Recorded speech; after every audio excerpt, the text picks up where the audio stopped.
Hello there, ladies and gentlemen. My name's Kyle Lawrence, the host of PMWL East, and today we are talking to Rox here from Celts. Rox, firstly, introduce yourself and your role within your team. My name is Yogesh Yadav, and my in-game name is Celts Rox. I'm the captain and IGL of Team GXR Celts. I'm from Etawah, Uttar Pradesh, a place in India. What is your favorite memory related to the game? So my favorite memory with related to game would be winning the PUBG Mobile Pro League. What is your favorite map when it comes to competitive play, and why? My favorite map is Sanhok. So because of the rotations we have and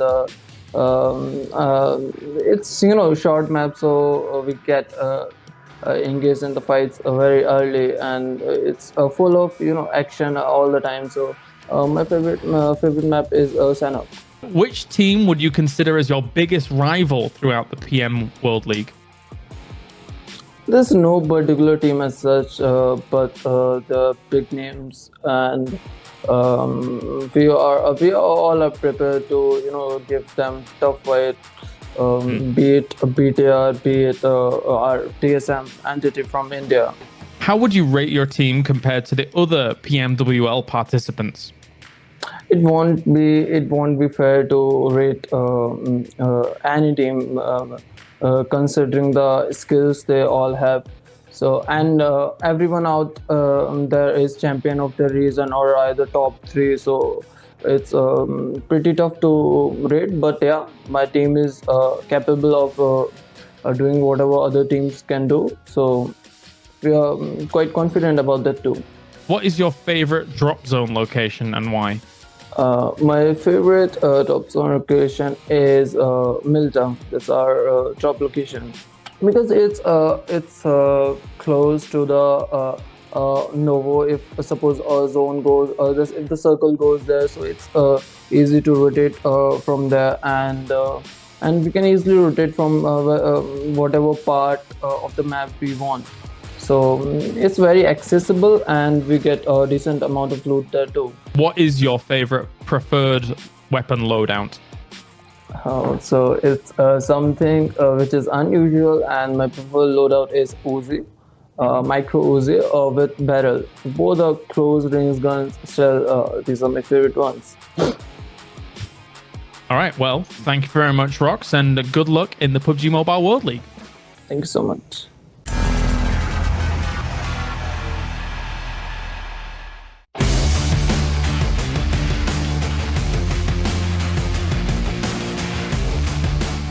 My name is Chaitanya Surudya, and my favorite team is TSM entity, Johnny Malum Natta, part of the India OP boys.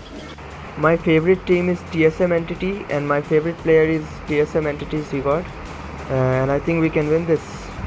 Hello guys, this is Ganesh, and I support team TSM entity. Clutch God, my favorite player. India OP, this time trophy is ours. Best of luck, Team Synergy. Play well, be proud of yourself. Hello, my name is Heril. I'm from Makassar, Indonesia. I support Bigetron Red Aliens in PUBG Mobile World League. I'm very sure they can be the winner in this tournament. Better win in the prize. Hi guys, this is Onyx Jinx, and I would like to say good luck to Team Bigetron. Get that chicken dinner and defend your title as world champions. BTR win! Hello guys, I am Erangel and I am from India, and I support Team TSM entity. TSM for the win. Hi guys, I am SK Faisal. I am from Bangladesh. My favorite team is RRQ Athena. RRQ number 1. Hey guys, I'm watching PMPL 2020 from Nepal, and I support Team Erangel. Hashtag ScoutOP. My name is Abed, and I am from Pakistan, and I support Team Freestyle. Inshallah, Freestyle will win. Hi, I'm Ocha. I'm from Indonesia. I support Bigetron and Morp in PMWLS. So, Zuxi, Luxi, Microboy, and Ryzen, be a global champion again, okay? DTR, win! Hello everyone, my name is Simon and I am from Indonesia. For Indonesian team Bigetron, Red Alien, and Morph team, keep spirit to get your best result and best point. And also keep it up to get your another winner chicken dinner. Hashtag BTRWin, hashtag MikeMorph, hashtag IndoPride. Thank you.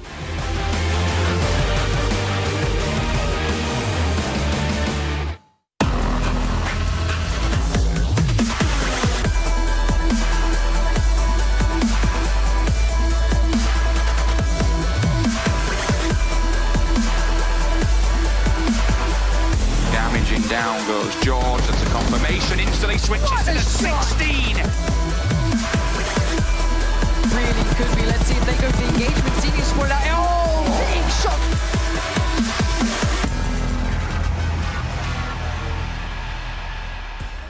It's the final day of the Super Weekend here at the PMWL East, and we have a treat for you because our top 16 teams are raring to go once again. We've already seen a lot of these teams really rise to the occasion throughout this Super Weekend, and let's see how they're going to finish things on out. We're going to check in with the commentators. We're going to be bringing you a few of the first games to start things off.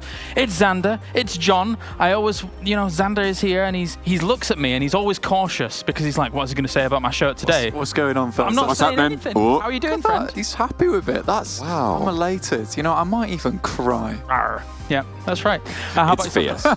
It's totally fear. Fear, yeah. No, fierce. I said fierce, but... all I heard fear. That's all I have. He feels both emotions. Yeah. John, how are you doing? Constantly. Permanent state of fear and fierceness. Kind of a weird combo. But yeah, no, I'm doing well. Excited, as you say, to get into the final games of this Super Weekend. And it's, it's not its own competition. It does qualify you for that final stage, but it's still quite important to get those points on where you can. Yeah, very much so. Right, well, thank you very much, gentlemen. We'll get you for the next couple of games that are coming on up. We'll go over to Team AFK here as we have Frost and Avenger ready to go. Of course, I'm Kyle Laris, your host throughout all of these proceedings. Avenger, the army sergeant, back in action. Yes. Welcome back, friend.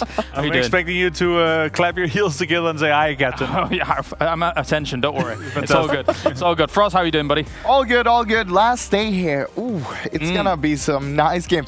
I'm actually quite interested for what's going to happen today. Yep. Because we've seen so much variety throughout the days. Like the first day we saw some teams doing a little much better than other teams, but yesterday was the opposite.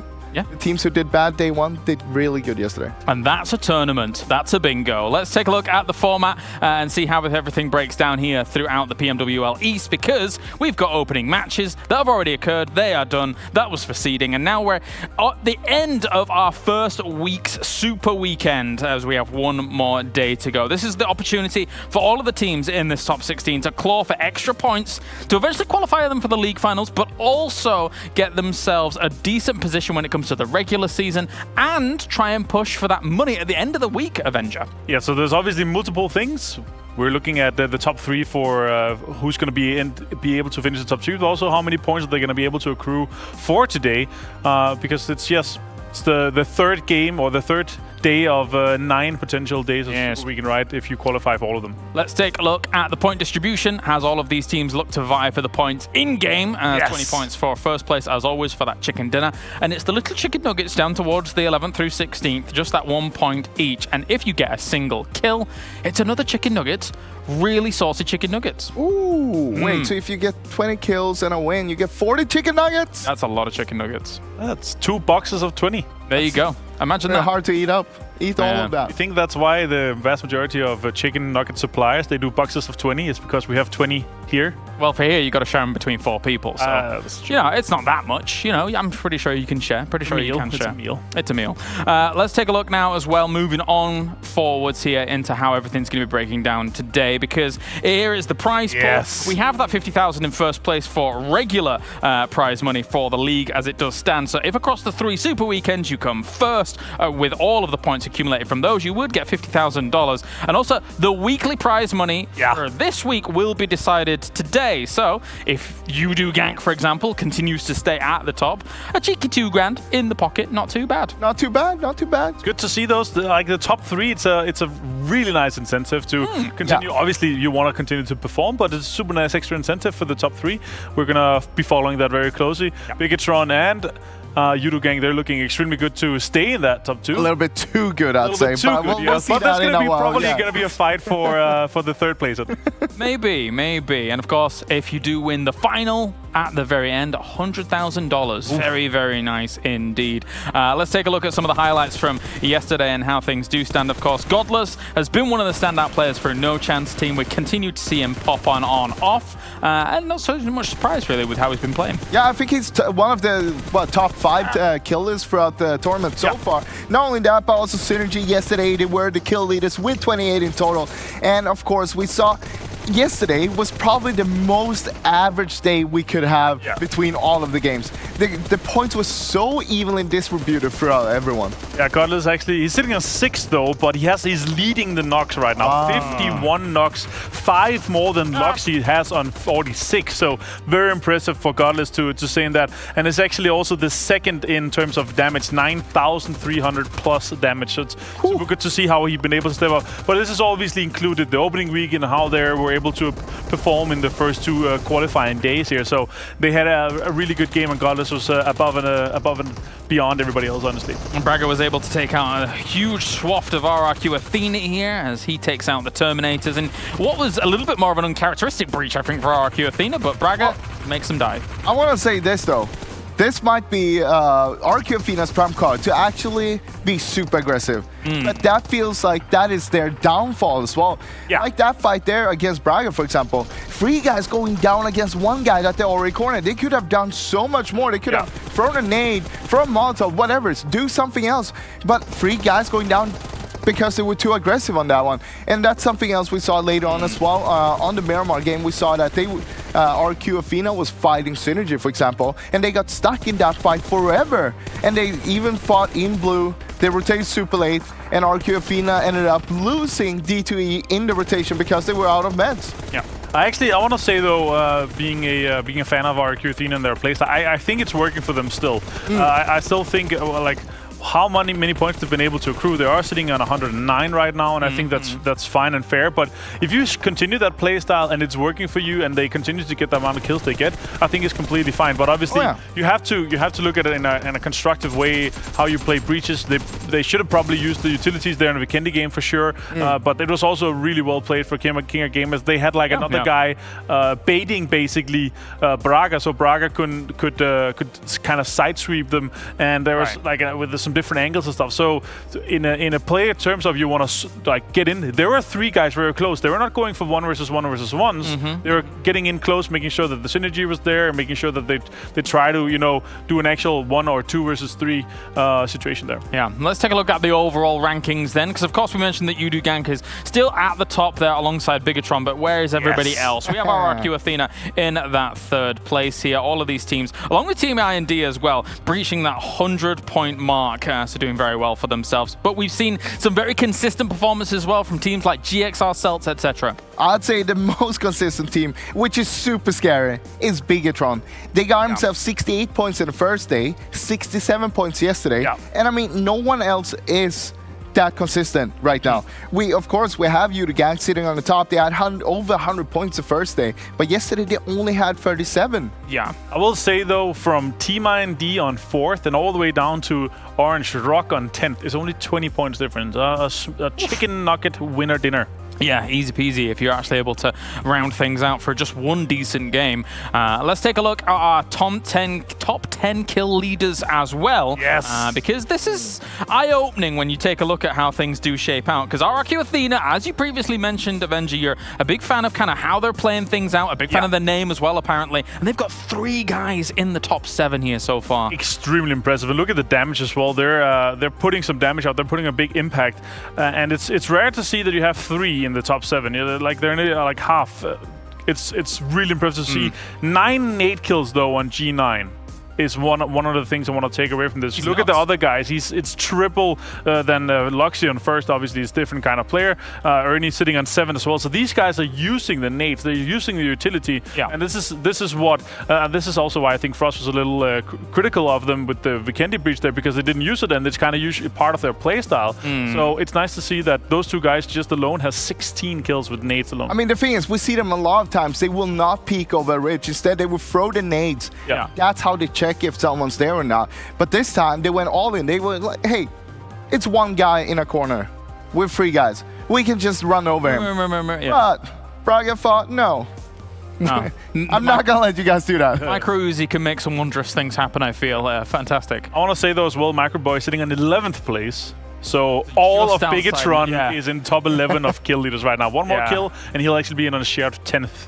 So it's very nice to see. And it's kind of a check-in on the MVP as well. Obviously, we have an equation behind that, but kills and the assists and stuff we saw here in the damage is a big part of that in terms of MVP calculations later on and the votes and so on. So many things to take away. Skynet rebranded to RRQ Athena. You've got Bigetron blasting things out of control. Orange Rock was up there as well. Godless was up there, as we previously mentioned. Here's some TSM's highlights, though, and I think that yesterday, fair to say, they had their best day of any stage of the tournament so far.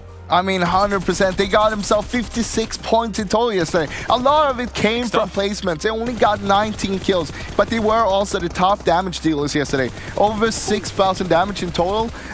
Jonathan himself had 2k alone, actually, with only taking 500 health, or healed for 500 health. So that shows a really good ratio. And we saw that a lot of the times it would be down to Jonathan towards the end, but I want to see more of this aggressive TSM, but actually playing as a team, maybe going more together, being sure that, okay, we're going to work as a team, because right now we've seen a lot of solo plays from them. It looks a lot of times like they're trying to make a play. Someone's trying to make a play. It doesn't work out. Next player, make a play. Doesn't work out. And then they're down to 2, and then they just die. A little lack of synergy and maybe chemistry at the moment that could from looks of it, without knowing what's going on inside the team or anything, it looks like the communications is not 100% on point in terms of trying to make situations into your kind of better and your advantage. And I feel like what Frost said as well is often where they could have made a, go 2 versus 1 on somebody, or 3 versus 1 on somebody, or try to make a sweep together on a team in a late game situation. They don't do that. They go snake and they try to make the 1 versus 1 plays and the solo plays. And one of the names that we're hearing a lot from when it comes to the fans, in even TSM Entity as an isolated incident, is Jonathan, a guy that I think a lot of people have a ton of respect for when it comes to in-game talent, in-game ability here, and in-game prestige and kind of lineage, I would want to say. Yeah, definitely. I mean, it is a big name, and he has a lot behind his name. So, I mean, he got to perform to that level, and that's what we saw yesterday. The other days, we haven't really seen that, but yesterday, it was a glimpse of hopes. Is this the TSM we're going to see in the future, in the upcoming 2 weeks as well? I mean, it's not any small feat to beat out Ernie in a 1v1, as you could see there at the beginning of all of this, and some nice grenades coming in too on Erangel, Avenger. Yeah, the tendencies they had, like the third party on Pyongyang, I believe they did it twice now on RRQ. I really like that. It came down to circles as well, of course, but overall, some of the tendencies they have, we've seen from them, and especially yesterday, I really liked. Look at the up to the left there. A lot of on these clips, what we're seeing right now, it's Jonathan being the last man up, the last man alive on his team while all of this is going down. And I mean, that just shows you, okay, he's putting himself in a good position, but it doesn't matter if you don't have your team behind you. You gotta work as a team. This is a team game after all. Yeah, definitely so. We can take a look at RRQ Athena as well, of course, the Terminators of the lobby, because they have been blasting out of control as well, pushing themselves up to 3rd place. And across the board, their stats have been pretty spectacular, to say the least. Beer as well as G9 really standing out, along with Ernie as well. D2E's kills have slacked a little bit relative to the rest of the team, but everybody is such an important component of this team, and it really shows when you see the execution in game. Yeah, I mean, it comes down to you having 2 front runners. You have Bear, you have G9. They're going to be your front runners. They're always going to be the first one to engage the fight,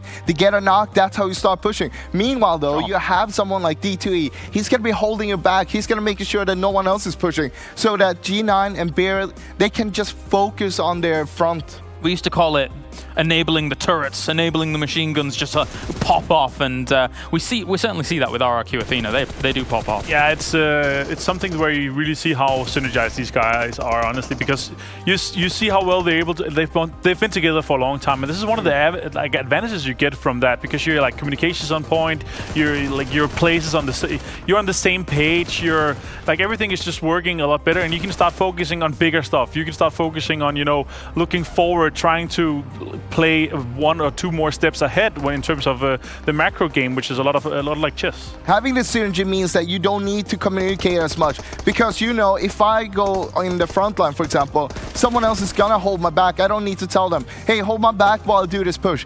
They will see me pushing, they will hold my back, and they would just enable each other all the time. And that's what's so great with having a team for a long-term time and playing together and having that synergy. Definitely so, as you're seeing some of those kind of rotation choices that they were able to pick up as well. This was the Miramar game where I was really surprised that they took this rotation path. It was completely unexpected by me, and they ended up in a few situations against Synergy, etc. on this rotation. Yeah, this is the fight that I was talking about earlier when they got stuck here. They fought, I think, for almost 5 minutes or so. It was down to a 2v2, but Synergy did leave in the end. They did kill Servi on the West Bridge earlier, so I think this might have been a little bit of payback, yeah.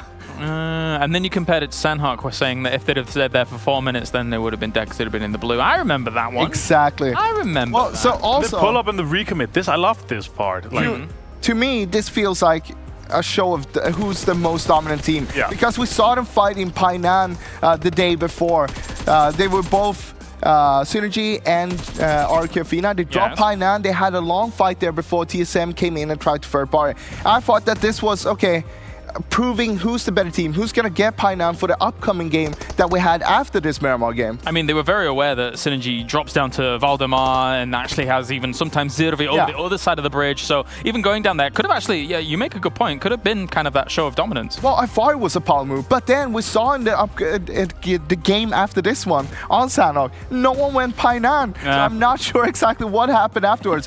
Probably no one thought no one won this one. It was just like, hey, it's a draw. We both leave Painan, okay? We don't want to fight each other, and we can have better results towards the end of Sanhok game instead.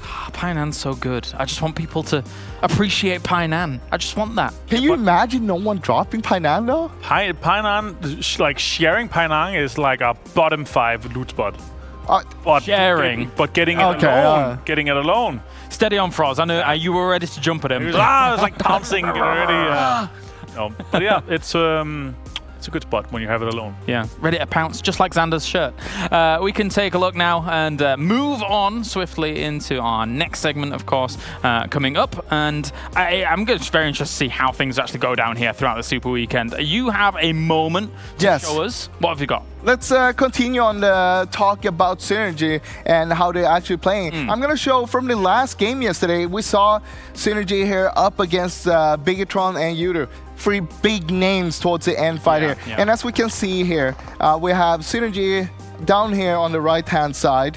And then, of course, you have the enemies, Bigetron and Yudu Gank over there. Now, the big problem here is that Synergy needs to cross the road. And to do that, they actually uses a lot of smokes here. And this is what we've been talking about. Using the utilities right, not wrong. And this is how it looks like when you're doing it right. Look at Servi here, for example. He's going through the smoke here. They created a little gap so he can walk through there and still have a lot of vision, making sure that good smoke he can. Yeah, exactly. Not only that, but they're also enabling that they can go through this way on the left-hand side, but they could also pop up right like that. Yeah. There's so many possibilities. But one thing is for sure, they're focusing on Bigetron. That is their first and the biggest hurdle right now towards the chicken dinner. They need to take care of them before they take care of you, the gang. And that's what we see here. Servi going by himself. The others are falling back a little bit, making sure, okay, whatever happens, we don't want to get naded. If they're in the smokes right now, they could easily get naded by you, the gang, for example. They could easily just throw a nade over here, and you don't want to be here because then you're dead. Yeah. But Servi, taking care of BTR, straight away go for you, the gang, and gets 1 and 2. Yeah. And from that, now it's easy cake. There's 4 versus 1, and they just straight on pushes him and go for that chicken dinner. But this is so well executed. Everything from using the utilities in a right way, but also executing the push itself and enabling each other, making sure that Servi has the backup he needs if he needs it, but also choosing the right opponent, the right target to strike first. And the timing as well was fantastic for them. It was super well executed by them, honestly. Nice. And of course, at home as well, there's been so many ways that you guys can get involved in the PMWL East, PMWL West. You can be subscribed to YouTube, doing everything you want to do. But also, in-game right now, we have the PUBG Esports Awards as well that are going on, the PUBG Mobile Esports Awards. So check this out, because between the 15th and the 22nd of July, you can cast your votes for your favorite professional PUBG Mobile players. So make sure to go over into game and do that. And, you know, lucky players will get a chance to play alongside some of the most popular players in the PMWL as well from Season 0. That's pretty cool. That's pretty cool. I think you have more than one vote as well, so I mean... Yeah. Nice. Thankfully, you can't vote for Froz. Yes. So. That's great. Wait, he might be in the wildcard. Do you think so? Potentially. 0% chance. No, this guy knows what I'm talking about.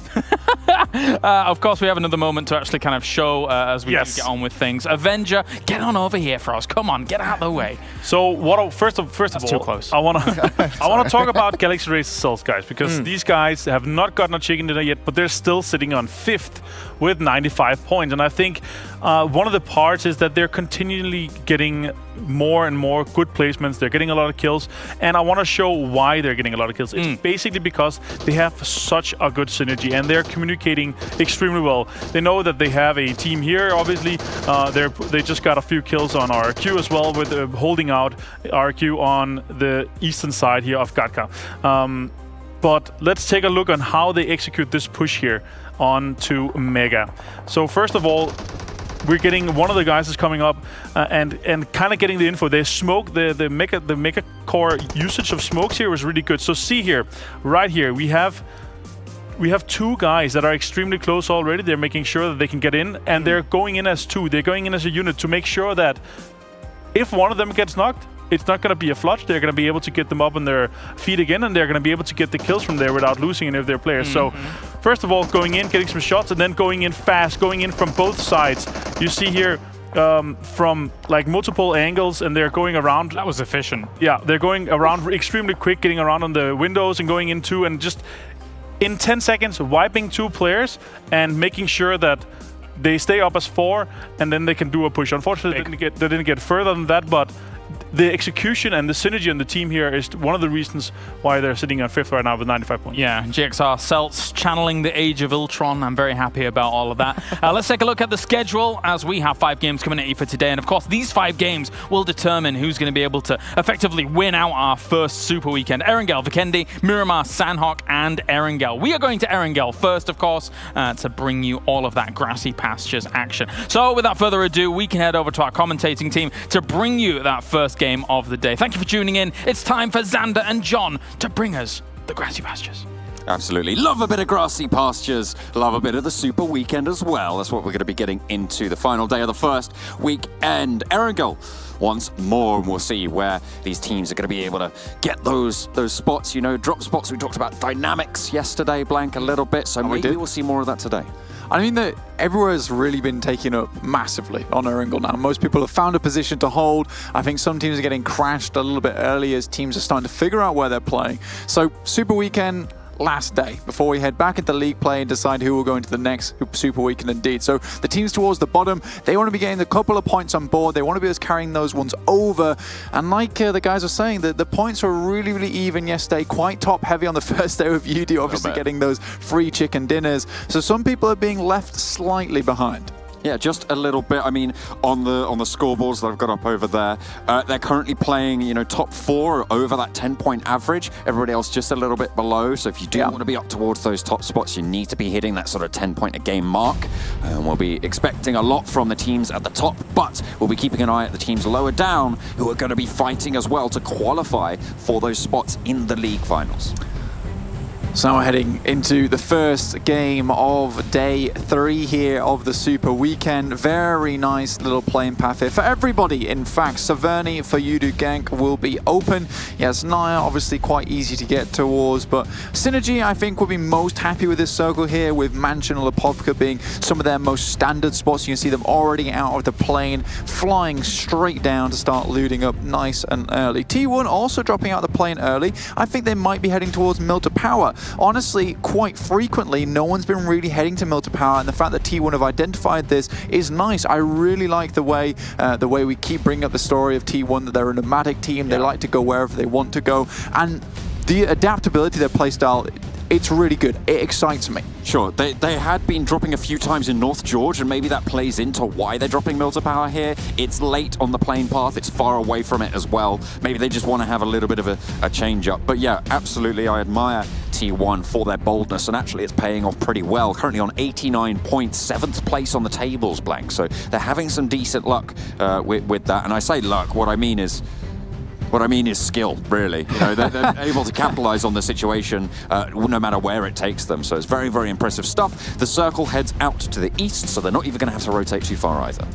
Milta's going to give you a really good launching point going forward. The ridge side, especially towards the west side of this compound, is really good. BTR, in fact, in the global finals, used this area very, very efficiently. They love to rotate around here purely because they like to deny as many sightlines as possible from teams. Even when they go down into Sosnovka military base, they will immediately take a hard right turn to get behind some hillsides and then take up residence and try and do some scouting from there onwards. But look at this box on your screens. You can see them on the coastal line with a 4-man split. This is a huge amount of landmass that they currently control, and within the circle too, John. So they're going to be able to start leapfrogging between compounds and start coming together, but right now each player should be heavily looted up by the time we get to Circle 2. I mean, we're used to seeing it from Team Secret, but it's a new situation from Box Gaming. So you're right, we'll have to wait and see what sort of power they're going to be able to gather from their positional play, from that control they have over the ground. And if that's going to last too long, because there are teams out to the west of them, and there are teams that will move their way. We're still in the looting phase, however, so they're secure for now. The question is, will they make the same mistake that we've said that Team Secret has started to make, which is losing a player, staying too aggressive with those scouts in a single solo situation? Yeah, and I mean, Team Secret, this is a team currently in Gatka. Obviously, No Chance team seems to be the one that's giving them the most trouble recently. So they come up from the south side, move to the north, and attempt to take out one extra player from Team Secret. And then Team Secret, they're down on the player already, and it becomes slightly more difficult for them. Yesterday, though, the reaction speed from them was a lot better. There was a moment where I actually felt like they maybe would win that fight versus No Chance. They were using a lot of cool little tactics, getting on top of the buildings. You can tell this team is very, very strong, and there is a reason why they're here in the actual World League. So I'm excited to see more from Team Secret, but obviously we've got some different teams to be taking a look at the moment. For instance, Synergy over towards Lipovka. We said that they were coming out of the plane very early. They currently have control of a prison, shelter just outside of Lipovka, as well as Mansion, another team that's taking up a huge amount of landmass within this circle. And we mentioned this yesterday on the desk, where Synergy were taking up a huge amount of space, specifically on Vikendi outside of Castle. So they're doing this again here, and I'm loving the confidence from this team. They told me on Twitter that on Instagram, sorry, they've still got some strats left in the back pocket that they like to pull out towards the end. So message you on blank_casts on Instagram? Oh yeah, they messaged me over on blank_casts at Instagram, okay. and they could also message you over at John Allen Casts, I believe it is on Instagram. Yeah, I managed to get rid of the underscore at the end of my name. New handle. Stuff. Yeah. Big fan. Orange Rock, we talked about their guarding of Rossok and the exit from there yesterday, Blank, towards Valdez the Murder, who currently occupy the position. But Orange Rock have changed it up just a little bit. You can see Scout actually all the way over on the north side of the river, and they're trying to control some of that ground, maybe trying to block some teams from rotating through, such as you do, when they make that move down south. We'll have to see what they're able to spot out. You do tend to come down past Yasnaya, though, and I'm not entirely sure why Scout's on this side. Maybe he's worried that TSM Entity are going to change up their playstyle, because we know that TSM Entity tend to come down to the west side and then inject from that side straight past Gatka into the circle. So with this new circle, TSM Entity might pull up towards North George and then past shooting range down into where Orange Rock like to scout past from. Scout is actually regrouping with the rest of the squad now, so he's made that loot, he's made that rotation as well. Early scouting, it's fair play. Yeah, okay. So they're back to basics. And something I've noticed as well is that several of the players from Team Secret have grouped up, but then you essentially have a 2-2 split here, Blank. You've got Mad Toy leading one duo over in the foothills of Everest and actually moving now back towards the rest of his squad. And the other duo sat around Gatka Fields in that sort of location. And they'll be able to group up a little bit further. They're aided by the fact that the circle isn't shifting towards them, which means that they can choose when to group up and when to move in. Yeah, and it also means that they're not under a huge amount of pressure. For instance, yesterday, obviously on the western side of the map, we had some circles on Erangel, and Team Secret, they were under a lot of pressure purely because teams were coming over into their ground. We saw that GXR, Celts, Megastars all taking up residence in Gatka, and Team Secret got shunted out of there fairly quickly. Synergy starting to group up now. They realize how central of a position they are in, and they don't want to get caught off guard again. They want to make sure they can get a 4-man unit, start holding down these mega locations. Currently, they've got a really, really strong compound in the middle of the circle, which has sightlines onto many of the roads around here, which are typical rotation spots. BTR, though, continuing to be that patient team. And I was thinking about this last night, John. I was thinking to myself that BTR consistently towards that top 5, and we don't mention it too often. And it's become almost this running theme of like, you know what, I kind of expect BTR to do really well. And I need to give them more credit for that. I need to give them more praise. They are a fantastic team. They deserve to be towards the top. I think it's just got to the point for me where I'm like, oh yeah, that's standard from them. That's standard. They do well. That's what you think about when you're tucked up in your gym jams at night and you think, no, you know what? I really like BTR. That's what one dreams of, ladies and gentlemen. Fantastic stuff. Thank you very much for that insight into your you're welcome. Into your mind. But Bigatron, you're right. They absolutely outperform themselves every single time, and it does get to the point of almost normalcy, which is absolutely insane when you stop and think about it. Hopefully they'll be able to continue that reign of terror. RRQ, another similarly strong team, and they talked about it on the desk. Consistency, right? That is the name of their game. They've moved out to east from Pachinki. They've got control of Potato Hill. They have this compound on the top side. They're near King of Gamers, but quite frankly, I don't think King of Gamers want to make this push blank. There's such a strong hold from RRQ right now. You know, I mean, for RRQ, consistency could be a word you would use for them. But personally, I think consistency comes in the sense that they are always putting up those high kill numbers. I do, however, think they're a little bit aggressive at times, a little bit too aggressive in terms of maybe overconfidence, where they refuse to even back off from a fight early on. They just keep pressuring that fight over and over. And really, that's come back to bite them. I mean, just taking one example from yesterday, Miramar, where they got locked in that fight between them and Synergy. They refused to leave that fight, and they used so many resources that they could have used for the end of the game, which actually caused D2E to go down out in the blue zone. So he had no help from his team, no more medical supplies, and if they disengaged from that fight earlier, maybe they wouldn't have run into Udo, maybe D2E could have gone to the circle and they could have done something else with maybe 2 players on board. Valdez the Murder have left Rozhok now out towards the east. And they have moved just a little bit further south. This is a very central cluster here, Blank. Everybody's moved very, very early and far into the circle, except, that is, for a few teams. And one of those teams, TSM Entity, Blank, and this is a team that we talked about a lot. They have managed to have a really strong day yesterday. And so we're looking at them today to try and carry that over and make sure that they can keep that up, because that's going to be really important moving forward, getting those points on board, try and shift your way out of those bottom ends of the table and make sure you get those points to qualify for the finals. Now, TSM Entity keep putting in those high damage numbers, right? And I think that they're not necessarily getting those kills, those flushes on the knocks like the Desk was talking about. And this is potentially because what we see from them time again is they fly into a really central spot after playing Ed for a while and then try and fight off a load of different teams. So I think they could do a lot more if they try and take this approach that BTR have, which is stay on the outskirts, play for that win towards the end. But TSM, they are changing their playstyle in that way, getting a lot better. And I think we've seen some fantastic individual plays from all of these players, and I'm just ready to see this team excel and perform. Bigatron coming close to GXR Celts, the team that exhibits speed, violence, aggression, as Erangel was highlighting over on the desk. And they're fast in those fights, right? That's their sort of signature style into the fray, but they aren't going to be quite locked horns yet with Bigatron. And they opt instead just to take a back foot there, and Bigatron rotate out away from that conflict and choose to control the ground around Milter a little bit better. See Udo gank here, scout here inside of a compound. Now I'm slightly worried for Orange Rock. They don't have the tightest of hold on this position, especially with Reject Scarlet to their east, Udo to their north, and Valdez off to their southwest. So they are kind of closed in here. They don't really have too much of a good compound either, and it looks like Jumper has spotted a few players from Orange Rock, so now the shots are starting to come through. Most players will start to see where those shots are going, knowing there's a team on this hillside, and really Orange Rock, they're in the center of it, they're in the thick of it. Not quite able to knock the head off yet, but Orange Rock, they've spotted well, they think they're playing behind. Unfortunately, there's no one actually behind that car. They have to... Well, no one shall be having it. Get some better scouting done there, unfortunately.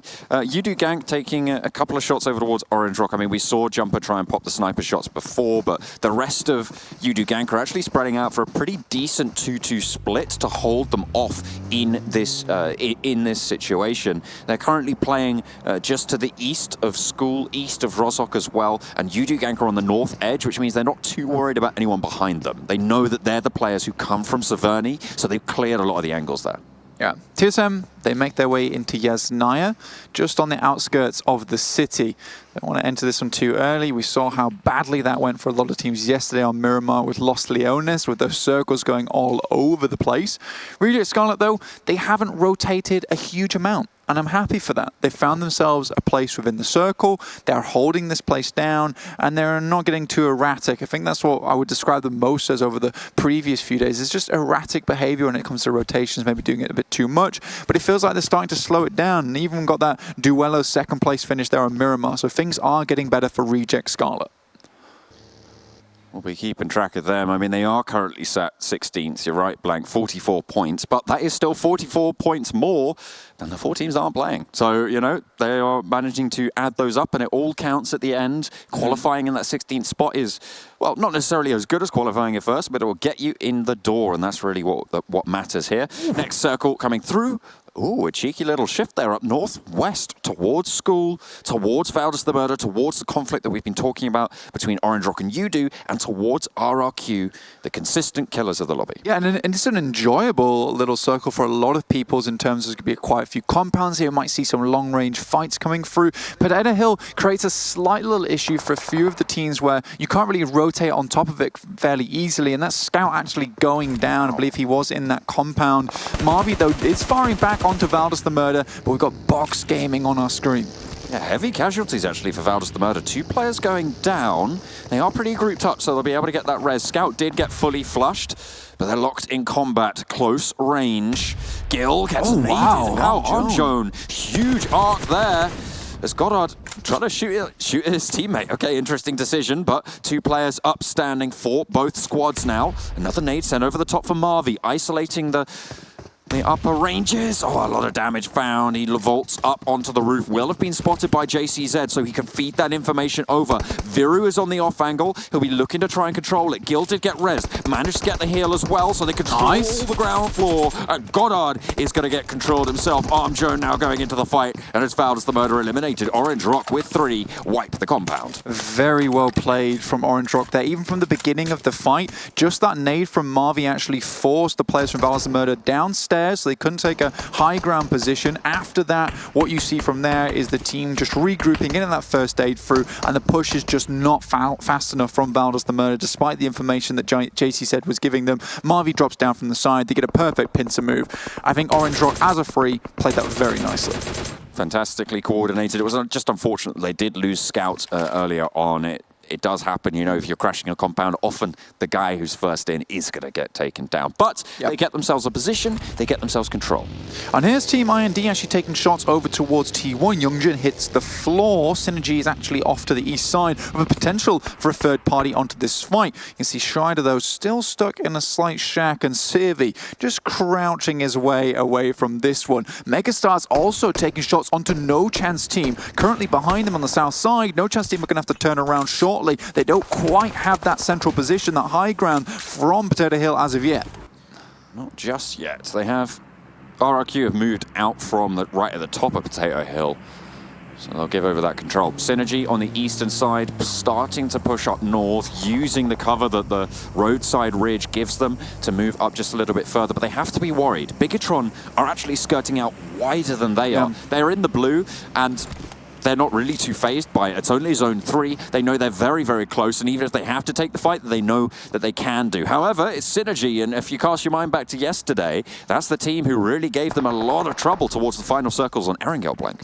Next circle, Pops goes towards the center, favoring Orange Rock as well as Reject Scarlet. Synergy, though, disengaging from that fight between them and T1 very, very quickly. Understand there's another team in that location. They didn't have to take that fight there. I really like that from Synergy. It feels like quite an intelligent team. CRV taking a few shots his way. BTR will leave this fight, head up towards the north side, understanding that the field should be clear, so teams will be out of this area and they can safely get themselves on the north side. So really good reads from them. Synergy, though, still taking this fight with T1, and Team IND have favored just to move into the circle, but they are very close by to King of Gamers. The bell has rung, the circle shifts away from school, and everyone's going to have to leave. It's home time.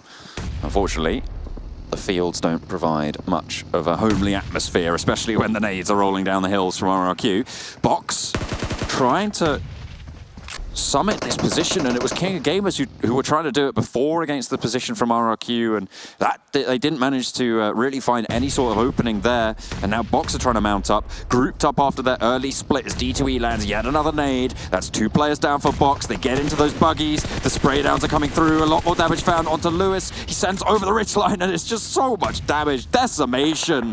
RRQ continue their consistent streak. It's the huge amount of aggression that comes out of this team, which is just incredible to watch. Very, very fun. We see how much damage these guys put out on a regular basis.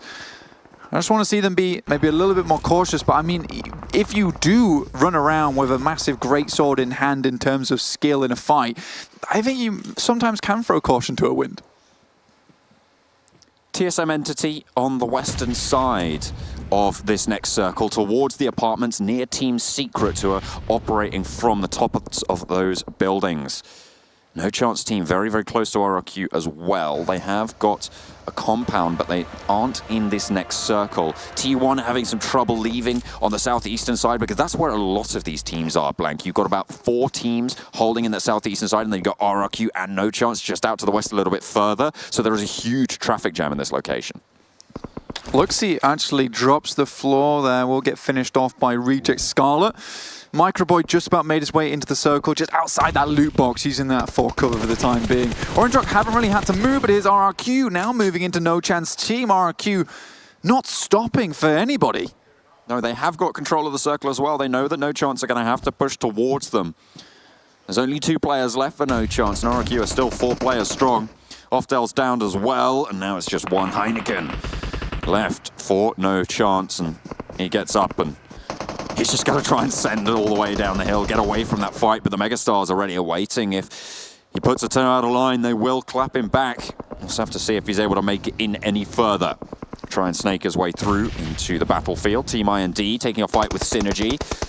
A snake strafey nade is going to do quite a lot of damage there. Launches another one over, trying to isolate them. That could be big on towards Ted. Able to get the knock. Strider takes a little bit more as well. 1 player down, and it's now 420 OP to cook up another. Sends it over the top, trying to loop it in, and a lot more damage found on the Strider, but he'd already started that first aid. Unfortunately, Ted gets finished out as the bombardment continues, Blank. Team IND just tossing nades over the top, and now it's time for Synergy for a bit of response. Slayer, though, just dashing away. ZZP out in the circle. You see him in the blue there, and he's just trying to heal up. 420 OP, I think he might have actually taken a nade very close to him, but just about escapes here. Now taking shots. Another player goes down from Synergy. Able to spot the shot on towards CRV. Slayer did get knocked in the meantime, but they are not going to be too phased by that. They are still 4 players, although he is down. The circle shifts southwest, and that's away from this fight, Blank. 420 goes down to a nade from Synergy. Now, Synergy know they have 1 or 2 options. Play this safe and try and wait it out, or push forward, and they go for the second option. Able to convert that kill, get the flush. 5 kills on the board for Team IND, but they are under fire from all angles. Nades being thrown, smokes trying to cover their rotations. He's just trying to pop any meds. You can see Kratos with no first aids, only those 5 bandages. Strider gets spotted out, but he hits the deck just in time. And he dodges around the bullets. Megastars get a few of those kills, but Kratos is the last to get spotted out. And it is the elimination towards Team IND. Synergy get away with that one from by the skin of their teeth. Megastars actually helping them out in those last moments. And now it's RRQ again taking another fight, this time with Team Secret. Oh my lord, bulldozers of the lobby. PUBG last to fall, and it's RRQ, 11 kills blank, and there are 35 players still alive. Those are final circle numbers, blank, not 10 teams remaining. I believe that is now TSM Entity out. Oh. And look at that RRQ explode, Synergy. What is happening? Beer goes down. Now Megastars are coming into this. Finally, they're getting peppered in response, and Beery will fall. That was a quick turnaround. D2E and Beer as well. Okay, fine. They've finally been taken to task, blank, but goodness me, what a run they've had already. That's a fantastic amount of kills on board for... I mean, G9's already on 5, and he's still alive alongside his Ernie. ZZP goes down from T1 in 10th. King of Gamers hold on to this compound. Wait out for a little bit longer, but Yudugan go down. And look at this, Orange Rock are actually still alive from that long ago. They will have to now leave that compound, and Reject Scarlet might see their run across. Megastars have 2 players on the floor. No, just the one. Vexy healing up. Encore, trying to dodge around. Ernie takes a hit, but will be safe behind the tree.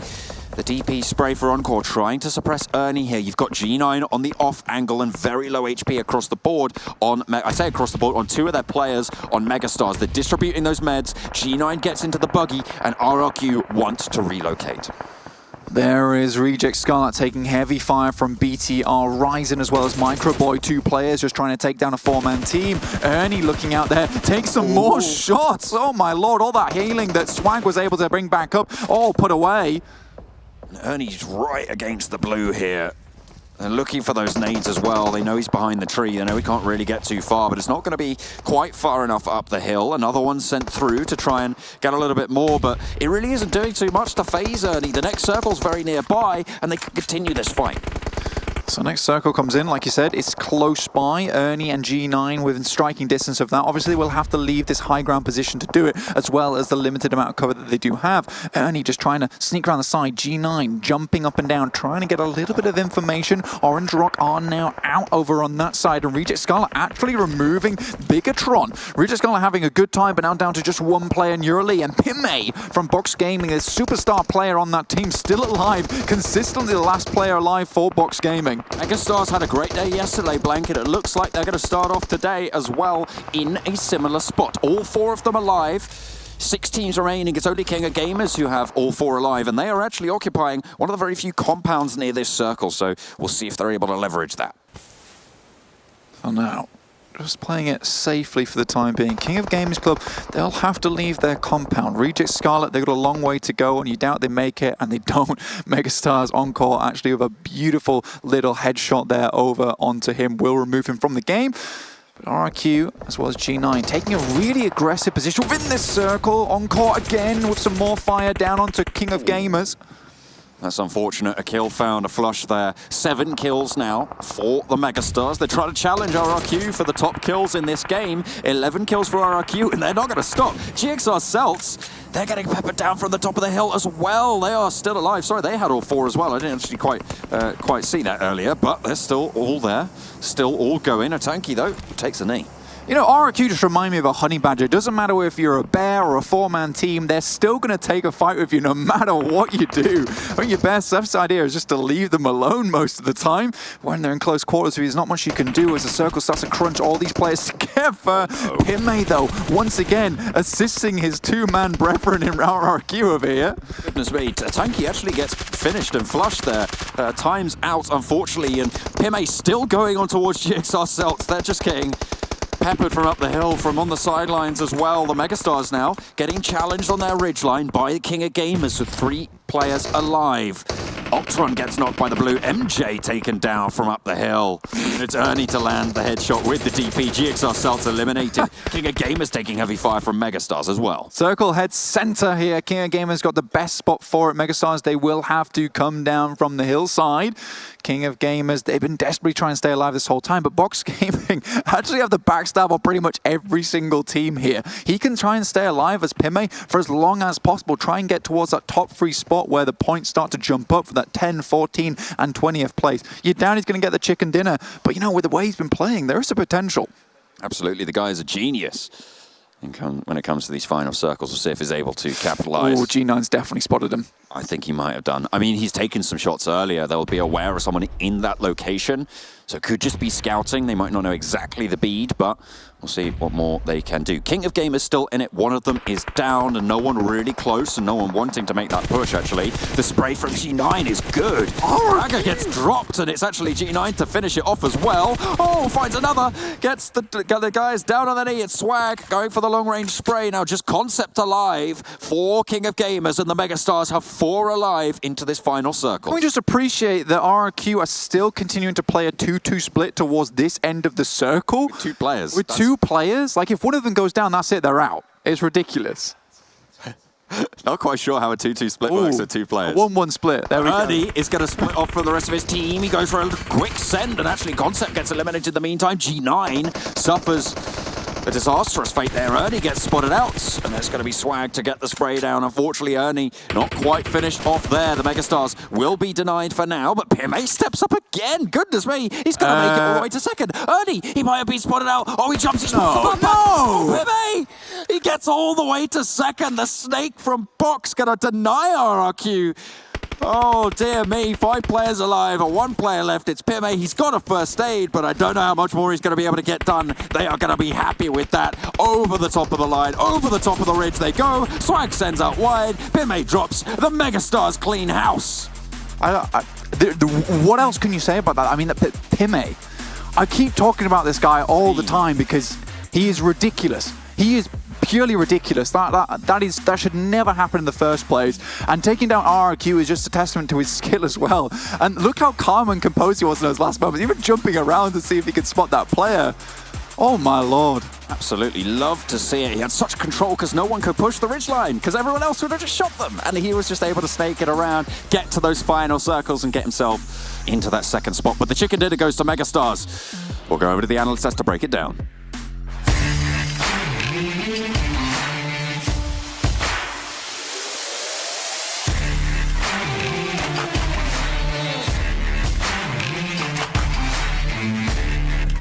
That's right, another Eastern Circle and, well, to a certain degree, a little bit central, but Megastars continues to win out in this area. Great stuff by them. They really know how to play over here on Erangel, and I have Frozen Avenger with me. But what a start to day number 3 here of the Super Weekend. Not only Megastars fragging on out, but RRQ Athena as well, fragging on out, really showing that once again, they're the Terminators of the lobby. But let's talk about Megastars first. They deserve that win with a great position there. Dude, they played that so well, having the high ground, but also how they were peeking from that little platform there. Making sure that, okay, we're just going to peek down when we're shooting. When we're not shooting, we're going to make sure we're not over peeking. We don't want to take any damage. We want to keep our helmets. We want to keep all our meds. And also taking over that position from 2 RRQ players. I mean, that was pretty impressive without losing anyone as well. They went low multiple times, managed to heal up, but there was also plenty of heals. There's plenty of boxes after the guys that died there, obviously. Very good hold for them. That little plateau was just perfect to take them. Oh, yeah. I was happy to see Bucks Gaming, though, take a second place like that. I was like, he's in the middle. All alone. Yeah. And he's chilling. And when there was like 12 alive, I'm like, guys, he's going to get top 5. Nobody's going to see him. And he's getting second place with that clutch. I mean, he started saying, I think it was like 13 or 14 teams left when he started doing that. And he was staying on the same spot. No one knew about him. So, I mean, why not? Until the end when he started shooting RQ. But that was the right moment to strike, though. They were snaking for 10 circles. Was only about 7 or 8 circles in this game. That was he was a snake master for that one. Let's take a look at the map ranking and see how the points shape up from this one, as we have Megastars with 30 big old ones up towards the top. RRQ Athena, though, they already had 11 kills early on-ish in this game, then to end up with 14. Very, very impressive by them. And as you say, the sneaky Box Gaming, 20 points. Nice. Good to see the amount of placements he got from a few kills here and there, putting some pressure on them. I was sure once we saw GXR cells coming in from the same kind of position and spot, I was sure he's going to get spotted. He's gonna die. Nope. He survived. He found RQ as well, and taking the second place away from them, and 20 points in a game like that. That's I'm stunned. Very nice indeed. Here's our 9th through 16th, and there it goes. It's gone! Of course, when you look at how things actually played out here, it was a difficult circle for some teams to actually rotate into. Bigetron had a smart rotation, but they ended up kind of two of the players kind of falling before they even got into one of those circles, so it was a bit difficult. But let's take a look at the stats coming in from Megastars here, as that plateau really afforded them a great vantage point to just rain down death. I mean, all of this damage is basically just the end game as well. That's when they started shooting at everyone when they were holding up there, because they knew we got such a good sightlines from up here, and no one can basically push us without us knowing it. Yeah. Also, they had to fight through this. You like see how much healing they did. 1,300. Like that is 13 full kills potentially, right? So the amount of heal, the amount of stims they had used to get there and to get across and to push like that was just. But that's also one dangerous part when you have the high ground like that. That if you peek over there and you want to peek one team, there might be 2 other teams that have their angle on you as well. So you got to be super careful. Because if you have 3 teams shooting at you at once, you might go down straight away. And the usage of smoke, sorry James, the usage of smoke was also, hopefully that is in one of the do moments. I think the usage of smokes that they had on the high ground there that covered them from a whole 180-degree angle. Yeah, it's the Mountain Dew do moments. That's what I wanted to say, and that's it. Yeah, okay. That's it. Now, that's the whole thing. I think now that I said do, then I think you should say some about these shots here. Sure, let's talk about 420 OP, trying to get himself some really good spray downs throughout the grass here, really understanding where the positioning was despite actually not having that much vision, but G9 constantly putting in the damage with the grenade. No, shut up, I'm talking. We've got the grenades coming on in here. Big spray through this smoke as well means that he's able to track those targets without even having them in vision, as we have Encore as well with the DP28 looking off with the 4 times, the ACOG here, getting some really good shots down on towards King of Gamers that really didn't have the best of positions up against Megastars that had the high ground advantage against them. And then you've got GXR Celts here being brought down by Box Gaming, as of course Box Gaming there had a really awesome spot as well, with Pime being able to make it and snake it all the way to the very end, but G9 coming in with extra M4 4 times as well. Very good by him. Was it a 6 times? It might have been a 6 times. And Megastars also even getting themselves another great advantage on King of Gamers here. Concept trying to snake out, but it's just a little bit too late. He was too near the blue, couldn't quite easily get himself into a decent position. But Pime coming in with the final spoiler here, going up against RRQ Athena. Ernie even being tracked out with the jump peak there to be able to spot out exactly where he was, re-lying down, getting himself the spray. Really like that. And then he falls down. It's not done yet. It's done. Match has ended. It's done, yeah. That was nice. Good job, James. I think you should do that on all. Maybe you should be a caster. Maybe. I think you should do that on all do moments. Yeah. I enjoy that. I enjoy that. You will not have to. You're not gonna need to go to gym at least. How tired are you from scale 1 to 10 right now? Nah. 7, 8, 5. Let's go. Yeah. 5. All right. Go again. I'll do it again. Keep on going. I'll do it again. Next game. Let's take a look at the total damage. Here we are. We have 2,000. Very close. Wow. Nice. What do you think about that? I like that. Yeah. Yeah. I think that's impressive. 14 kills from RRQ. I think it's impressive that we see IND there coming in with 1,200 damage, even though they go out on 14th place. Also, of course, Grime himself 5 kills. Super important. When you go out there early, you need to have those kills backing you up, making sure you don't have a bad game. Yeah, definitely. And that's how the damage actually rounds out here. IND actually getting themselves a lot of damage done pretty early on in this game, and only the 5 kills to boot. Let's take a look at the top players and see how they were able to fare as well. As G9, what a surprise. All the guys, actually, Bossa is one of the guys that didn't quite stand out to me throughout the game, but clearly has put in a lot of work throughout this game. Definitely. I mean, we saw him fighting a lot, and that's where all the damage comes from, of course. I want to say G9, though.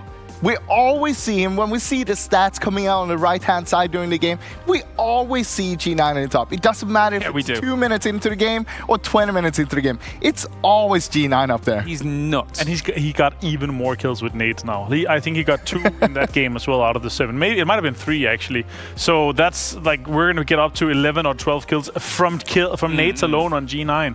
Absolutely crazy. All right, who's got something to break down for me? It's me again. It's Roz. Yes, we're going to take a look at the little breach we had from Orange Rock on Valdus on the glass house, actually. It was quite amazing thing to see how well Orange Rock actually played this one out. And if you take a look at it, this is right after the breach has happened, and as we can see, Martin's knocked over there. Martin, unfortunate for me. JC said is knocked up there as well. But right now, it is a 3 versus 2. And as we can see, Orange Rock, they have 3 people on the left-hand side around there.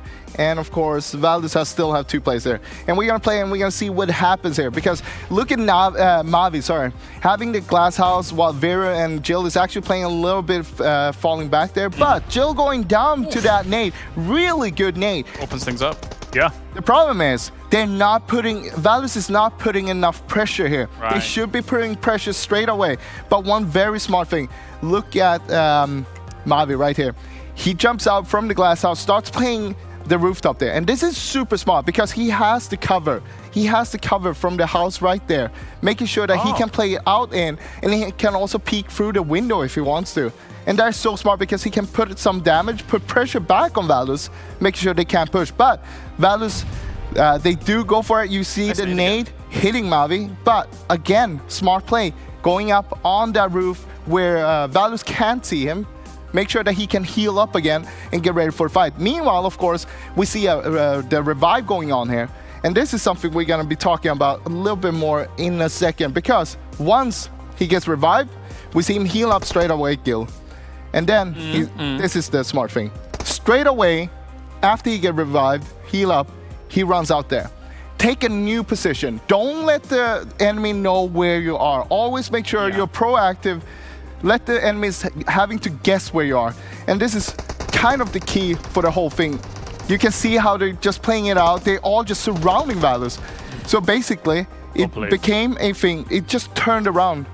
They interestingly win out the firefight really well there as well, Avenger, because JCZ being knocked up on that on the roof up there means that he's always got eyes on everywhere where someone's moving. Like Mavi, for example, he's up on that roof, but they just can't get to him even though they have eyes on him. So yeah, so also relaying information back to the team, and I mean that sometimes can also cluster the communications. You know, when you have somebody that thinks he has like all the information, he's just one on the roof, and like all this kind of extra pressure that comes on team comms. That could also have been a bit of a cluster, because what you could see from that, I want to take away a little how fast they're able to. First of all, they prioritize getting the rest off real quick. Yeah.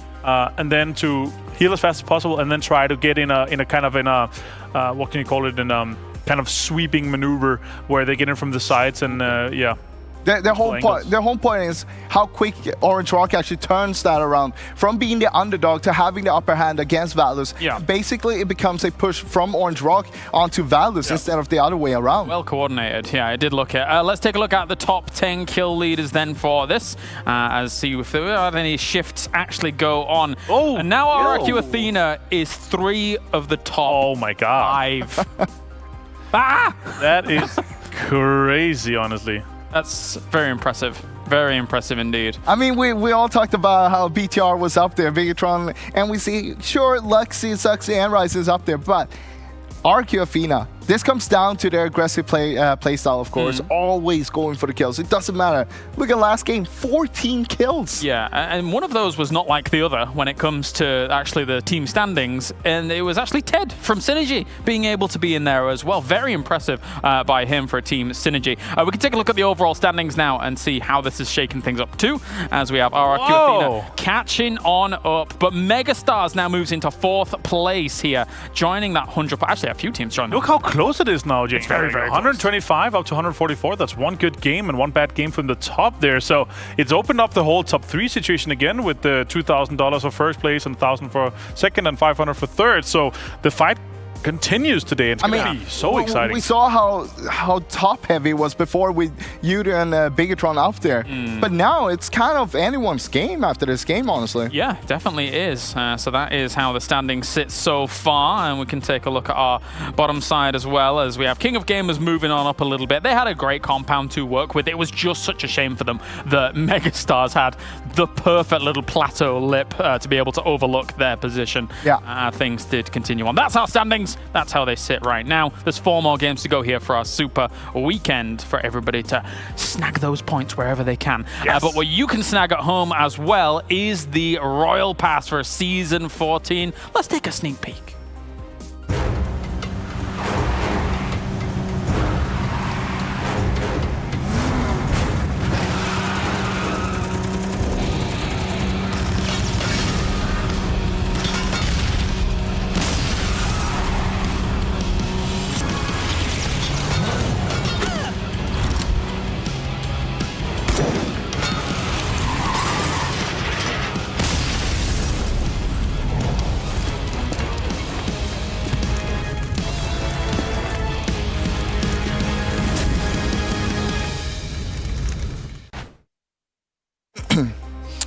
That's right, the Royal Pass for Season 14 is out there now, going, good to go. I keep leveling things up in Livic, doing what I can. So there's so much to look forward to in PUBG Mobile, whether it's leveling up your Royal Pass, but also, very importantly, because today we've been showing it from the very beginning until now. Today we will be premiering the first episode of Between the Battlegrounds as well. So stay tuned, because throughout these games, after game number 3, you will watch the full episode right here. We've already watched it. We've had all the sneaky insiders, and it's fantastic. So you should be watching it. But if you do not catch that, don't worry about it, because you can catch it at youtube.com/PUBG MOBILE Esports as well. So there's plenty of chances to watch it, but you should probably watch it here with us. Yes, of course. Yes. That's the way to watch it. Get it live. That's the way to watch it. Are we gonna talk over? We're not going to commentate on it. I'm not going to do the do moments on it. Oh, that would be fantastic. That was weird. I loved it. Here's the schedule. We've got Vikendi, Miramar, Sanhok, and Erangel to come, as well as Megastars have already got themselves the first chicken dinner of the day. And Avenger. What do you think about that? Yeah, I think that's great. I think it's good to see them. We've seen some of the tendencies they've had. They had the potential to take some wins. We saw them with another win as well. So I think we're going to see more good stuff from them. This is a massive moral boost going into the rest of the 4 games today. I mean, starting off like that, it's going to be like, guys, let's get it. We can get this as well. Let's get top 3. Let's get it. Yeah, you're right. And you can get it at home as well, because if you're watching in-game, you could potentially, if you're watching enough, you could potentially be one of the top 100 viewers in-game, gathering some of those points and then getting some potentially exclusive rewards as well. And as always, every single time we're talking about this, what's very important is that 100 people beat Froz, because nobody wants Froz to have exclusive rewards. No. See? I only need 99 people to beat me, because I'm still gonna get the skin. I don't think so.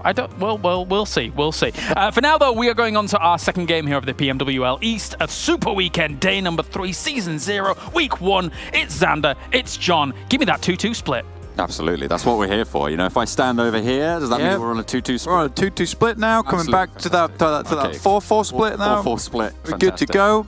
You know, it did feel like, look, all I'm saying in my brain was like, wow, these 2 players, they're so strong, they may as well be 2 players apiece. They absolutely did fantastic stuff. Yeah. 14 kills on the game for RRQ, you know, really, really strong. But we're going to be getting into Vikendi. You know, they teased us yesterday, able to cast a Miramar and a Sanhok after having a Vikendi week, obviously. But no, we're back with Erangel, we're back with Vikendi. That's not to say I'm not excited about it. Love Vikendi. Love Vikendi. Love the cream cheese. We're going to get into it once more. The cream cheese covered landscapes. Yeah, it's the best. It's the best of the best.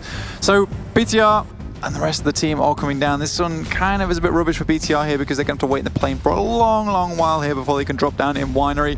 TSM Entity, on the other hand, they're out early, as is Reject Scarlet. Obviously, we know they head towards the eastern side of Cement Factory, holding down there, then try and make their way in. Again, if I'm Reject Scarlet, I'm praying for an Eastern Circle. That seems to be where they do the best.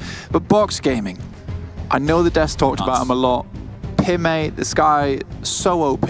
That was ridiculous. And I know there was a lot of camping involved, a lot of snaking, but that's necessary in a tournament like this. Got to make it to the end. Those points matter. 6 kills. They matter massively. And the points that came through is huge as well for his team, and they'll be patting him on the back. Here is the circle that Reject Scarlet did not want. It's down towards Dino Park once again. Very central. We love the Dino Park. That's what we want, as do the Raptors and BTR. The Bigatron Raptors. That's what we're gonna start having to call them. And they are down south towards Winery, which means the circle very easy for them to access. But they have to contest with Yudu. You can see them south as well towards Milner. And it looks like they're going to be occupying that southern edge. Box, the snakes from last game will be all the way up in Zabava. And Orange Rock just down beneath them. It seems like Orange Rock and Valdes the Murder are going to stick together on these drops again. Yeah, and I mean, Valdes the Murder causing a few problems for Orange Rock at the moment, taking out players early. I mean, losing Scout early when Scout tends to be that player that makes these ridiculously good plays to make sure his team goes forward in the game. Like, oftentimes you'll make like the hero play, right? Removing... Beautiful play. The beautiful play, yes, he does. He makes the beautiful play, he makes the hero play of the team, and that allows the rest of the team to go forward and perform very well. I mean, Gil is literally on the top of the leaderboard right now. The guy is popping. Absolutely. Yeah, he's kill leader at the moment, beating out Luxy. So fantastic stuff. I think he just leapfrogged Luxy in that last game. So being the kill lobby leader, that's got to feel pretty good. We'll see if they're able to use that mental fortitude to roll on forwards. They're really kind of uncontested. If they head out to the west towards Dopromesto, they might have a great time of it. They might have, they could have, they basically have the whole, I don't know where I'm going. Oh, goodness me. That's very tricky. But no, they have the choice of any compound that they want to go for, right? If they head out west early, they can take that location they can. And get it on board. I wasn't really laughing at your words. The fact that you looked at me, and obviously there's no cameras on right now, but you just looked at me and just gave me the two hands just placating for you, like, please understand what I'm saying. I was like, yes, I do. I know exactly what you say. Got there in the end. Yeah. We have like telepathic. That's how we cast so well. We just throw the images and the thoughts to one another before we even say them.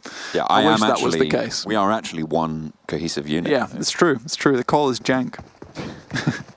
They absolutely do. I mean, they don't. I get so many messages to say, "Oh man, you're so jank." You're so and I'm like, this is not fun. Anyway, TSM, they're all the way in Cosmodrome. This is where they like to drop early on. Again, place where they can get nice and looted up early on. And they will be happy because they can move into the circle patiently. They'll have all the resources, the meds on board to get down towards Mavatra and where the central circle is. But they're going to have to fight through a couple of teams to do it. Specifically, Valdes the Murder, Orange Rock, RRQ, all difficult teams to get through. And even if you want to go down to the south side, you still have to go through No Chance Team as well, Team I&D. No pushovers either. So TSM Entity currently locked towards this northeast side. So what my advice would be here, if I was able to come with them, would be like, just chill, stay here for a little bit longer, make the BTR approach, be patient, and come into the circles later on. Just because you're outside of the zone and the circle's pushing you doesn't necessarily mean you are losing. Synergy, they are not in the castle this time around. They are actually operating on the west coast of the central river there towards Tovar. And in this circle, it's probably wise. I mean, there's a lot of teams going to be coming in from both north and south and maybe trying to skirt around the edges of that circle. So having your team together may be a little bit wiser there. There'll be plenty of loot for them, and they might actually want to head more central a little bit early on, just like King of Gamers, who have headed towards Dino Park. Indeed, they have gone there nice and early. King of Gamers are actually doing pretty fantastically well, even under the massive amount of duress that has been placed upon them recently with these really super central spots. Oh, MJ just gets his way away there.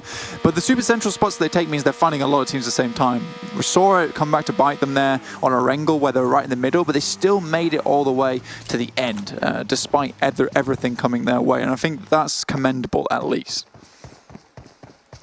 MJ, by all rights, really should have gone down there. He had a full spray, a full clip sent his way, and it wasn't really too many serpentine movements, so it's unfortunate that they didn't manage to get that knock, but fortunate for him to be able to get away over the hill. So nicely done. Yeah. Chance team, get away with it. Definitely counting his lucky stars there. Team Secret, very much together. I'm loving this. I'm liking what I see here. Brilliant. This is brilliant. They're moving down into central position. I'm happy with this. Going back to the team that we're looking at on our screen, Synergy. They have currently made a massive rotation all the way on the west side towards Mavatra very early. This is super central. I'm happy with it.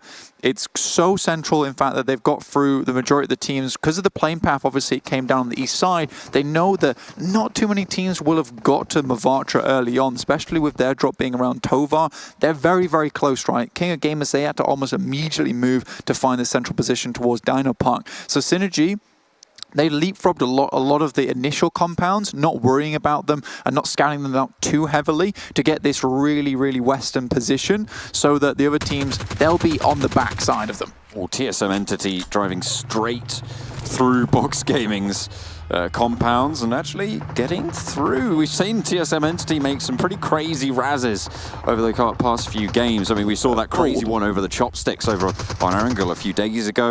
Seems like they're going to be looking for another push, but ClutchGod gets beached and he's broadside now on towards Loki, covered by very little. Only the smoke getting bloomed there, and makes his way up the hill and behind the rock formation. Should be pretty safe here, Blank. I think if you remember yesterday on Vikendi, something similar happened in terms of a Raz, in the sense that they came into contact with the most terrifying opposition, which is the tree. If you do drive into that, that does cause a lot of problems for you. I know, they really do scare me when I'm in game too. So this is, I guess TSM they've got over the first hurdle, which is the tree itself. But honestly, I think TSM are adapting a lot. And I think that the team, I said in the last game, a lot of potential here. I don't want to keep harping on about them, but currently just in that fight with Box Gaming, and we'll park that for the time being as we come down to watch Megastars versus Udo. Yeah, Udo with the oversight onto... Yeah, that's... with the oversight onto that fight. Jonathan gets knocked, as well as Neo there.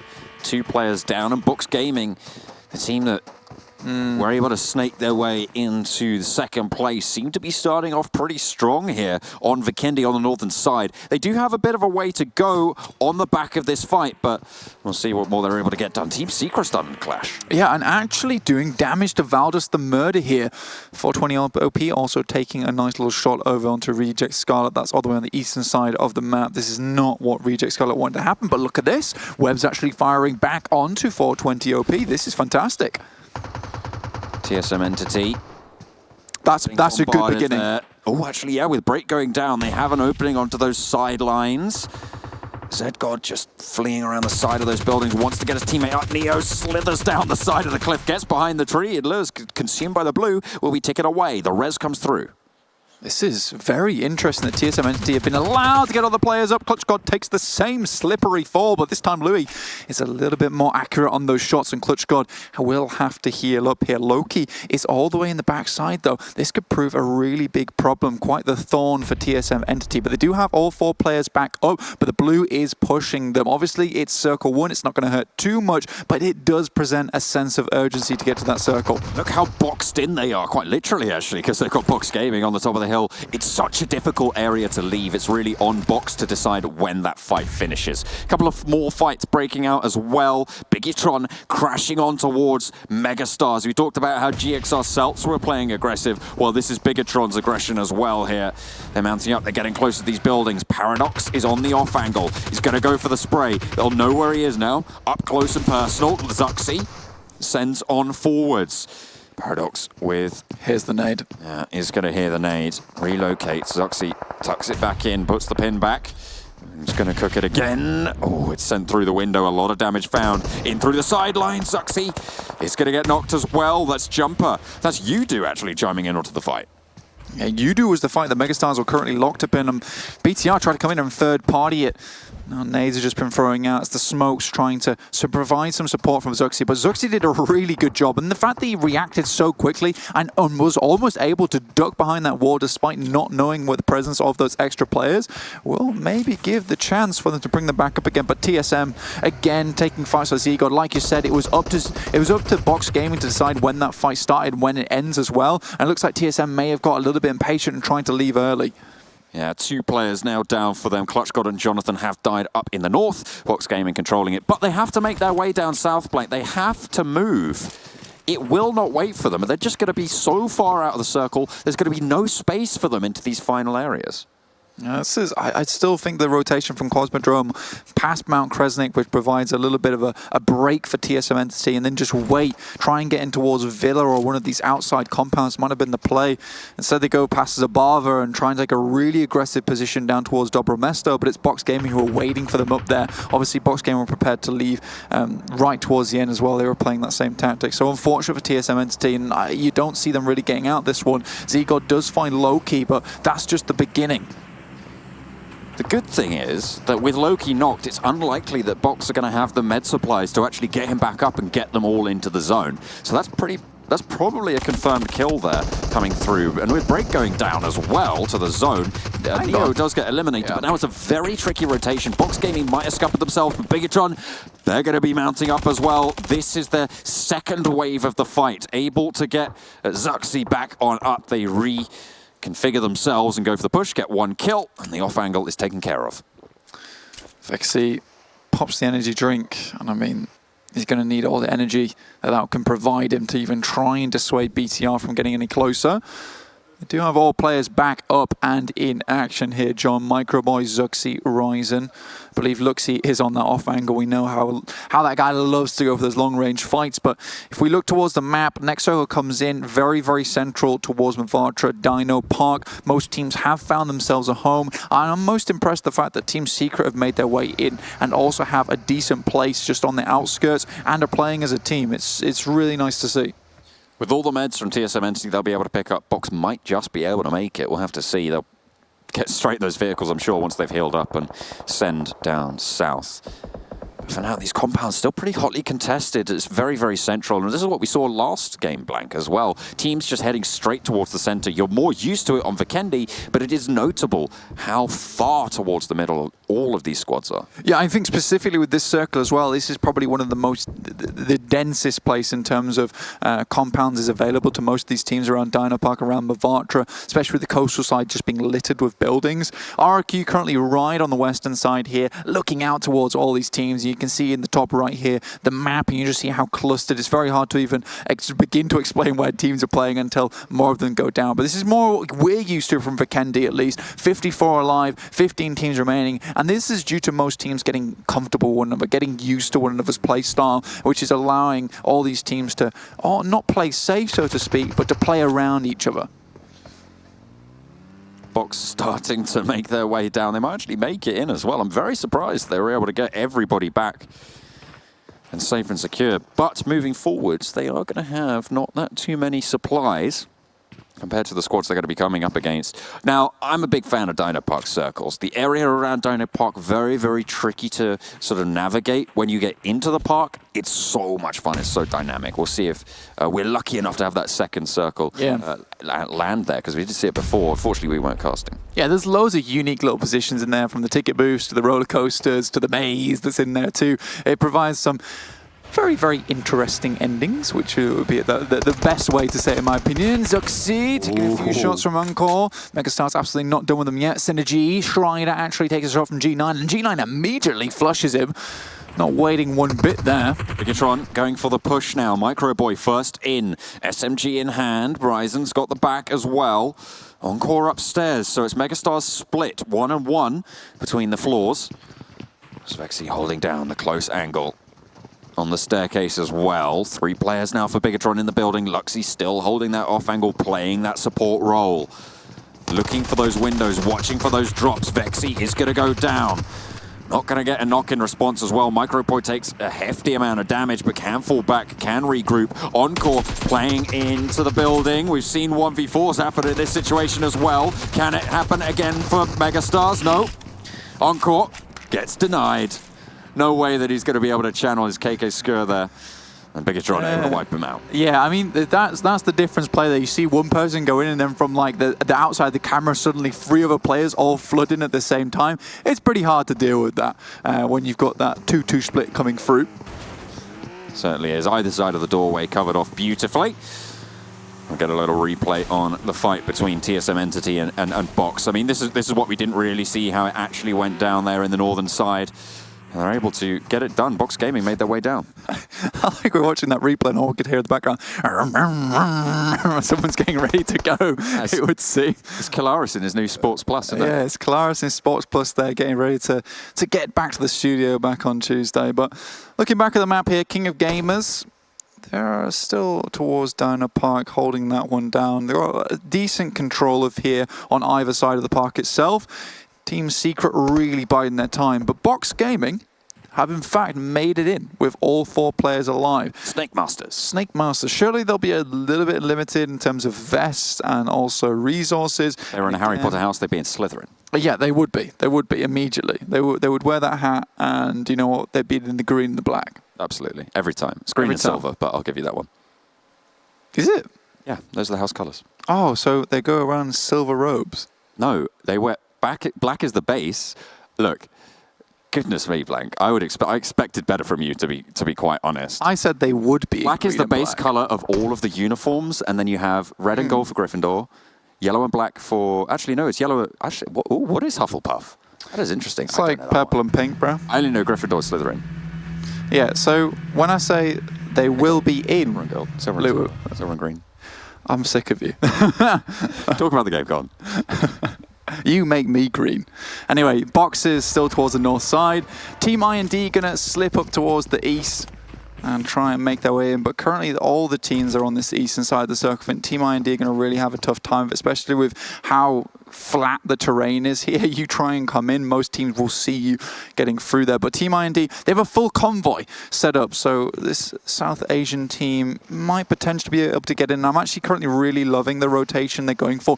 If it does continue around the top side to the west side of the map and go down into Mavatra, that would be really smart. They will have to go past Team Secret. I don't care what colours Gryffindor is, John. Stop showing me on Google. Fair enough. Get it away. Black for Hufflepuff. Okay. And, blue and bronze for Ravenclaw. But it's Team Secret. They are a little bit closer together here, Blanket. I think you know that's what we like to see. We spoke about it earlier in the game, right? So this is the big fight. Pime, the actual gladiator from Box Gaming, takes a bit of a hit there from Team I&D. Immediately first aid kit, and now the nades from Team I&D coming through. Team Secret actually take a shot from just behind them. That's eye shots of a beautiful play sniper onto one of the players from Team I&D. I think that was 420 OP. So now they're in a vice between these two teams. Things are going to start to get very difficult for Team I&D, and you know, I would have preferred to see them just continue on their way round. Another sightline found on towards Team I&D from Team Secret, just wrapping around on the eastern side, but they're both going to get pushed in, neither secure in their current location, and Slayer gonna pepper down some shots. Unfortunately, Mad Toy spots him out. A nice close range spray. Micro Uzi looking for more, and he'll find it. 420 OP flushed out. Just Snacks alive. Mad Toy out in the blue, but he's ticking it away. He's tanking that one. Oh, a Molotov down as well to try and stop Snacks from moving further away. Another one to burn Kratos down as well, as they just crawl out of the fire, and Pew sends on in, just getting that information. Snacks up and running around, trying to get that res. Another spray from Mad Toy with his Micro Uzi. He's not giving them any respite, Blank. Oh! Oh, God, UI. Did he got it? Did he get it there? I don't know. Oh, no, it's Break coming in from the sidelines. It's Box chiming in, the third party. Pew drops back into the vehicle here, and they're just going to move back off. I love this new Team Secret. They are being very, very, very cautious, and also it doesn't feel as erratic like playstyle from them. It feels very, very calm and controlled. They saw they got that one knock, immediately went in, cleared the players, realized there was another team, immediate disengage as they see the new circle come through that favors them. I love this. Orange Rock though, 4-man team. We know how good this team is on Vikendi, and look at this zone we're finishing on. It's going to be real guerrilla warfare between the trees here. Team Secret looking to group up yet again. The res will come through onto eye shots as Box Gaming leave them alone for now, and they head out a little bit further west. They have control really over this northern side. Orange Rock very central. Orange Rock pretty happy with this. And Marvi, the IGL, currently a little bit out of the way towards the west, right in the middle of the circle, potentially waiting for the next circle to come through so he can get his teams in. But look at all the cool terrain we have to play around here. So many dips in the terrain itself in terms of the rocky outcrops. UDO taking fights on several fronts by the looks of it. Synergy, though, going back and forth trading. King of Gamers plinking away in the meantime as well, and it's all hell breaking loose here in the valley. Bigatron taking fights, and Reject Scarlet able to get the knock. 2 players down for Bigatron. Zuxi gets finished off by Webb, and now it's just 2 players alive for Reject Scarlet. Bigatron down to 2 as well as Luxie's on the knee. No! Webb was so low, but 0.5 seconds away from getting that one up. That's so unfortunate. Next circle comes through, and Marvi super happy that he held down on this position. Orange Rock will be able to move across back to him. This was quite smart from him indeed. No one else wanted to really get in, and I think walking around this area is pretty difficult. I love this area. I love the zone we're currently in. Oh, the south side is absolute chaos right now. You got UDO, King of Gamers, Synergy, Bigatron, RRQ are coming through, and you got Reject Scarlet as well. All of them trying to move forwards. UDO Gank get eliminated in the chaos. Now down on the south side, there's only a couple of buildings, and it is all bloodthirsty action around. the foothills here. No chance team get eliminated. GXR Celts sweep them through. They will claim that compound, but it's not in the circle itself. They will have to continue forward. King of Gamers taking shots from Synergy. RRQ also chiming in. T1 versus RRQ. That's a long-range fight going down, but because the area around here is so ridiculously ups and downs in terms of valleys and rocks, it's going to afford a lot of teams to be able to get towards the end, but not Reject Scarlet. Yeah, they can't fight against the blue zone, apparently. It's very, very tricky. They can kill a guy for a Biggitron, sure, but the blue zone? Nah, never. A northern side, though, of the circle is starting to come through. It is Box Gaming trying to move through Orange Rock. Valdez the Murderer helping them out. Team Secret are just over the hill. So we've had our southern chaos already. It's now the turn of the north. The time is now. That is a few players from Orange Rock going down, but Gil, as well as his teammate, will have come into close contact with Team Secret very shortly. We can see BTR currently fending off RRQ. Team Secret, they take a knock. It seems like Orange Rock are starting to retaliate on that side of the map. Biggitron holding down their ridgeline. They will have to move. The blue zone is pushing in. They have to cross the road. They'll be able to get across one at least. Microboy holding the ridgeline. RRQ left behind. They're playing a 2-2 split this time, Blank. And they are going to be one down the hill, one up the hill. They want to regroup, however. Yeah, that would be ideal, but right now you're just happy for maybe Ernie and his teammate to actually get forward into this circle. T1 with 4 players on the north side, currently holding off Valdez the Murder, and that's Valdez the Murder actually going down. Box Gaming feeling pretty good about themselves, as is T1.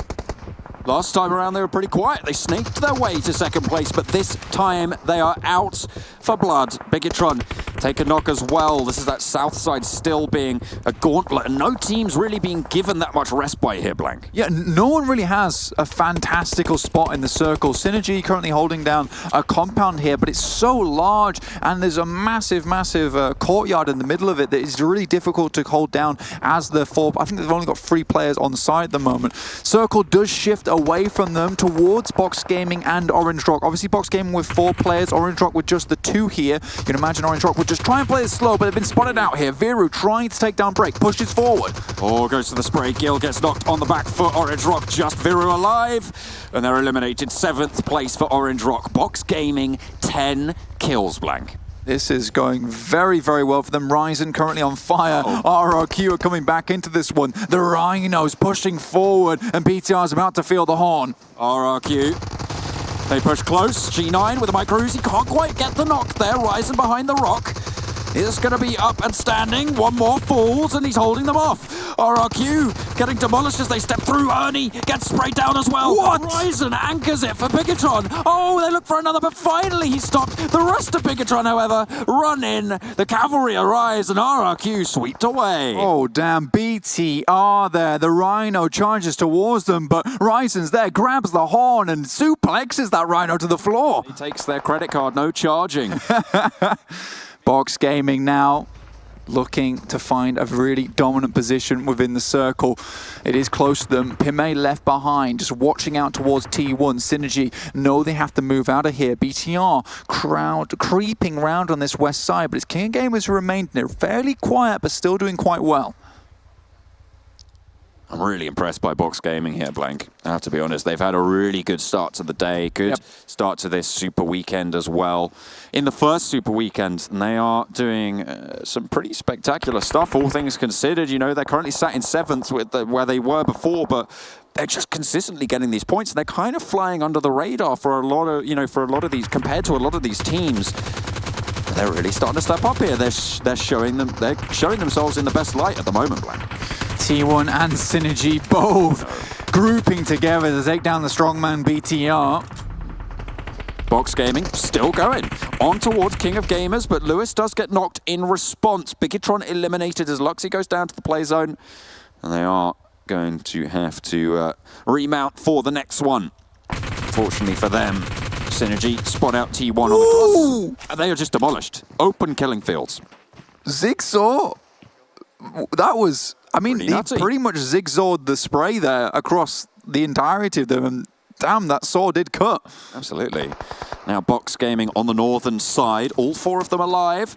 They'll have to move down south a little bit. Only 2 teams left to fight against them, but PMA does go down. Zigsaw lands yet another shot. This guy is doing work on Vikendi. I know that the spray control from Zigsaw is madness.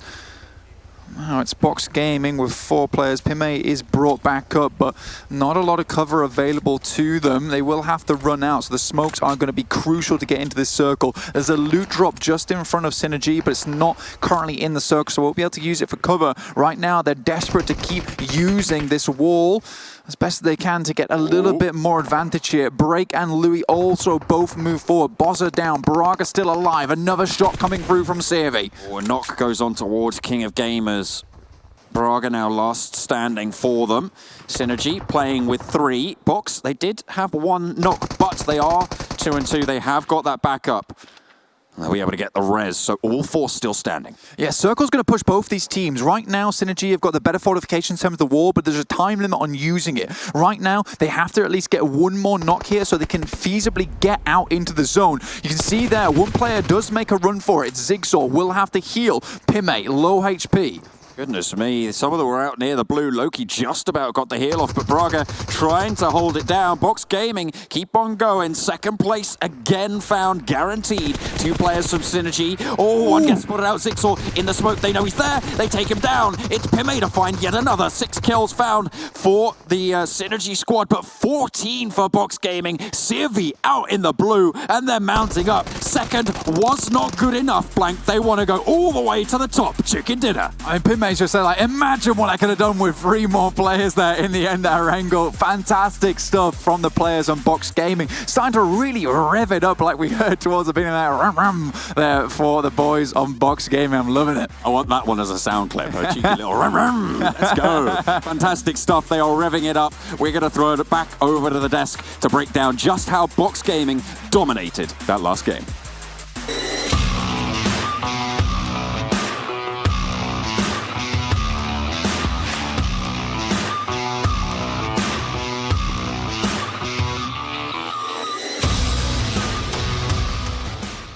That's right, that's some Sports Plus action right there from Box Gaming, as they, from the word go to the very end, we're in fight after fight after fight, and they make it happen. Joining me, Avenger, Froz, I'm Kalaris, Team AFK here to get things broken down. Avenger, when Box Gaming took on TSM all the way up to the north, and then eventually actually came all the way down here throughout all of this cluster that was going on. It's a brilliant game for them. You know what, when I saw the northern side, when we have like the insane density of teams, I was like, these guys are going to all kill each other, and then somebody's going to third-party them from the inside of the circle. But they actually managed to do extremely well, surviving for a long time and getting a lot of kills. I believe they ended with 15 kills.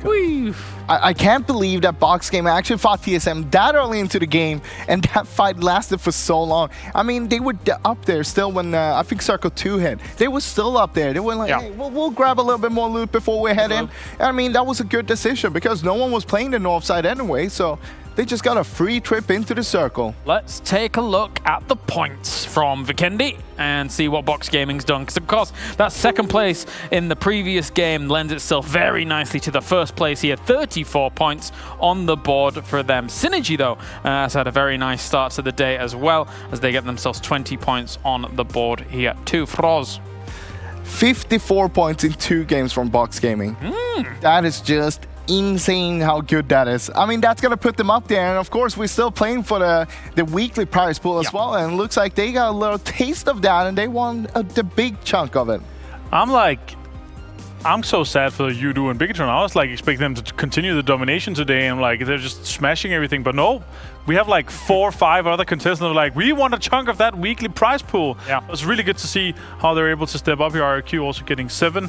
I really love the fight between them and Bigatron. I'm gonna talk a bit about that in not so long. Nice. So, of course, though, you say Bigatron actually still got themselves pretty decent amount of points as well throughout that game. They were very keen to crash through the middle of the circle to a spot east of Movatra, was it? I can't even remember.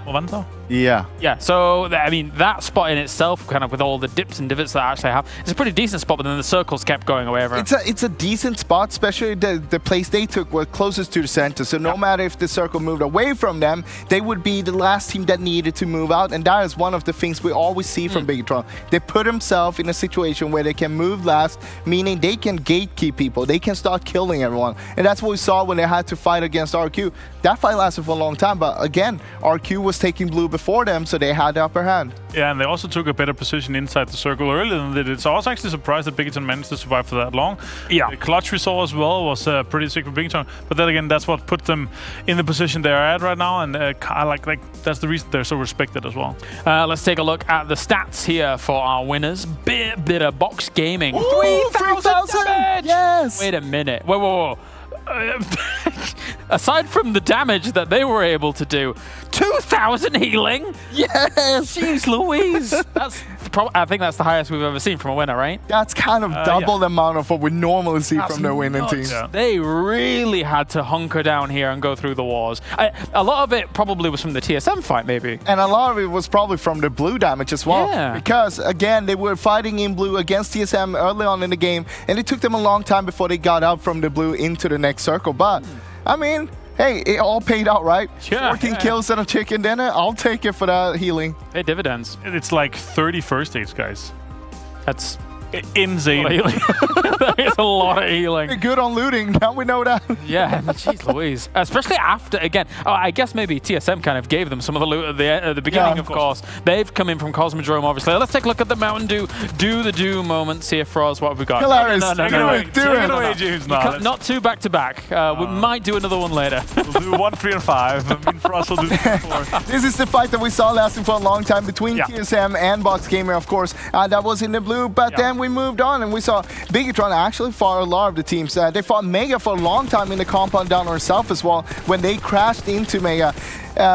Mega was down to 2 people, but it took a long time before Bigetron actually managed to clear that out. We see here Team Secret, they got into a good position because they kind of sandwiched IND together with the Box Gaming on the north side there, and it was kind of just a matter of time before IND would actually die from that because they basically had nothing to play and they were between 2 teams. Yeah.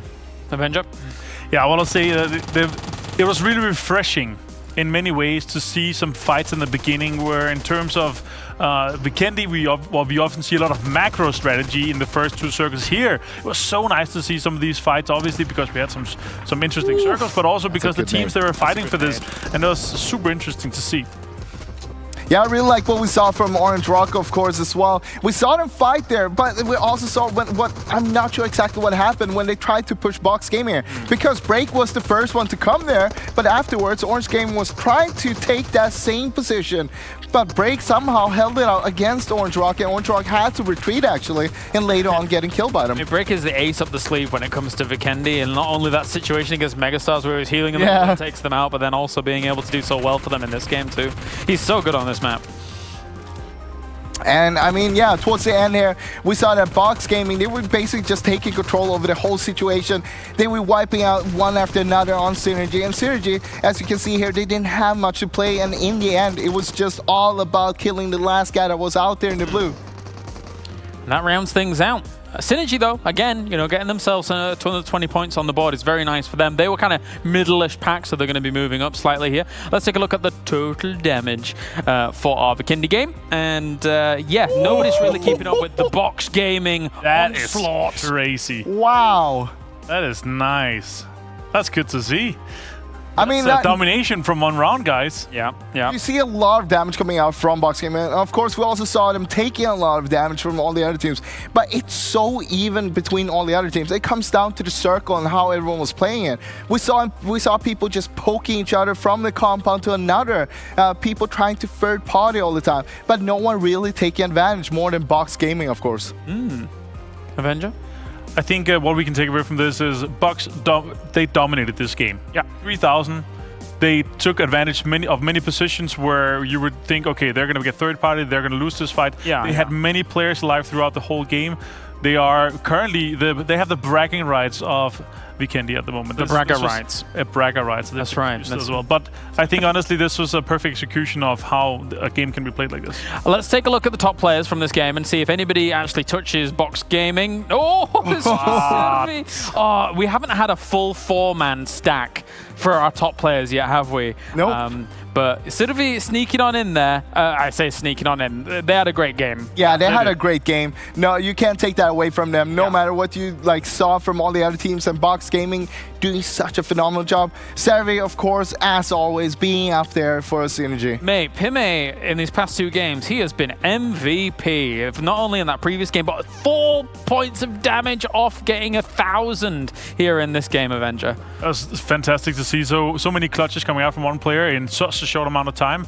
Again, we've seen that before from these guys. We saw Break and Lewis getting 8 and 7 kills on their fantastic Erangel game. We've seen some clutches again on the Vikendi where I believe it was Lewis that was able to get more of that. So that was it's good to see how these guys are able to both step out as a team, but also their individual plays and clutches. Xander's been bigging him up. Xander has been he's a fan. He's a super fan, I think, when it comes to Pime. But Froz or Avenger, who has Telestration? That is me. Get out of the way. Get out of the way, Froz. Get out of there. So I'll join you over here. I want to break down and tell you why Ryzen is one of the best players in the world. Because you know, I saw you like in rehearsals, you were playing. You were like, I just killed 3 guys. You're 1v3. Did a 1v3. Yeah. So here, one of the best players in the world. 1v3s.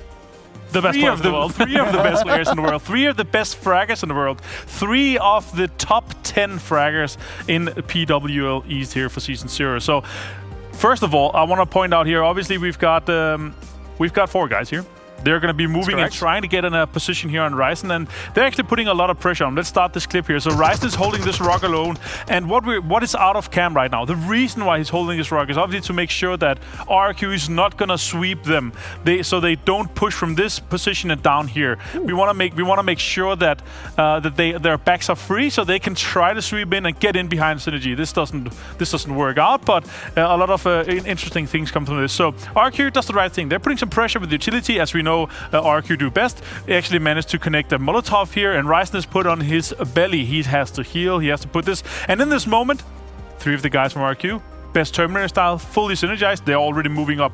They're trying to get a great angle. They're trying to get multiple angles from this one, and they're putting the pressure on it. But Ryzen, you know what? He says no. He knows he's coming. He's going to get 1 knock. He's going to get 1 more knock before going down himself as well.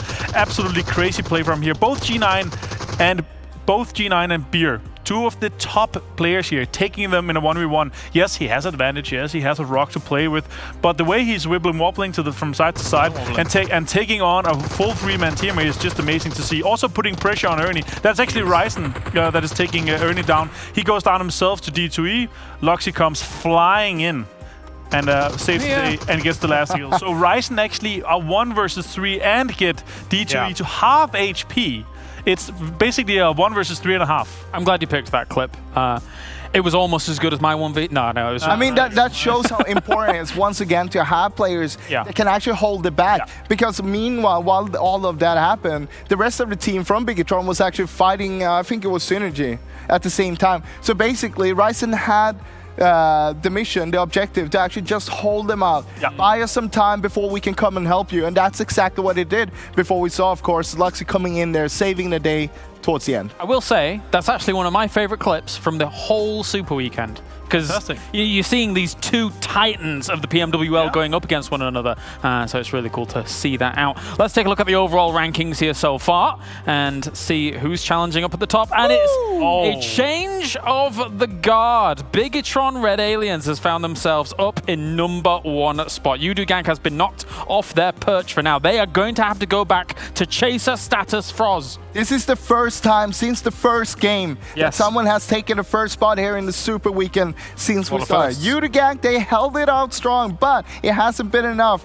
They are barely sitting behind though, and then of course RQ Athena and Box Gaming very, very close. I mean, Udugank went from 0 to 100 in those first 3 games in an instant. However, since then, the slowdown has been real, Avenger, and now they're going to have to kind of tighten up the bolts and move a little bit faster if they want to continue being in the top 3 spot, because people are catching up.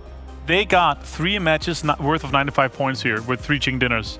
They've only got, and we've played 12 more matches. They have only gotten 51 more points in 9 more matches. That is a very low average. That would put them outside the top 12. And if we're going to be playing 24 games, we are going to be playing 24 games in the league finals. Yes. This is not a consistency that will put you in a top 5. It's not going to contest you for the winning spot. I love their back-to-back chicken dinners. It was fantastic. It was great, yeah. We need to get some consistency on the board for these guys in their bad games. Maybe it'll kick them and the chasers will start chasing once again here. RRQ Athena are maybe like 4 points behind as things do continue on. So very cool to see. Yes. Very cool to see that the top is now so close for our first Super Weekend adventure. Yeah, it's extremely close. I mean,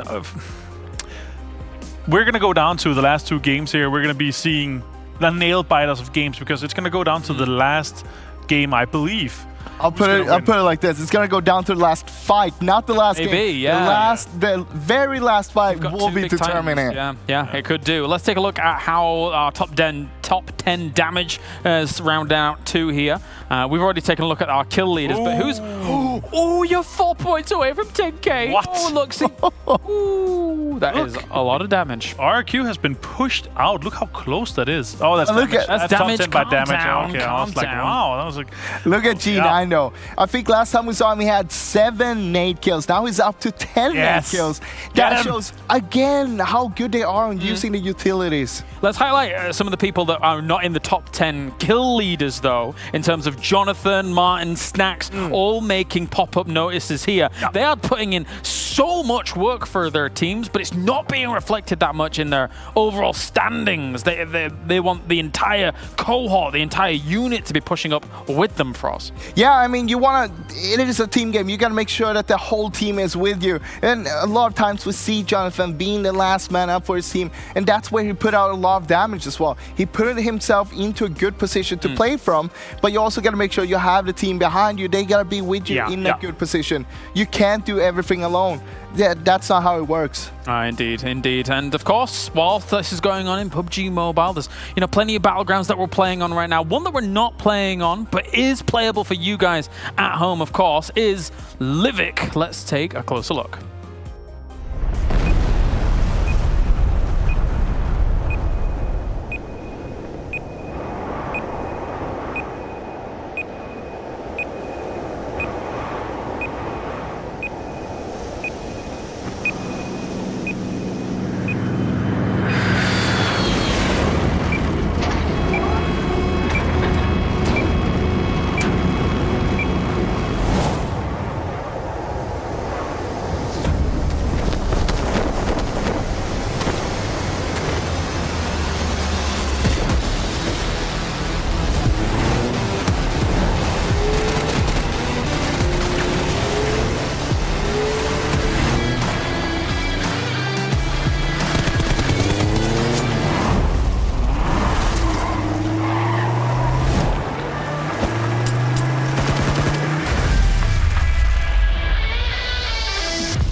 That's right, Livik is live in-game in PUBG Mobile right now, so go and play it. 52 players dropping. Very, very quick games, and just in general, very, very fun indeed. That's where I got my 1v3 just before. They saw it, it happened, it's true. Let me guess, you were at the hot springs and you were just boosting yourself up, because that's what you do on Livik. No. Okay, so I do that, but actually it was more kind of the center of the map. Everyone was fighting over a crate, and you know what?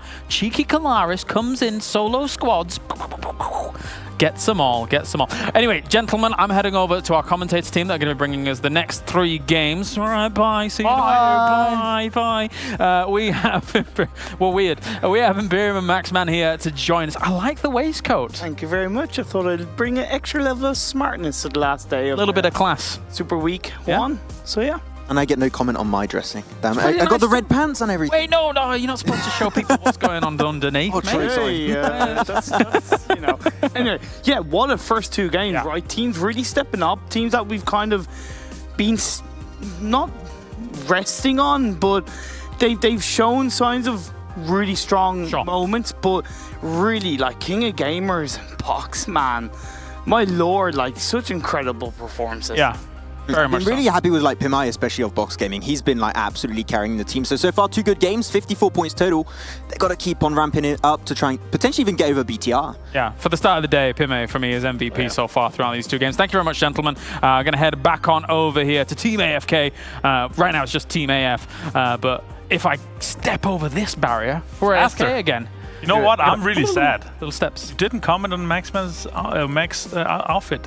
I mean, I could have commented on it. It's the French flag. He's French. I'm just happy that they can't see our white and pants. red. He didn't think of it. He just said he didn't even think of it. Of course he did. No, he just said he didn't. Yeah, no, he's lying. He's lying. That's clever. You see, blue, white, red.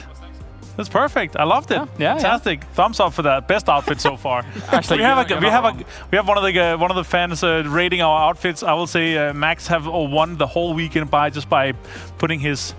Isn't that a little bit of cheating though? Using your pants? Yeah, but I will not be able to look good in only white and red. Like, what am I gonna come here in a red suit with a white shirt? That's gonna dare look. you. That's gonna look terrible. I want you to do it, right? Not right now, but later. So that would be good. Yeah, as you can see, the schedule had just magically appeared next to us, and we'll be going to Miramar next up.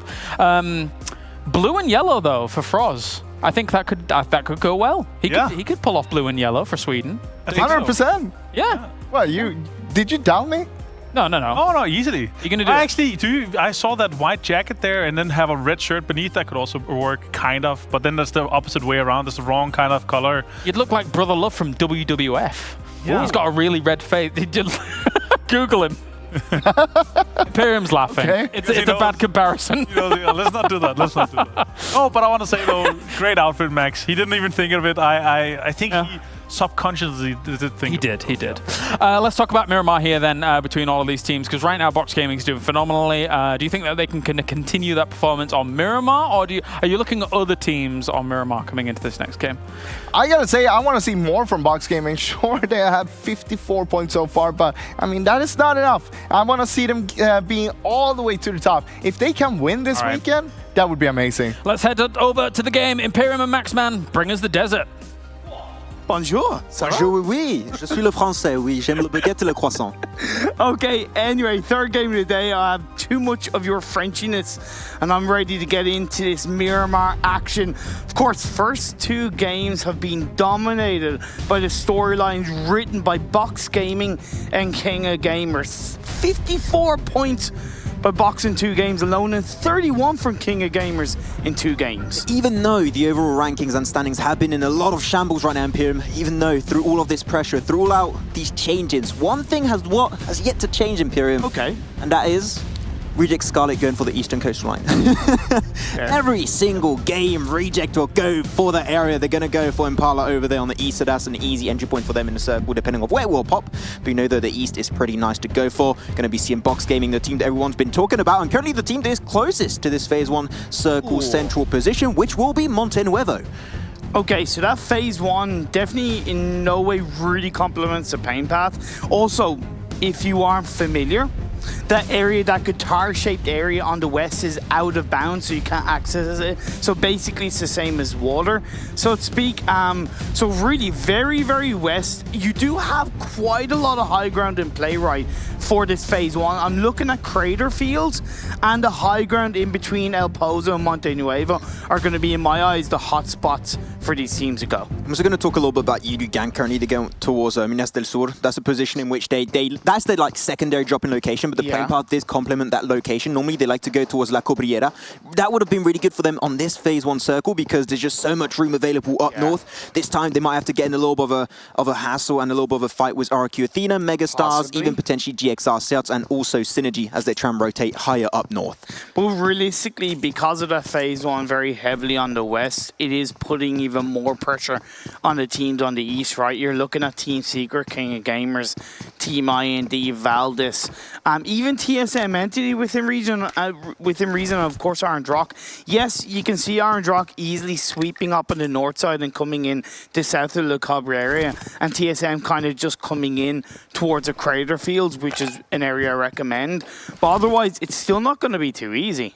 It will not be indeed, but one easy rotation that could be happening will be for T1. Currently the only team in San Martin. They're going to be in the more southern eastern location of San Martin with the little warehouses and everything.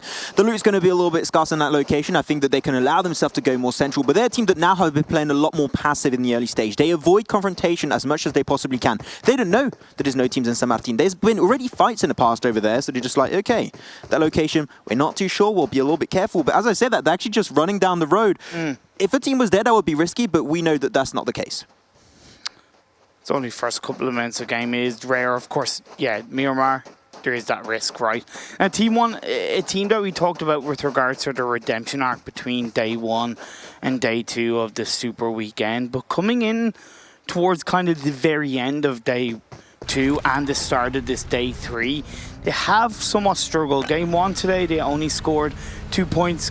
Game 2 in Vikendi, they scored 10, but when you look at yesterday at the end, they scored a 6-6 and a 1 point game. So definitely it's something they need to look at with regards to their consistency, because you know, the more consistent they're going to be, obviously at the end of the day, the overall is going to help them, because when you look at a team like Celts, who haven't been absolutely dominating, but their consistent results has kept them in the top 5, top 6 over throughout these first 3 Super Weekend days. And was that with chicken dinner in PM? They're the number 1 team in terms of not having a chicken dinner. They got the most points. So that means that, you know, they hit the averages.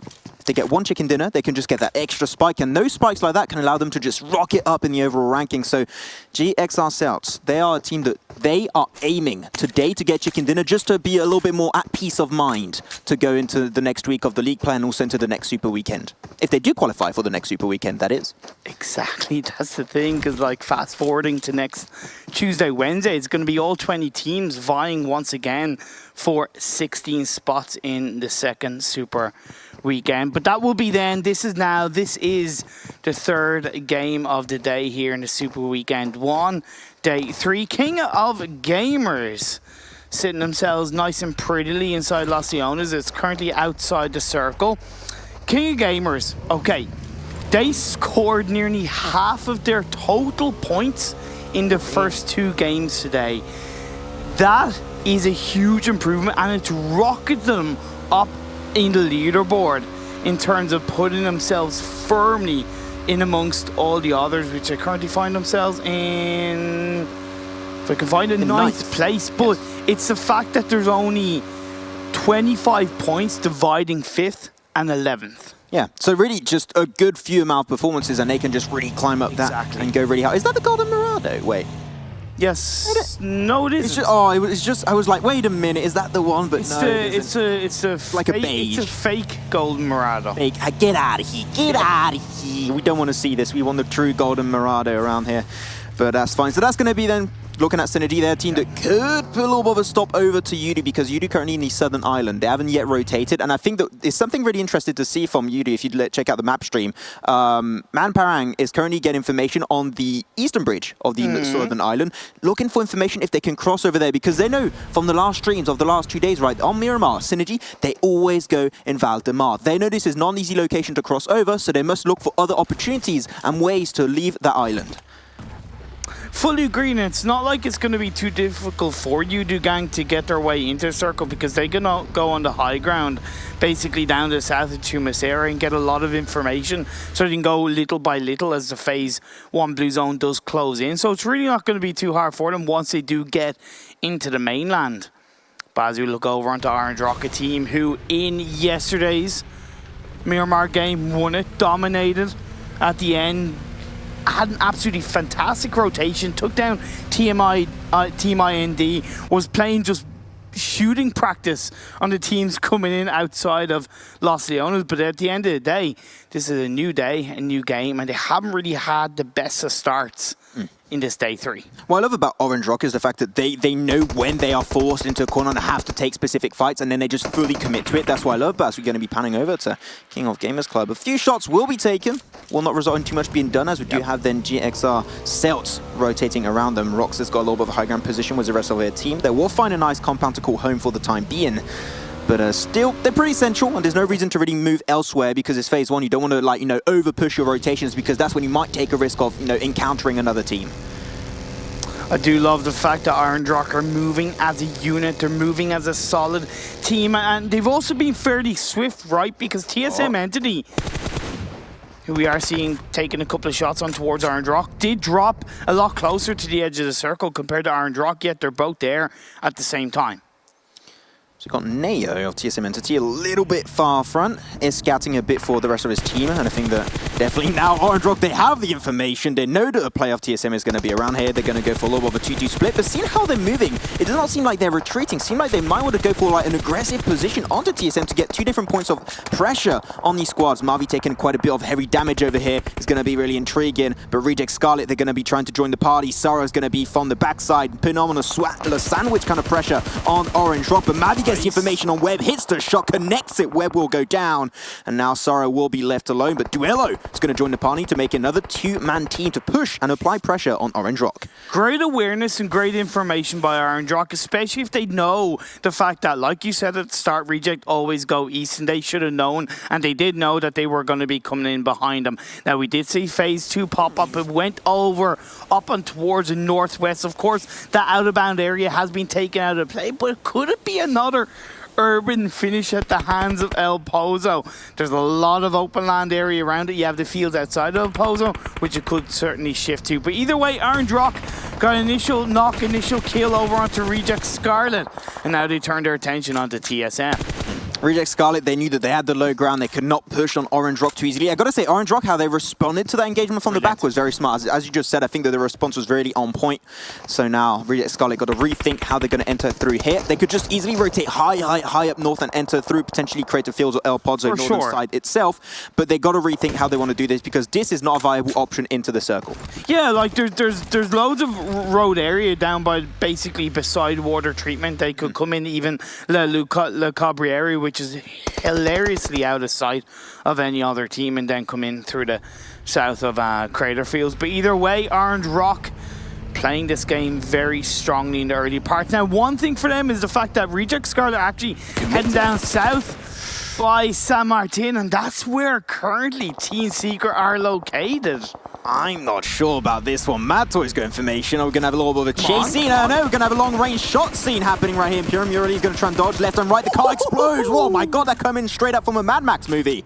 And now it's all down to the hands of Sarah, remaining alone for Reject Scarlet. I mean, we know that was a risky rotation. We called it, but they still went for it. They forced their chance, and it didn't work out.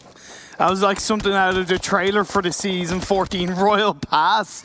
It was that crazy, but great play by Team Secret, great opportunistic moment. But at the end of the day, in my eyes, that spells realistically lack of information and lack of preparation from Reject Scarlet, and also really, of course, when you're coming in on the outside of the circle, you're not always going to know where every team is, but you got to make the calculated percentage. There's always bound to be more teams down the central part of the map, basically down south of where you are, compared to up north, and they went down south, they paid the price. And also because of the playing path, right? You could predict the fact that you'd have so many more teams down south. And like, that really does come together, and I think they should have tried to read the circle a little bit more and how this rotation could have worked in their favor if they thought a little bit more about their rotation. But what is this? That's going to be a team going around. Reject Scarlet, what is going on there? Well, they're coming around the corner. Duello and Webb trying to join the party, but they followed the rotation of Sarah earlier.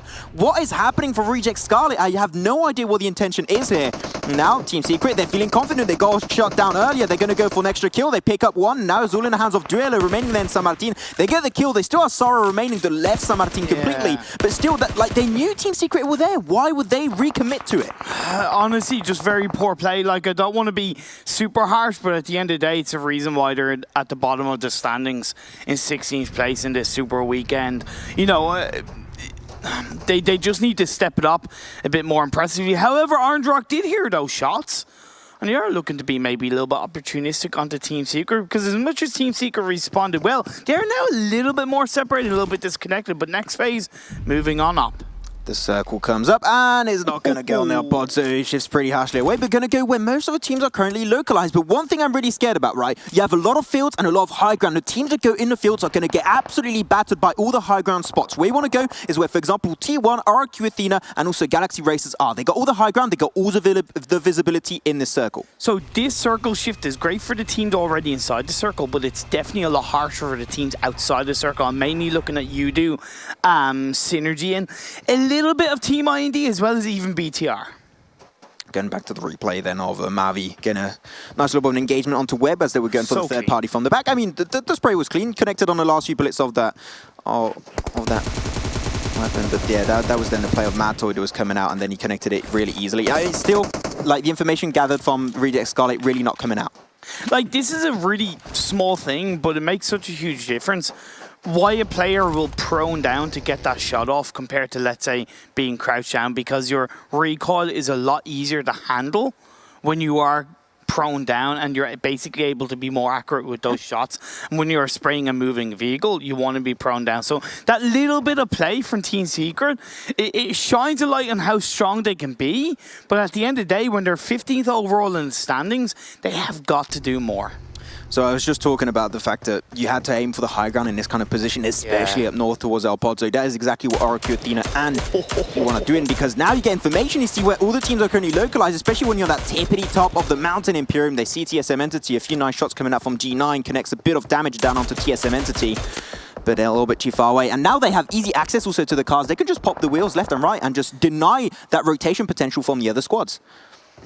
That's pretty fair, although TSM are the only team up towards the north of them, so TSM should be able to get around it. Of course, they are inside the circle, TSM, so they can kind of sit pretty where they are, knowing that there is a team kind of overlooking them and wait for the next circle shift up. I am curious about the potential fight between Synergy and King of Gamers on the west side of the circle, and then over on the east and the southeast, you have No Chance, Team Empower Grid, you have Team Secret rotating along with BTR, Box Gaming, and even Valdez playing around in one cluster. So what we're going to right now, there's a lot of fights that can be breaking out. Well, that's what we're going to be. Yeah. That's what we're going to be trying to keep on our minds, ladies and gentlemen, as some fights will definitely happen really, really soon. The next circle, Phase 3, is about to close up. We will be having Phase 4 on our screens extremely, extremely soon here in Imperium. And that will be forcing a lot of teams to rotate, because all the high ground positions that we mentioned were taken except for the fields, right? If it rotates towards fields, I think we're going to have a very entertaining finish for us, not for the players. Oh man, a field finish outside of El Pozo is just one of the worst things you can realistically ask for. All you have is a bunch of hay bales and a pocket full of dreams, to be honest. But let's see where it does indeed move up as Synergy do make their way in. It centers up quite nicely. There's a little bit of field in play, but what's very important is that a lot of the high ground has actually been taken away from the likes of RRQ, even T1, I would say Megastars themselves. I'm pretty sure that the rock of RRQ are actually out of circle. They're going to have to drop down in the open arms of T1 very soon. So we'll keep an eye out for you guys at home to try and see how that fight's going to be unfolding. But now back on over to the position down south on the eastern side. It's going to be Team Secret and Bigatron going to be just eyeing out for each other, looking for information, looking if they can get that lucky initial headshot. But Box Gaming, they're the team that currently are closest to the center, to the circle itself, I should even say. And that means that even if Bigatron and Team Secret take this fight, they can just go for the third party and just pick up all the remaining kills if they really want to go aggressive, which so far they've been doing. Look, 16 teams, 59 players. This is something's gonna like break the mold. Something is gonna be the straw that broke the camel's back, so to speak. We will see that snap of a finger and bodies will start dropping to the floor. We're kind of already seeing it between RRQ and TSM as they do lose a couple of players. RRQ sticking to that north position on the high ground, trying to punish TSM, and seems that's what they're doing. Team Secret, they're going to go for the push, the breach onto Box Gaming. They're sending one player first, which was Matto. I think that was a little bit risky, but here it is. The Cavalry joins up on the fight. Will be turned into a full-on engagement. Oh, no. You high goes for the spray. The grenade was cooked, but unfortunately will not do anything. And there you have it. That's going to be Team Secret clearing out that first initial kill, leaving now PMI and also the other members of Box remaining. Loki and Lewis are going to be over here.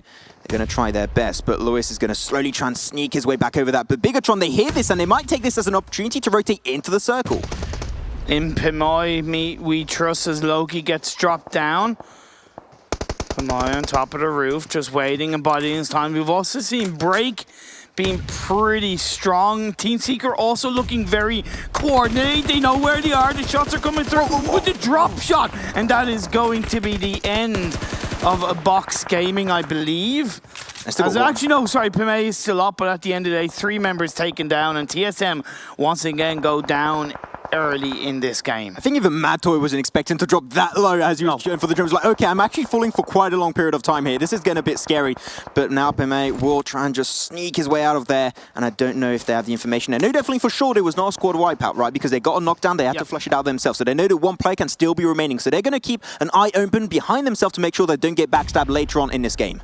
Now, you do see BTR, they're kind of slightly taken on 2 fights. They did get knocked down onto a member of Team Secret. But D2E and T1 facing off. It's going to come down to one player left for this T1 side. Young Jun, can he get the job done? G9 just rolling down with a just big stop right there on the rock. But we knew that eventually RRQ Athena, they had to drop down for their high ground position. They're slowly going to be tumbling down in the valley where T1 currently have set up their location.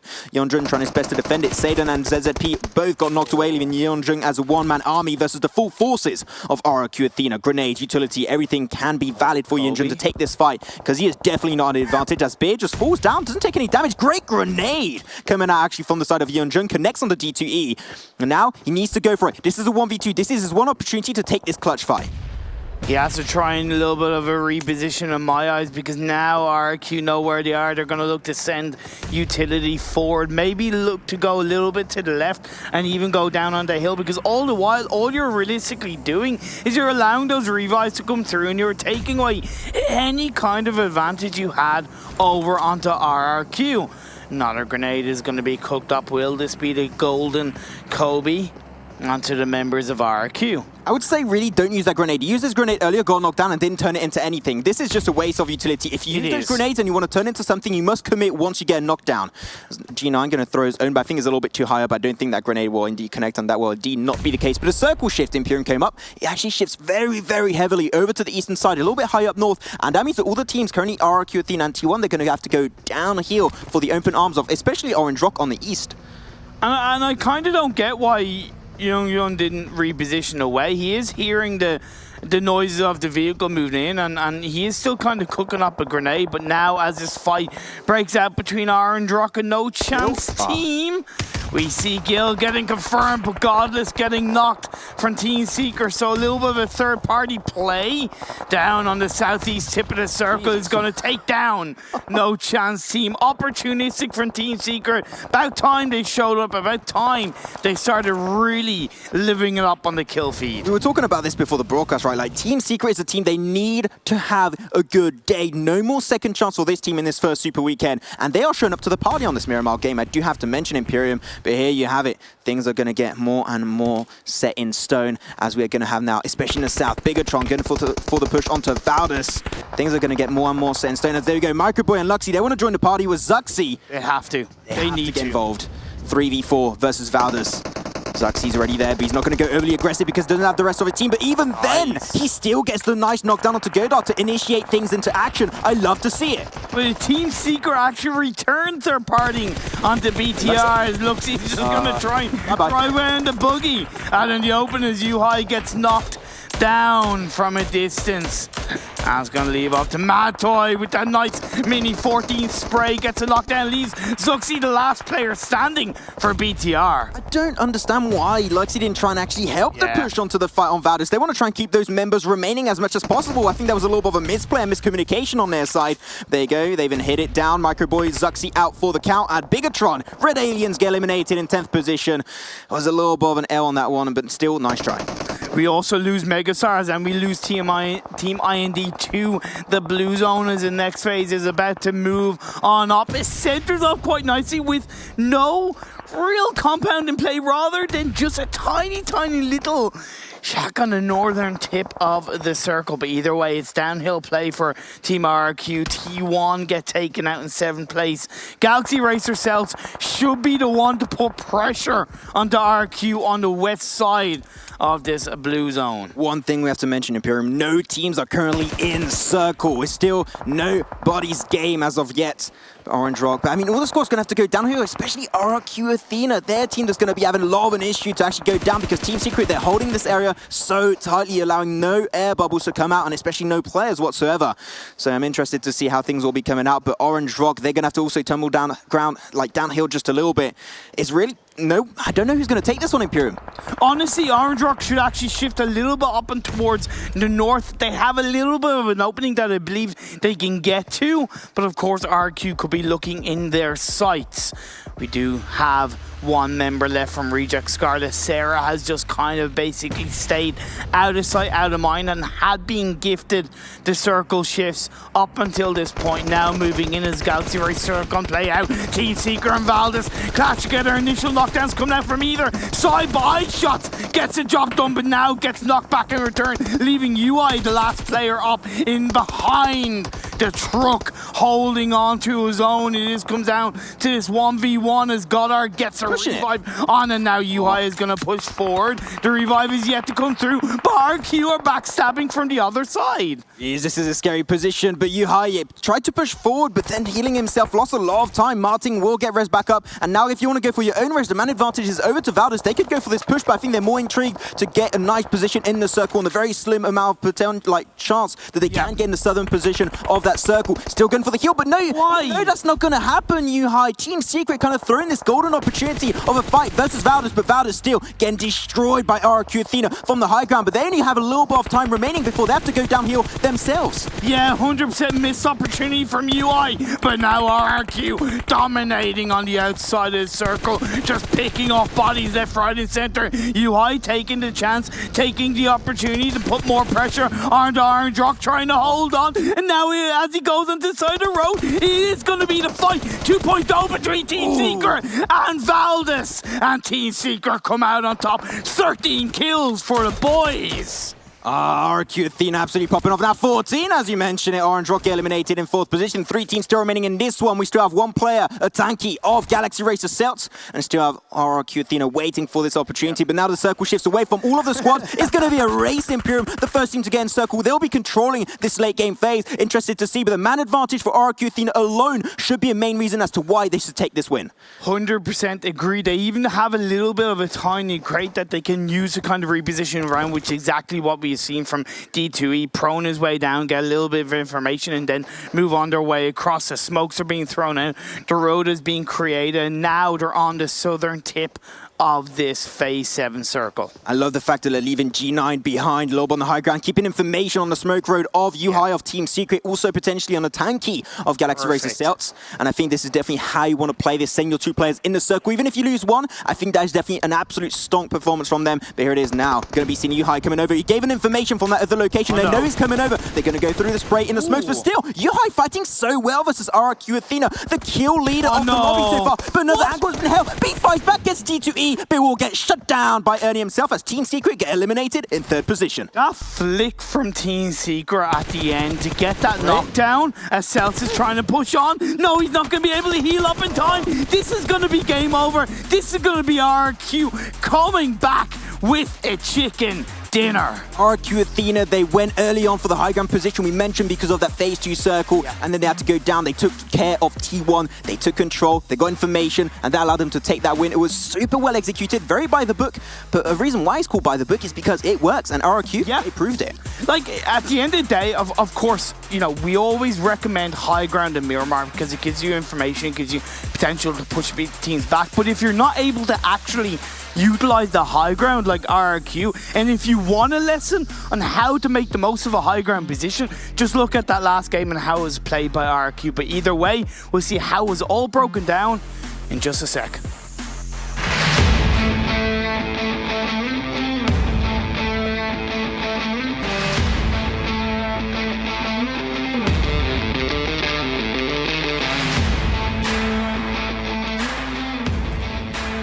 That's right, Skynet launches their satellites into the air, and RRQ Athena, the Terminators of the lobby, will continue to march on, and there is nobody stopping them from this kind of march. Impressive stuff by them, as they have everybody in their sights. Froz, Avenger, joining me here for this. RRQ Athena. And again, G9.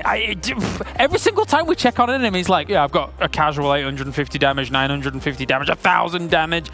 Just nuts, Avenger. And with this game, he's actually going to break the 50 mark. He's now the #1 kill leader with 50 kills. He's into the 10,000 damage as well as one of the 2 guys there. So insane to see for him to go into this. And RRQ with this game, they're probably going to take 1st place, guys.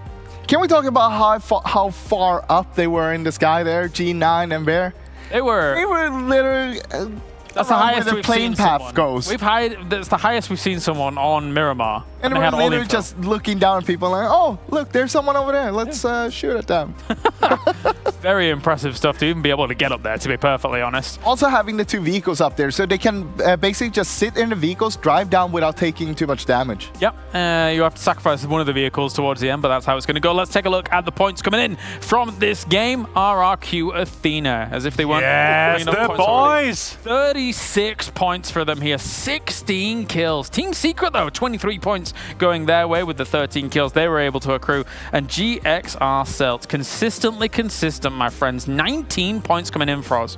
Yeah, that is actually amazing to see. We usually say, hey, they're above average. They always just sneak in there. But again, like we see teams like RQ Athena, we see Team Secret that is totally shining. And then you have GXR Celt that is just below, but they're doing a really good job. They are the only team in the top 6 without a chicken dinner. Yes, that's true. that tells the story. Where is it? They're going to be ending up on 5th after this game, I believe. So it's crazy to see. Again, this kind of clever play, salvaging when you're a lone player, he's deciding, you know what, I'm not gonna fight this. I'm gonna try to lay as low as possible. And RQ decided to take a circle priority over the. Yes, they did leave kind of an anchor man behind at the tree to make sure that if anyone trying to backstab, they're gonna try to take over that. But that also gave them the last and 16th kill of this lobby. It's a dip for Box Gaming there, but of course they've had plenty of points coming in throughout the past 2 games before all of this. So where do we even begin? RQ Athena, first game. Yeah. They got himself a 2nd place, a 3rd place, sorry, with 14 kills. Let's take a look at the numbers whilst you're talking about this. Numbers. As well, because RQ Athena has just been blasting.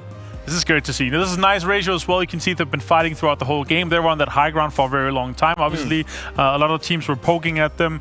You saw that they were moving slowly into the circle. They were not moving into the new circle. They were trying to get as much as they could out from that high ground advantage.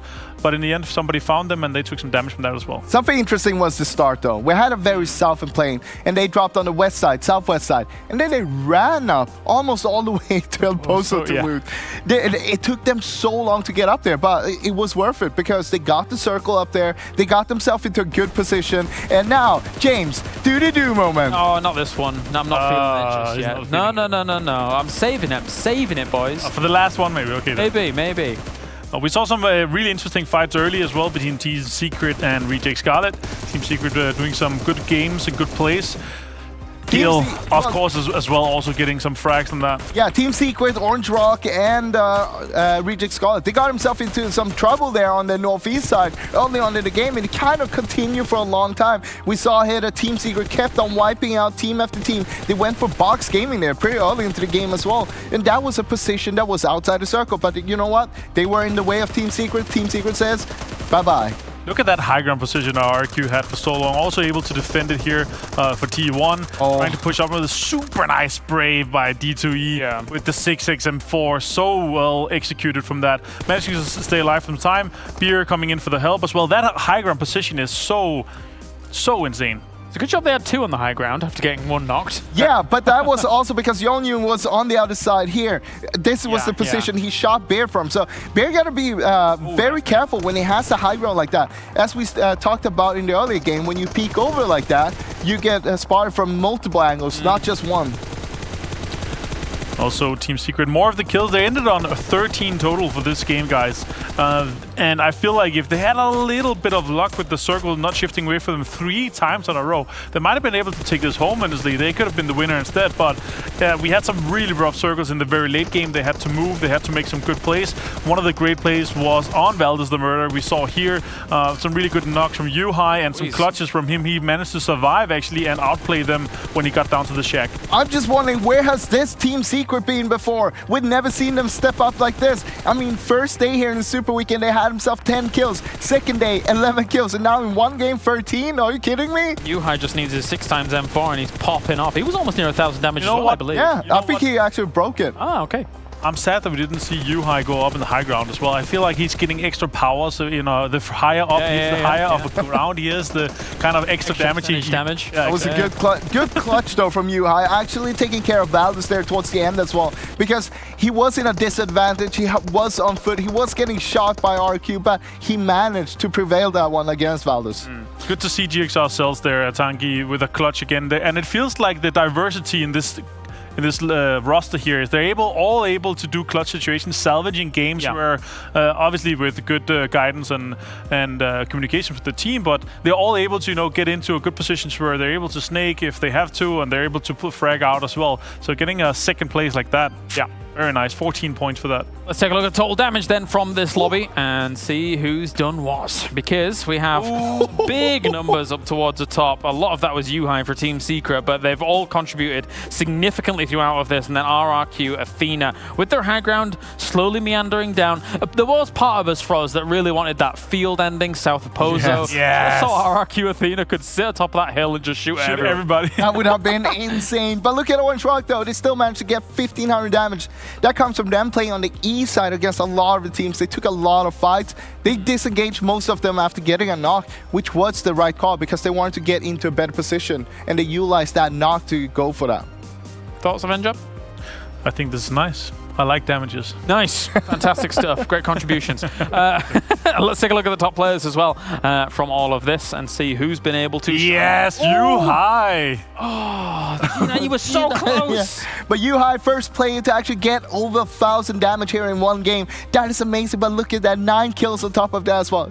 Didn't get the 10 kills, didn't get the double digits, but that is as close as you can get. I'm sad they didn't put D2 here as well, because D2 and Atangi actually both got 3 kills, but you automatically qualify for the top players of the game if you get 666 in damage. That's right, yeah. Because you can't be ignored at that point. Even if everybody's done way more than it's like... put him in! Get him in there! Put him in there. He's got to be there.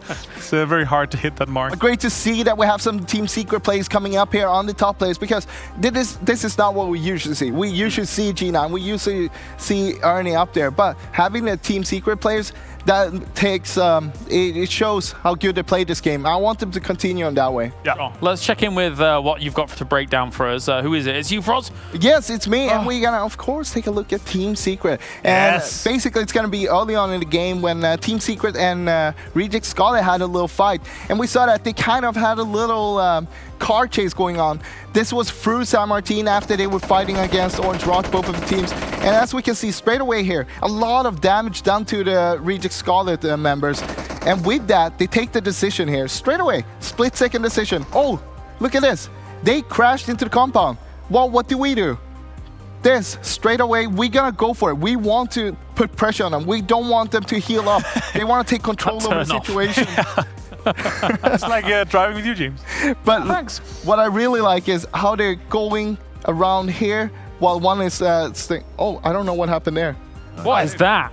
What is that, Froz? That is kind of an Avenger line, but you can see iShot is looking through that window there. So basically they're taking 2 different angles, making sure that they're trying to box them in so they have nowhere to go, nowhere they can hide and heal up.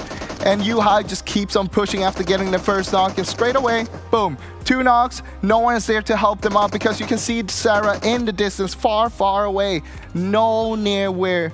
And I mean, that is such a good play from Team Secret to straight away recognizing, oh, they're crashing this compound. We got to put pressure on them. We don't want them to get healed up and take a position against us.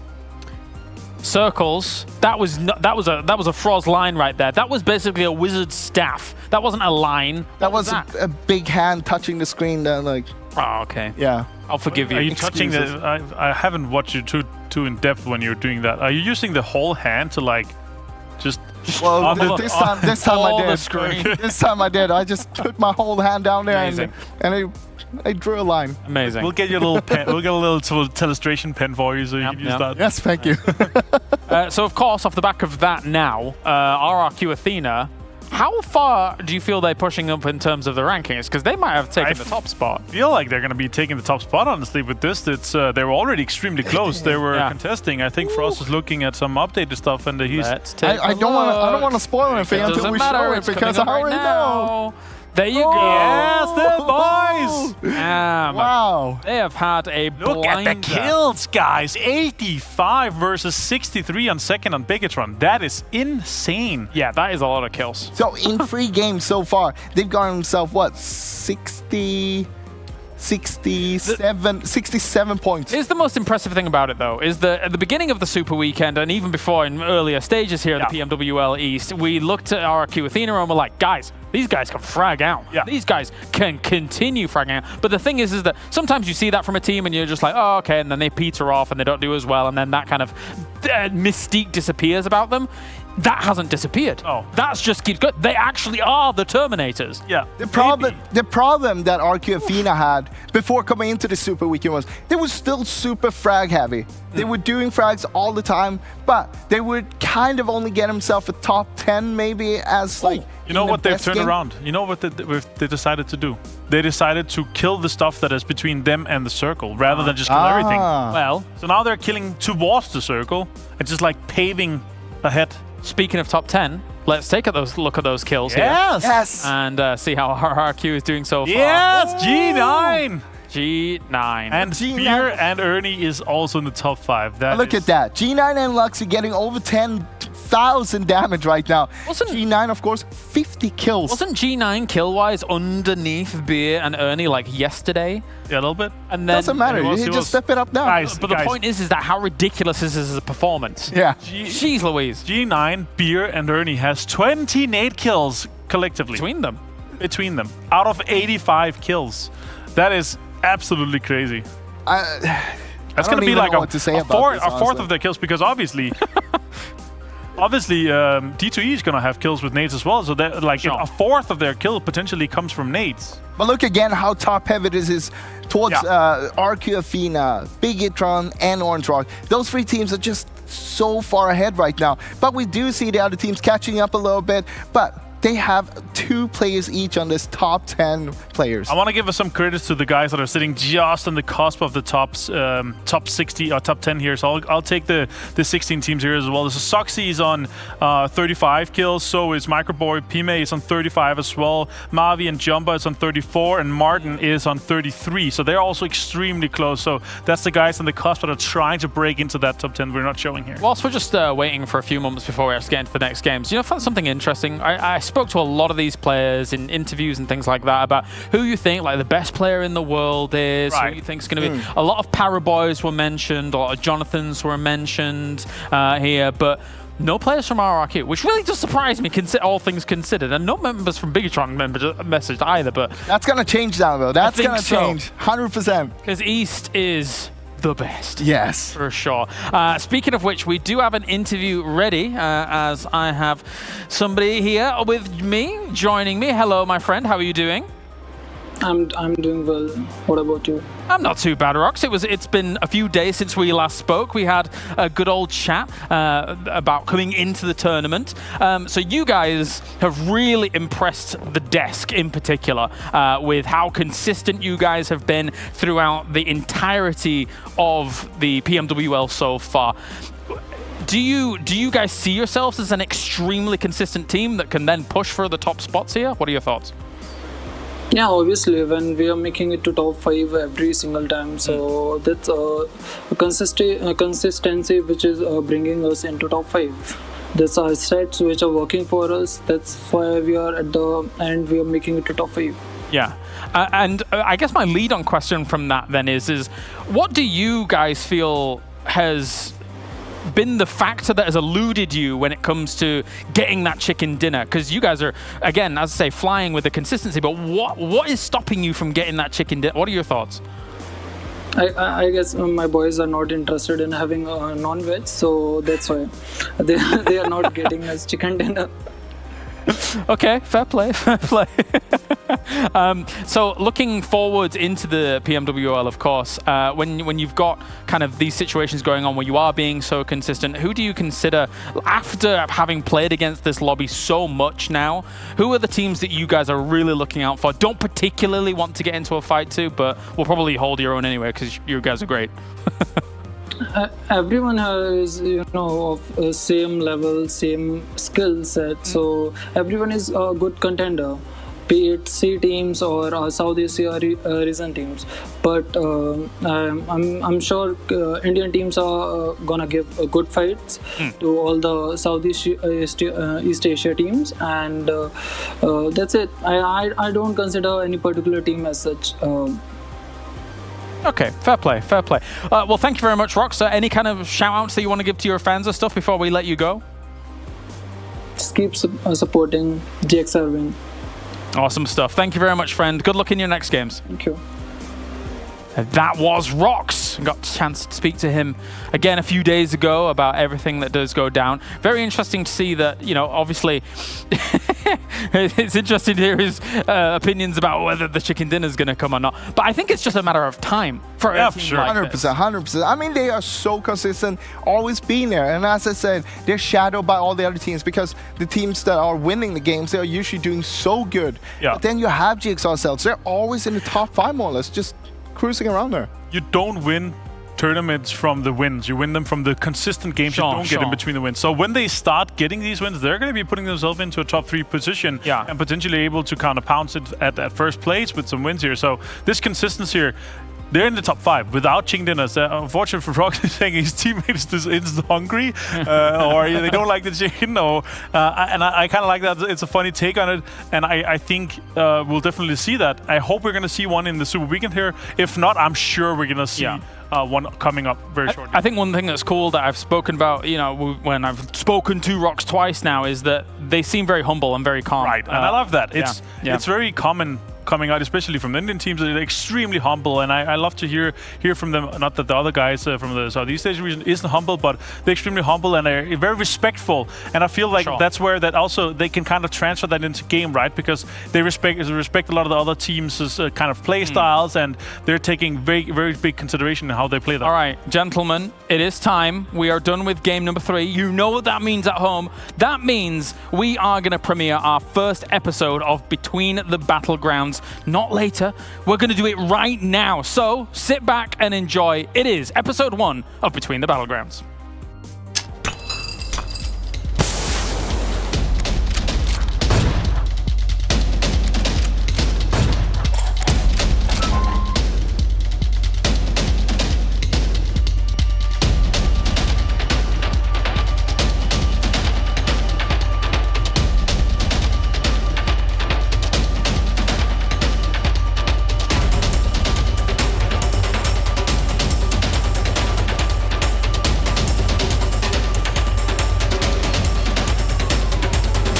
is scrambling to stop the spread of COVID-19.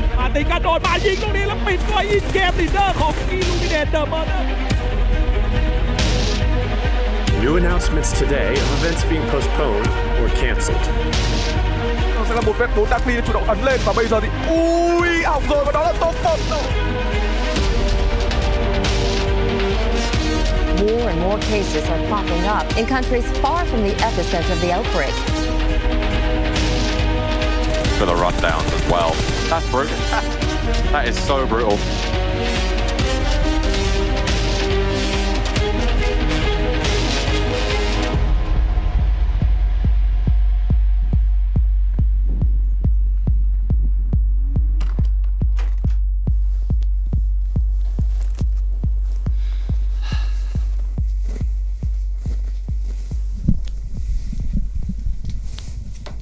Hey, John Allen. Hey, Blank. We'll bring you in just a moment. Stand by. Going live in 5, 4, 3, In fact, a few of the first games. You know what? Let's have them stick around for a little while as we have John Allen and Blank joining me. How are you doing, John? I'm doing great. I'm doing absolutely fantastic. As they were saying on the desk, it'll be really exciting. It's going to hopefully set the tone for the rest of the coming days. And of course, Blank with Yeah, I'm good, man. It feels like the global finals was so far away. But also it feels like it was just yesterday and we're just now picking up the pieces. But yeah, to answer your original question, I'm good, yeah. Definitely so. Starting things off with Erangel, gentlemen. It's, as I say, it's the classic. And I think there's probably no better way to start off a tournament like this when it comes to going to Erangel, getting things ground out there first and fast. Map number 1 here in the PUBG Mobile Pro Leagues. And me and my co-pilot Blank, we're going to take you over the first game.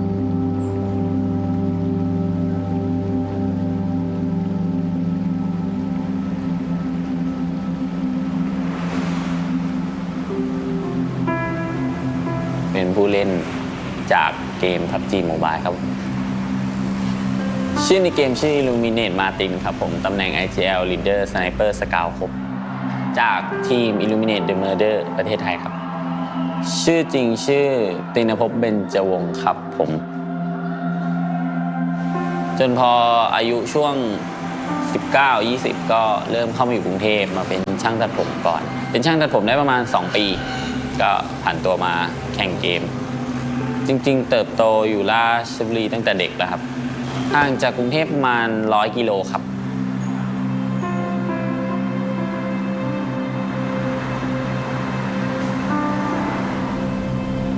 คิดถึงครอบครัวคิดถึงที่บ้านน่าจะคิดถึงปู่กับย่าครับคิดถึงน่าจะปู่กับย่าใช่เพราะว่าอยู่กับปู่กับย่ามาถ้าส่วนใหญ่ตั้งแต่เด็กครับพ่อแม่แยกทางตั้งแต่เด็ก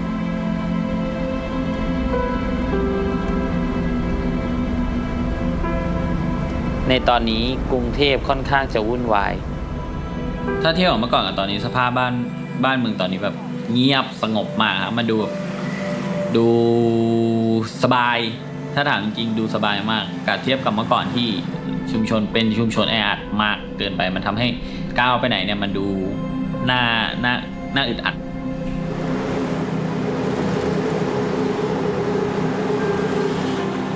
ผู้คนกลัวระแวงกันเองแต่ก็เข้าใจได้เพราะไวรัสสายพันธุ์นี้มันอันตรายมีหลายคนที่ป่วยหรือแย่กว่านั้นกลัวครับค่อนข้างกลัวก็ด้วยสถานการณ์ตอนนี้ฮะมันค่อนข้างลำบากต่อการแข่งขันแต่พวกเราก็ได้แต่ซ้อมคือเราก็ยังไม่รู้ว่าสถานการณ์ตอนนี้มันจะดีขึ้นเมื่อไหร่เราจะยังต้องแข่งในรูปแบบออนไลน์อย่างนี้อีกนานแค่ไหนเราได้แต่ค่อนข้างต้องเตรียมตัวอย่างเดียวเราก็มีเป้าหมายของเราว่าเราอยากจะได้แชมป์โลกเราอยากจะไปถึงฝันผมว่าถ้าเรามีความฝันนะขยันมันก็จะน่าจะมาถึงเองเหมือนกันครับตอนนี้อยู่ที่บ้าน Illuminate Gaming House มี JCZ Erangel แล้วก็เวลมอดครับผมกัดดาร์อยู่บ้านครับอยู่บ้านตัวเองอยากให้มาอยู่ด้วยกันเหมือนกันครับแต่ช่วงนี้มันมีเรื่องเขาเรียกว่าโรคระบาดโควิดกัดดาร์ก็เลยไม่สามารถเดินทางมาอยู่กับพวกเราได้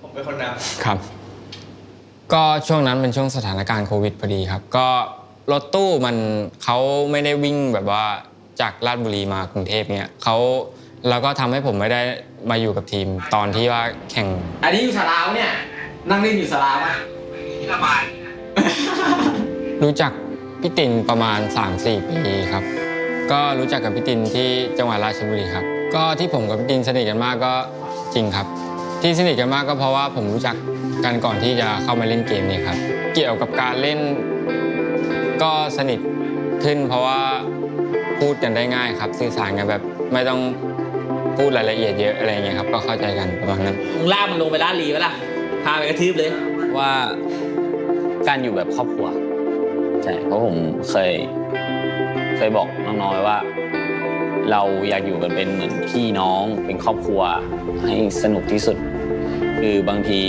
มองว่าความรู้สึกในทีมถ้าเราอยู่กันแบบครอบครัวอยู่กันแบบพี่น้องเนี่ยมันค่อนข้างทำให้ความพัฒนามันไปได้เรื่อยๆเพราะว่ามันคุยกันง่ายเล่นด้วยกันง่ายก็เก่าอยู่เรายอมไม่ได้พูดนะปีนี้จะเป็นปีที่สำคัญสำหรับทีมเป้าหมายก็เป็นแชมป์ครับเป็นแชมป์ global คือแชมป์โลกครับเป้าหมายของพวกเราคือแชมป์โลกเคยแข่ง global final ก็รู้สึกเสียดายครับ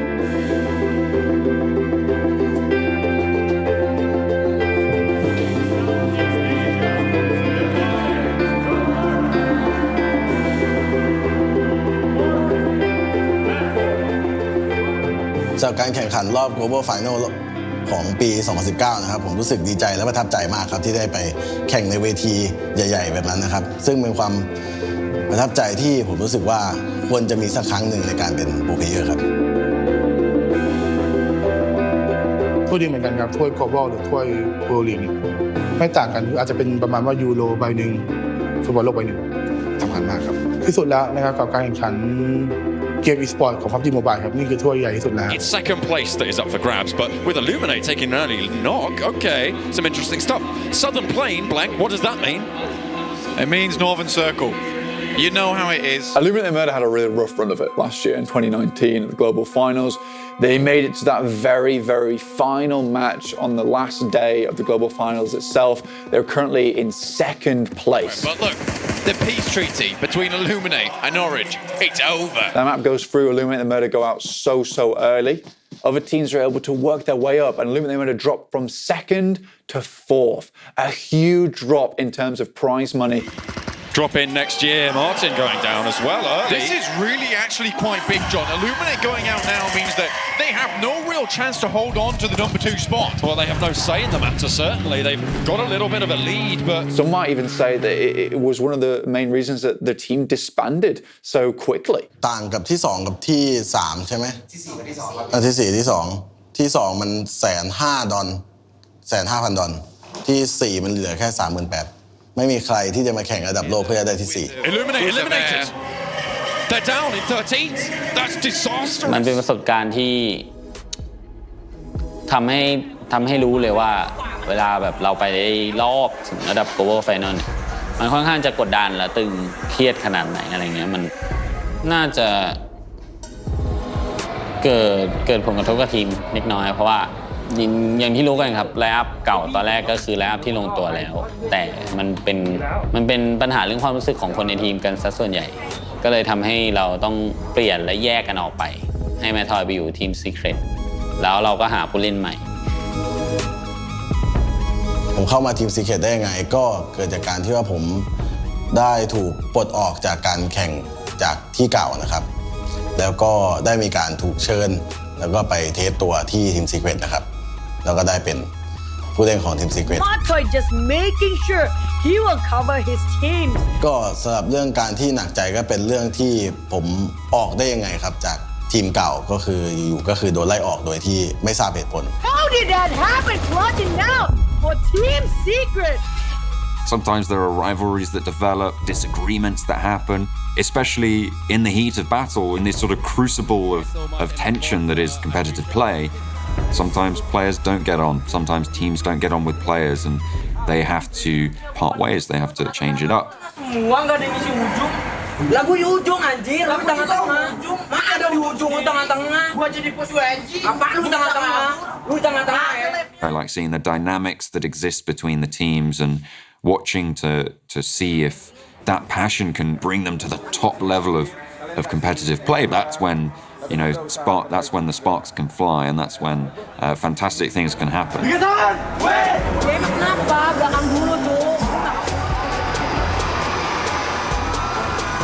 One of the most memorable moments that I've ever witnessed in PUBG Mobile has to be in the global finals at Kuala Lumpur. There was the team Bigatron. They were playing on Miramar. Both their teammates, as they're rotating, get killed. Wow, okay. They're going to be able to confirm this. I don't see any reason why they wouldn't. Microboy not quite able to get the peek over just in time, and actually, he gets away with it. Ryzen staying alive. And Beowulf now moving over to him. Try and finish his fight, but his teammates are quite far away. A good 200 meters. Huge. The shot. Huge plays from Beowulf. He misses the confirmation, but he gets the next knock. And the blow-up is there. Everyone's low, and the rest of Bigatron will need to try and capitalise here. C9, they are in the next zone as well. They can take this fight. They can take their time, but they will need to push in afterwards.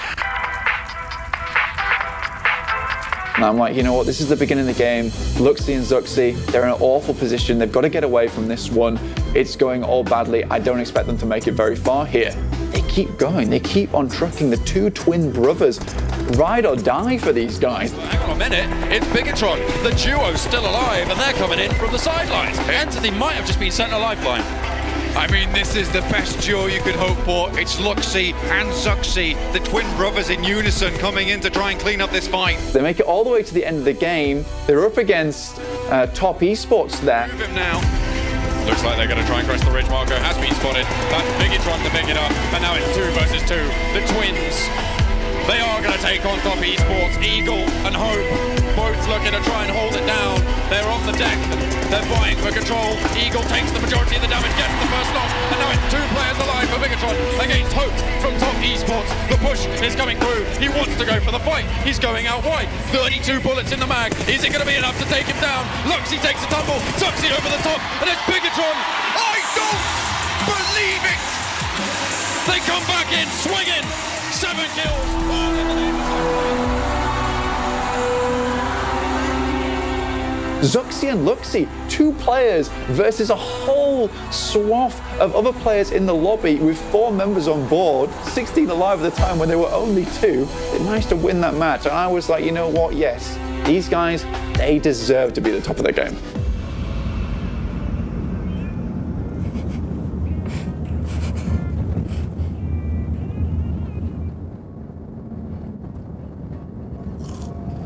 Di tim gue sendiri ada 4 player. Di tim gue sendiri ada Zuxi, dia kembaran gue sendiri. Sifat positifnya nggak punya. Gak apa-apa kan? Kan biar lebih menarik. Oke lanjut. Di tim gue sendiri ada member 1 Zuxi, dia saudara gue sendiri.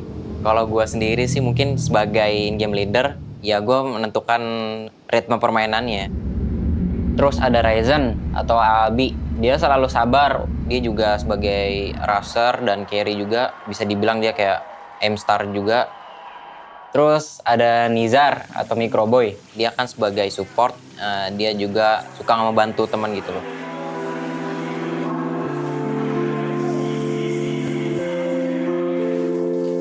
Orang lain mungkin waktu gue welcome masuk Bigatron gitu kan, orang lain ngeliat gue tuh masih bocah, nggak bisa apa-apa segala macam kan, dan gue tuh itu menjadi tekanan gue sendiri supaya gue bisa buktiin kalau gue itu jadi salah satu pemain yang terbaik. Perasaan gue di Kuala Lumpur gak nyangka, bener-bener gak nyangka itu mimpi gue sebelum main itu jadi juara, tapi jadi kenyataan. Dan sekarang kayak udah cepet banget gitu, merasa udah cepet banget, baru kemarin. Sulit banget sih, kayak udah lega aja gitu loh. Gue ngangkat kemarin tuh piala 21 kilo tuh bener gak kuat, dan pas kemarin tuh gue pas juara itu ngangkat dengan spontan tuh gue kuat gitu loh, gue angkat gitu loh.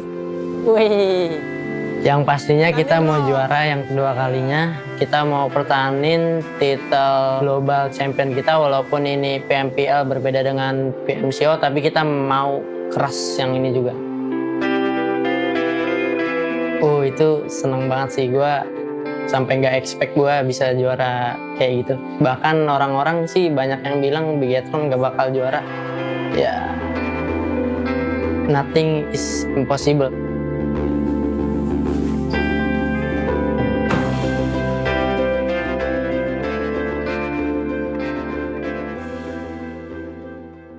Halo.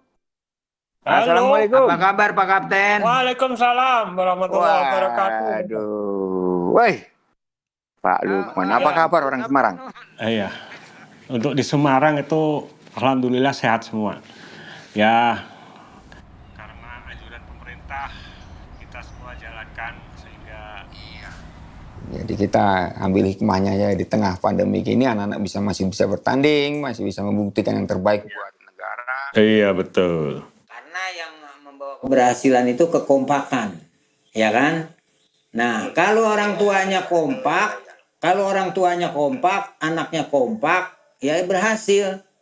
Nah, coba kemarin orang tuanya nggak kompak, ada satunya nggak kompak, ya. Itulah. Iya kan? Untuk anak-anak kan lagi bertanding nih.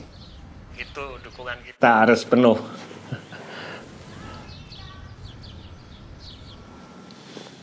Ya. Ini kita dada-dadanya nggak kayak anak lain ini tadi. Assalamualaikum, I love you, Beterwin. Assalamualaikum. Beterwin. Beterwin. Bangsat lu. Udah danjal terus betul. Ketika lu nanya ke semua player mau jadi apa, mau jadi terbaik sedunia. Dan kalau mereka nggak mencapai tingkat ke World League atau globalnya, mereka nggak bakal menjadi juara dunia. Jadi menurut gua ini adalah stepping stone terakhir, ultimate goal-nya dari semua pemain PUBG Mobile di competitive scene. Memang udah semua lampu tuh udah kayak tertuju ke arah Bigetron Red Alliance. Karena kan BTRRA ini tim yang sekarang lagi megang gelar juara dunia nih untuk di scene-nya PUBG Mobile. Jadi dengan firepower-nya mereka, gameplay-nya mereka, taunting-nya mereka ketika menang, terus gaya interview mereka ketika ditanya. Jadi memang ini sebuah tim yang unik, sangat-sangat unik.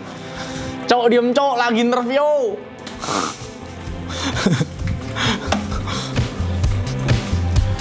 Kita siap.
You can already tell just from episode 1 that a lot of tensions and a lot of highs coexist in the PUBG Mobile esports world, be it the inter-family rivalries and the inter-family highs as well as support. Great stuff to check in with everything that's going on, and there'll be more to come from between the battlegrounds. Joining me still here, Avenger and Frost still. You're not going anywhere.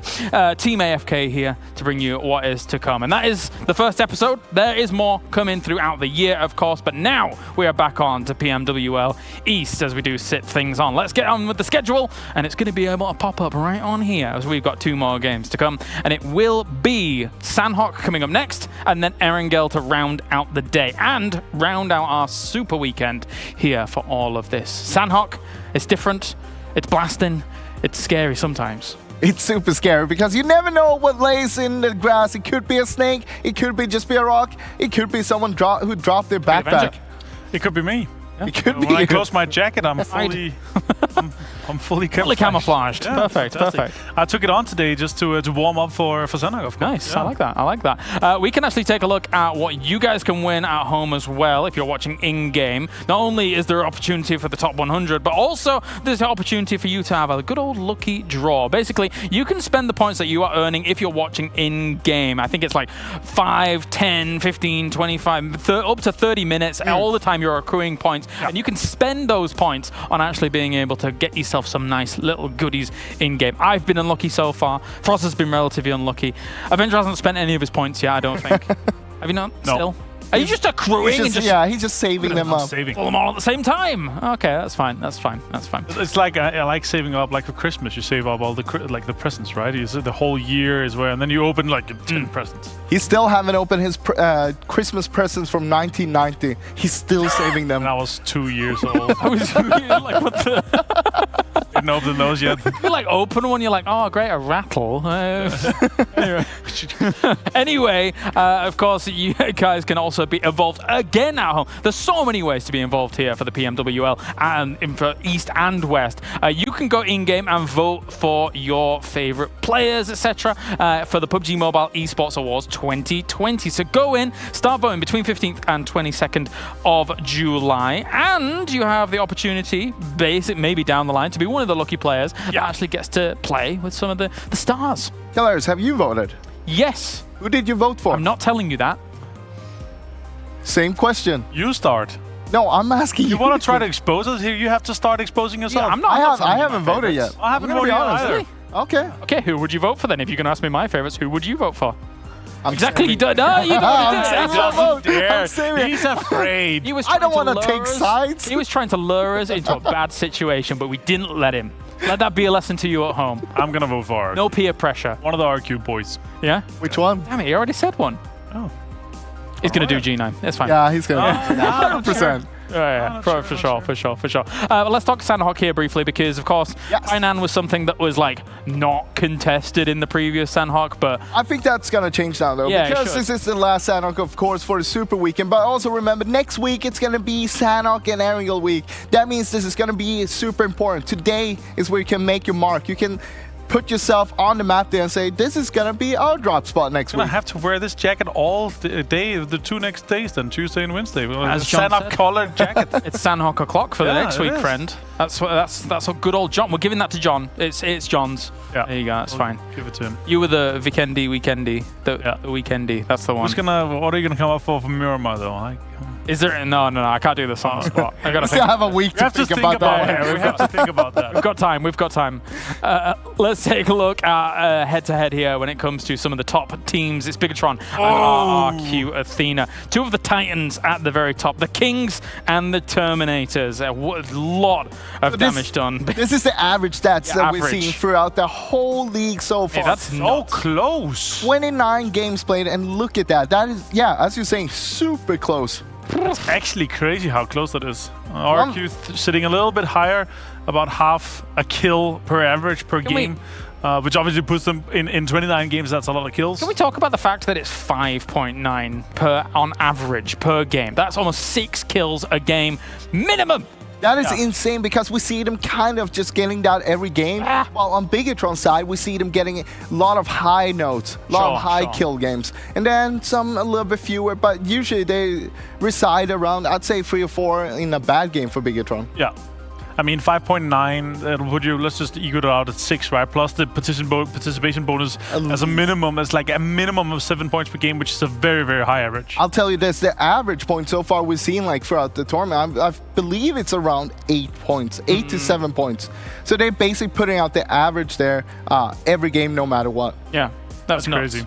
Very nuts indeed. And then, of course, that doesn't account for the, as you say, the high notes. Yeah, exactly. I feel like Bigatron, when they salvage, they're salvaging via potential placement later on. Whereas RRQ, when they're salvaging, it's because they got 8 kills when those 40 people left alive. Which they go out like in 13th and get 8 kills. They go out in 10th and get 6 kills. Like they're continuously getting those extra points via kills, though. So that's very good to see. 85 kills so far in this. Crazy. I still want to talk about Sanhok though, before we actually get on into it. Because of course Painan is something good or whatever. We saw Boot Camp. Now a few people took up residence there. I think T1 actually was there last time. They were there fighting No Chance Team, if I'm not totally wrong. Yeah. But also I want to talk about the Northwest Island, because that is an island that is super hard to get to late game. And we haven't seen too many circles like actually end up there. We've seen by Trifecta where the river meets, but not on the Northwest side. And one of the teams that is actually dropping there is Team IND. They like to take those counter spots where it's hard to get to late game. We see them Erangel dropping on Millie Island, where it's also hard to get on late game. So I want to see a circle coming up there. I want to see what happens. You know what I'm interested in here? Because obviously, once you prepare for next week and you're one of the teams playing here, you're going to be looking at the last Sanhok game played, right? So you, I kind of want to see some of this team. If you want to be contesting, if you want to be, you know, try to throw somebody out of their compound or their loot area, this is kind of the time to start it. If you are not in a like, obviously we're fighting for the best placement here so far, but if you're in a place to do that, in a spot to do that, you can set up traps, you can do some of that.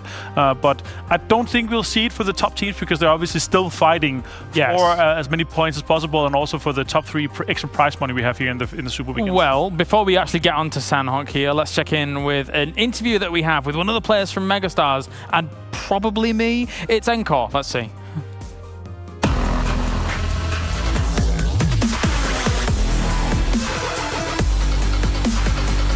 Hello, ladies and gentlemen. It's me, Kyle Aris, the host of PMWL East, and with me I have Encore here, who is going to be answering a few of our questions. So let's get into it. First question is, introduce yourself, Encore, as well as your role within your team. Okay, so my name is Rishabh Katoch, and my in-game name is Mega Encore. I play as a scout for Team Megastars. Okay. How did you first get introduced to PUBG Mobile? Okay, so I started in the year 2019 with the team Learn From Past. My journey there was like a little bit like a roller coaster, but we couldn't finish at the top of the table. But then is when Megastars came into the scenario and guided me. What is your favorite memory related to the game? When we got selected for the World League. What map is your favorite when it comes to competitive play? Erangel. Which team would you consider as your biggest rival throughout the PMWL? It's from India only, Team Entity, TSM Entity. Okay. How would you rate your team compared to other PMWL participants? 8 out of 10. What is your favorite drop zone location and why? Nowhere F9. What is your preferred weapon loadout? M416 and DP with 4x. Okay. Well, thank you very much, Shankar, and good luck in the PMWL. Thank you so much. That's right. Thank you very much, Encore, for joining me. And so far, so good for Megastars for what they've been able to put up in terms of, especially, I feel like their performance in Erangel has really been a standout. We've seen them get multiple chicken dinners across the couple of games that we've seen them, not only in the Super Weekend, but also in other phases of this tournament so far for us. I really like how he said his favorite moment so far was to actually get selected for the World League, of course. Sure. But I mean, they did qualify here. They got themselves a third place in the South Asian PMPL. And I mean, now's the time to make another better big moment here. Yeah, I think with 130 points so far, 131 points so far here in the Super Weekend, contesting the 5th spot right now with GHSL. Cells has more kills, so I think they're on top with that. But to be in a shared 5th place right now in the first Super Weekend, I think they're super proud of that. I think it's amazing performance from Megastars, and I think we're going to see more great stuff for them. They're able to get, you know, chicken dinners in games where they are in a rough spot and they're putting themselves in a, like, they're enabling each other, making sure that they're getting those kills and getting those kind of chicken dinners from those positions they're able to get into. And of course, they actually won our previous Sanhok here for the Super Weekend. So they're definitely a team that can make it happen on a battleground like Sanhok. They seem to be able to, when we see them getting their wins on Erangel, it's been on those kind of hillsides on the east side of the map where it's slightly akin to Sanhok, actually, where you're kind of snaking about, taking a rock here or there, a little bit of foliage about. So maybe they really thrive in those situations. I mean, they kind of could thank Bigatron for actually winning that game, because in the first one we had in day one, they actually got bullied out from the normal loot spot east of Hatin. True. And then instead they have to go a little bit more south outside boot camp. And from that, they actually got a really good circle yesterday on Sanhok. Yeah. And today, who knows what's going to happen, but yesterday we saw that they kind of had center circle. They played with very fatigued loot. They were playing around with level 1 helmets and stuff like that because of that, but they managed to prevail even with that. So I want to see what they can do, if they can get a little bit more loot and wherever the circle is going to land. A very resourceful team, Avenger. Yeah, I mean, you're playing with what you get, right? And I think that's where also we've heard for some of the players as well, like their passive-aggressive playstyle. They're passive when they need to, and you know, when you get bad loot, when you don't have too much loot, you play in a more passive style, and I think that's where they're very coherent and thinking about that. So I think that's what makes them a great team at the moment. It's time. It's our penultimate game here of the Super Weekend, Week 1, as we head over to our commentating team. It's Imperium and Maxman to bring us the jungle. Thank you very much, gentlemen. Indeed, the jungle's coming up. But violence, speed, momentum, a few of the words able to describe the absolute destruction and carnage set up by RRQ Athena so far. And now we're going over to the jungle, as Kalosh just said, and it's kill heavy. Is this going to be the calling of RRQ Athena once again? Could be, but then again, like they talked about with Megastars, right? They won yesterday in Sanhok. Could they win again today? The only caveat I would say about this is something that it was mentioned with at least John and Blank.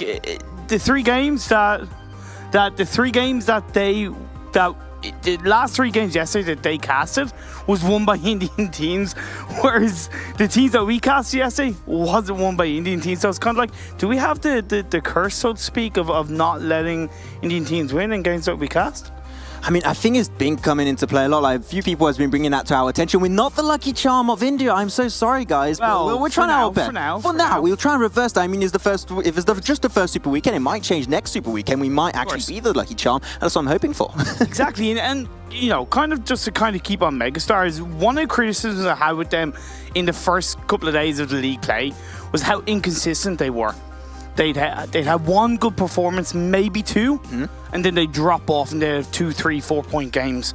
Into the Super Weekend, they haven't just won games, they've gotten consistently strong performances similar to the likes of Celts. And of course, at the end of the day, it's led them to be 6th on the leaderboard. Same points as Celts. I do have to agree with that. You know, they've been a team that's been doing pretty good overall, but you're just talking about Celts, and I'm actually going to be talking about them so far. Okay. We talked about this many times throughout, you know, when we were casting the European scene, when we cast like many tournaments in PUBG Mobile, being consistent. So far, Galaxy Racer Celts, they've been one of the most consistent teams. They're currently the first team in terms of having also 0 chicken dinners. True. If in the 2 remaining games here they can get chicken dinner, they can just climb up in potentially top 3. But with that said, we do have a little bit of a technical issue. We'll be sending it back over to our analyst team right now. That's right. Yeah, we just need to get a little bit of a remake going on, but that's fine. We can have a bit of a chat whilst things are going down here. So we're still waiting for, you know, that Sanhok to come about. But as the gentleman over here, we were mentioning GXR Celts. We've spoken about them a little bit, but I think all of us are very impressed by the consistency they've been able to show before. And if they do get a chicken dinner, as previously mentioned, they would be contesting for the very top spots. And I think that's an awesome position for them, Froz. I mean, they're currently sitting on 5th place, as Martin mentioned earlier. Kind of shared 5th place on 131 points. So they're basically 40 points behind from the leaders, RQ Athena, right now. The #1 team from SA coming in here. They won the PMWL for SA.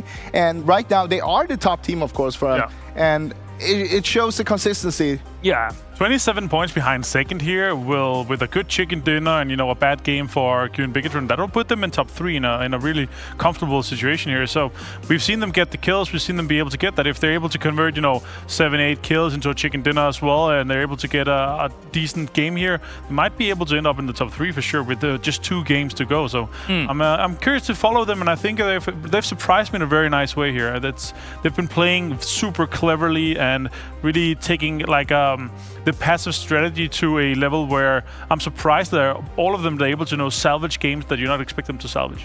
I mean, I would say PUBG Mobile, it's kind of like golf. It's a lot about the early, how you set yourself up for the end game, how you come into the green itself. And that's what we're seeing right now. GXR Celts are doing a phenomenal job on getting in towards that. But then, when they're going to put the last little stroke, it's not really happening. They're missing that shot. I like the analogy. I love it. I think big fan of golf. Golf, chess, you know, there's multiple like games where you set yourself up for wins. Let's talk about Orange Rock as well, because they're a team that coming into this stage, especially, a lot of our eyes were on Orange Rock, but they've not had the easiest of times here. Kind of middle of the pack right now. Anybody have any ideas as about what might be going wrong for them? We've spoken to Scout a few times about this, especially after they got their chicken dinner as well. We spoke to them about that game on Miramar that looked very confident after taking that battle with IND. So I feel like they're not having that synergy we saw them having earlier on in the tournament. They're kind of taking the early fight still, but at the same time, they're not getting the same kind of team play on protecting each other, taking flanks again with each other, making sure that they can cover each other and just helping each other out. But we saw some good stuff from them on Miramar, for example, when they were fighting, what was it, Reject, Scarlet, and Team Secret. How they kind of got pinched between the teams, but then got himself a few knocks and then just moved away.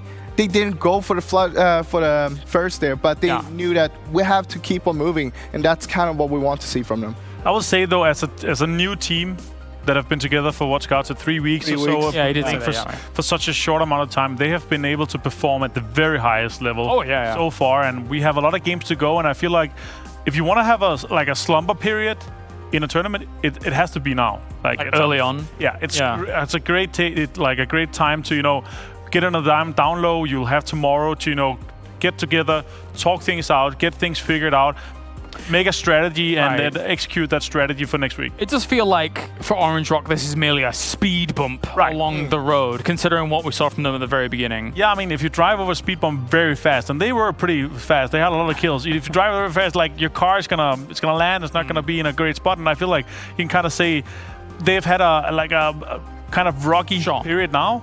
And I think they can get back for sure. And a final team I want to talk about before we actually go into our Sanhok is Synergy, because Synergy over the last 2 days has really impressed me. Kind of, again, middle of the pack here, but overall, I think that the way they've been able to get things going, as we have a Konina power member there for a second,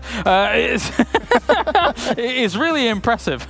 Yeah, I mean, the first day of the Super Weekend, we saw them only getting themselves 22 points, but yesterday they actually managed to accrue 66 points. Yeah. That's 3 times as more on just one day, and it shows that how much they grew from one day learning about the other teams, knowing what to do to the next day. Yeah. And that, we kind of want them to follow up on that and make it even better. They've been able to survive some very good late game situations, and I can appreciate West trying to infiltrate East. Okay, they know it's the best region, but that's by the by. You know, we are in the best side of the world. It's all good. It's all good.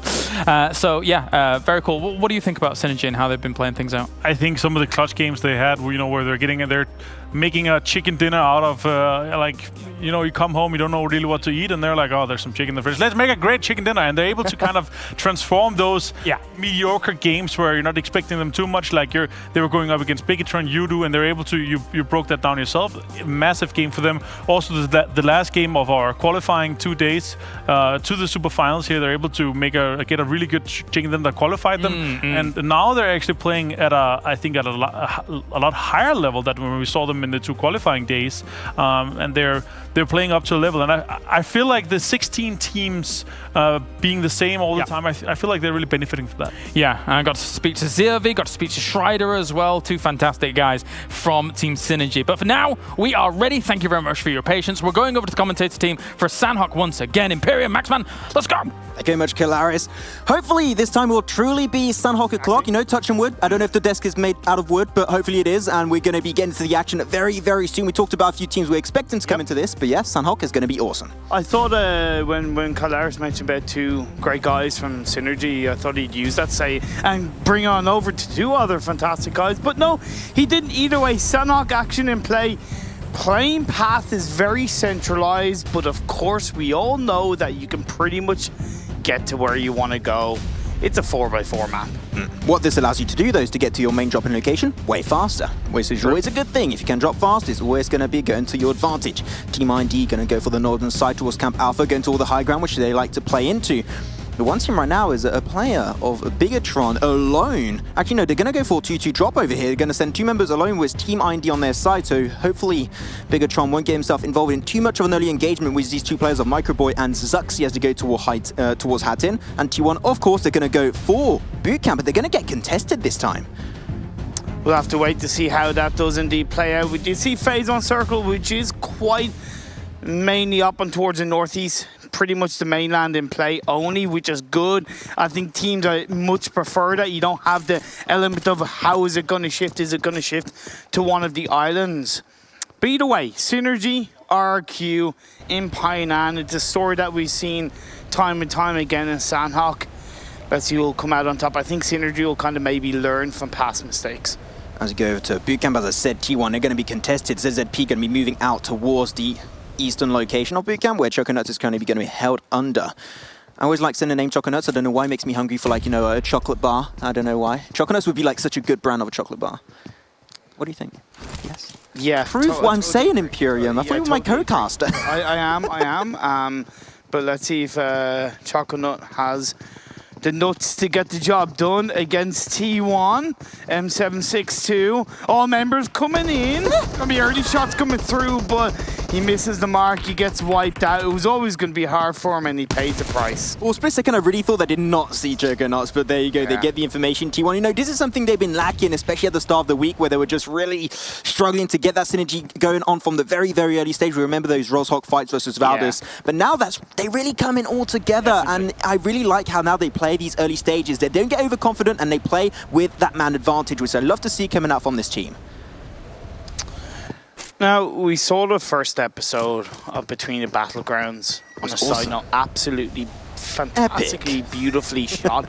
And what I love about PUBG Mobile Esports team in creating the documentaries is that they humanize the players, right? That they bring that level of humanity and realism to what they are doing in the world of esports and the world of mobile gaming. We saw it last year with the Beta 1 documentary about the Indian players Mortal Scout and Carry, and we're seeing it now with Between the Battlegrounds. But what is interesting to learn about the first episode is a kind of rivalry between Valdez Esports, or Valdez and Murder, should I say, and Team Secret. Now, they're having a little bit of a rivalry, a little bit conflictions, but at the end of the day, when you look at the overall standings, they're 12th and 13th respectively. So realistically, nobody is winning out of those two teams right now. Yeah, and you need one of those two teams to try and climb up in the standings. But Orange Rock, they're going to be just knocking on the door of Bigatron. As Bigatron, we mentioned it during the drop-in phase, right? We had a 2-2 split. 2 members going towards on Hatin. 2 other players going to go on the mainland towards the western side.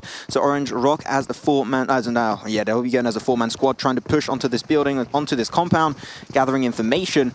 And they're really just going all-heartedly into this compound, not really checking Nick and crannies, so hopefully that won't really come and haunt them back in a few seconds because they have no information whatsoever on Bigatron. And Orange Rock have actually had a very solid first 3 games, right? They've scored, 11 points in the last game. The second game, they scored 9 points. And in the first game, they scored 11 points again. So it's been very consistent. But of course, coming into his 4th game, let's see if they can add to that consistency by being a little bit aggressive onto the members of our of BTR. Because no fight has broken out right now in PM, I'm pretty sure they think that this compound of Hatin is completely deserted. They have no clue because the 2 members, Microboy and Zuxi, have not moved a millimeter since earlier. No noise has been made. They've got to be cautious because 1 second of inattention, they could get shut down. Yeah, but we know how good Mavi is as an IGL. If they've done any kind of research, they'll know there's going to be at least a couple of members of BTR inside that compound. But what is interesting about BTR is that the 2 members that they had in the mainland are actually making their way across the coastline. And because it's quite small distance, I mean, as Gil gets a knockdown and a confirmation of the Microboy, we could see a bit of third party, so to speak, from the 2 members of BTR. We could. I don't know, didn't you hear the footsteps behind him? I mean, I don't think he did right there, Zuxi is going to be left alone, not moving whatsoever. You can see his gun moving up and down a little bit, making sure that, yes, he is indeed here, so he's not going to move whatsoever. But yeah, unfortunate for them to lose Microboy so early on, despite him being very, very impactful for the entire squad of Bigatron. So they'll have to make do as a 3-man army in this one. But I think that now they've been a little bit more cautious. They saw that one play, Microboy, they've been like, okay, there might be other players. They're being very cautious now. We're also seeing on the kill feed, Team Secret onto RQ, so that's a little bit of an interesting play. And then T1 going up against Valdez the murder. So we'll see how it goes on as, once again, we are panning over. So initial early advantage going over to the Valdez side. Of course, we saw Valdez on the documentary between the battlegrounds. I loved what they were speaking about, about kind of being a family and treating themselves like a family, and that means there's a higher chance they'll get stronger results because they'll be together as a team and they'll have that feeling. One thing's for sure, though, RQ, Athena, and Team Secret, they are not a family. No family bonding over here. G9 was knocked away, but they go for the res. Team Secret just not going to go over committing this fight. So if I talked about their rivalry that they're having, was a few other squads around them, especially Valdez, so they need to try and get the good performance to get ahead. As you have the little bit of a replay earlier where they did get rid of Choco Nuts, T1, after a decent start, they're playing together once again, which I want to see in this fight versus Valdez if they do take it, but they seem to move completely away from that fight of Valdez. Now, because this phase on circle is pretty much on the mainland, it is giving a little bit of ease of pressure on the teams that are pretty much already inside the circle, because they know there's not going to be any hardships to where they have to cross a river, right? That you can kind of get your area, get the high ground, even if it's out in the open, and just basically do a little bit of scouting and protect your area, because a really important part of Sanhok is, because it's a smaller map, you want to create as much space as possible. So that means if you push another team to get third partied, if you're able to third party from a distance, perfect, but you got to protect your area. Protect your area is extremely important on this map of Sanhok. So what I'm going to attempt to do right now is recontextualize a little bit what's happening right here. For you guys who are maybe new to the broadcast, this is currently the first super weekend of PMWL East. The 16 teams that qualified through the league play, you have 16 teams out of 20 that qualified. They need to mark as many points as possible during this 2 next game, the Sanhok and the Erangel game, because after today, if they don't re-qualify for the second super weekend, their points are locked down and they cannot have any impact on those scores. They need to get big performances right here, right now. 100%. Every single game, every single day of the super weekend, super weekend counts, because it all carries over, and it can be the reason or it can be the make and break why you don't make it to the finals, but that will be down either way. We are focusing once again on this game as the side of TSM entity landed around the ruin/Tambang area. Now moving across into mainland outside boot camp. They're getting pretty close to the members of No Chance team along with Team Secret and RQ. So a couple of 2 to 3 teams around them, and that's where it becomes a little bit troublesome. We know TSM and they have had a tough start today. They've only had 1 point each game on the first 3 games today. And after a strong day yesterday, I was thinking they were going to ride high on that, right? That they were getting back their confidence, but they've been put down once again today. Yeah, they need, like, it came back to what I was mentioning just before that, right? They need to get 2 good games because if they don't qualify basically for the second Super Weekend, that's going to basically seal their fate into this one. The circle's going to be shifting, moving away from the water, still a lot of mainland, a lot of room up north, which could be the calling of Bigatron, Red Aliens going up north towards Tatmok or even Mong Na if they really want to. And one team that always goes for the eastern side, that's Reject Scarlet. No need to move whatsoever. They need to focus only on 180 degrees of land. Synergy and King of Gamers concept getting a knockdown and a confirmation onto Schreider. That's going to leave Synergy down to just 2 players as Ted is prone down. Oh, you're going to have Servi in amongst the smokes trying to reposition and move away, leaving Ted to get a couple of shots off. But as he looks in the other direction, that's going to be Servi knocked down by Concept. Nice 2-2 split by King of Gamers, just a blanket around Synergy. They can't do anything. Trying to fight back with a grenade. Ted is trying to hide his location, but they're just coming out. Really good synergy. I do have to mention for King of Gamers Club. Does get knocked down for himself, but at the end, it will not be enough. Synergy get taken out in 16th position. That is such a good communication coming out from King of Gamers Club. It sounds so easy, but yet, like, sometimes teams don't do it.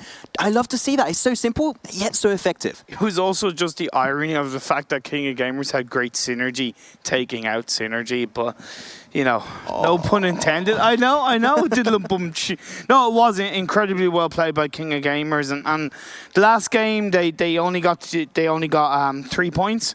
And after what was an impressive first 2 games, I'm sure they'll want to bounce back a little bit harder. So they're on the south side of the circle, inside it, nothing really too heavy. They're on kind of high ground. They have RQ ahead of them. You do as well. But they have a decent bit of space to play with Team IND and Galaxy Racer South behind them. As he pan on over to Orange Rock and a Bigatron. Bigatron, they got the high ground position towards the black hole, as you like to call it, Imperium of Sanhok. Get information, but I like how Orange Rock are responding to this. They knew that they were taking a fight versus Bigatron earlier. Yep. They got Micro Boy. They're like, okay, there's a big chance that there's going to be a team towards that bridge over to the mainland of where the circle of phase 2 is actually shifting to. So what we're going to do, we're going to go next to the water side and just avoid any confrontation from that high ground position on the eastern side of the bridge. I like their response. It's very passive and very respectful. Couldn't agree with you more. One team that I definitely commend them for disengaging away from Valdez, that was T1, but T1 made their way into Paradise. And even though it's risky. A compound, so it's kind of like it's protected, but you don't really get that much information. So they might not exactly know that, for example, Orange Rock and BTR are coming in behind them. They might not exactly know that Megastars are down below them. They will, of course, be aware of Valdez Esports, but that's all they have. It's like a little bit of a bubble in Paradise. It's always hard to peek out too much. And also when you want to push out, if there are some teams that have information on Paradise, that could kind of seal your fate. So interested to see how T1 will respond to this, because on the next circle, phase 3, they will have to respond really quickly if it does move away from them, or somewhat if they're on the edge of the circle, they're going to have to try and aim for a better position. Orange Rock and still Bigatron slowly moving. I mentioned that earlier. Bigatron, they're potentially going to play for the northern side. The playing path and also how the circle on phase 2 and phase 1 have popped up makes sense for them to go up north, because that's where no teams are going to be localized as of yet.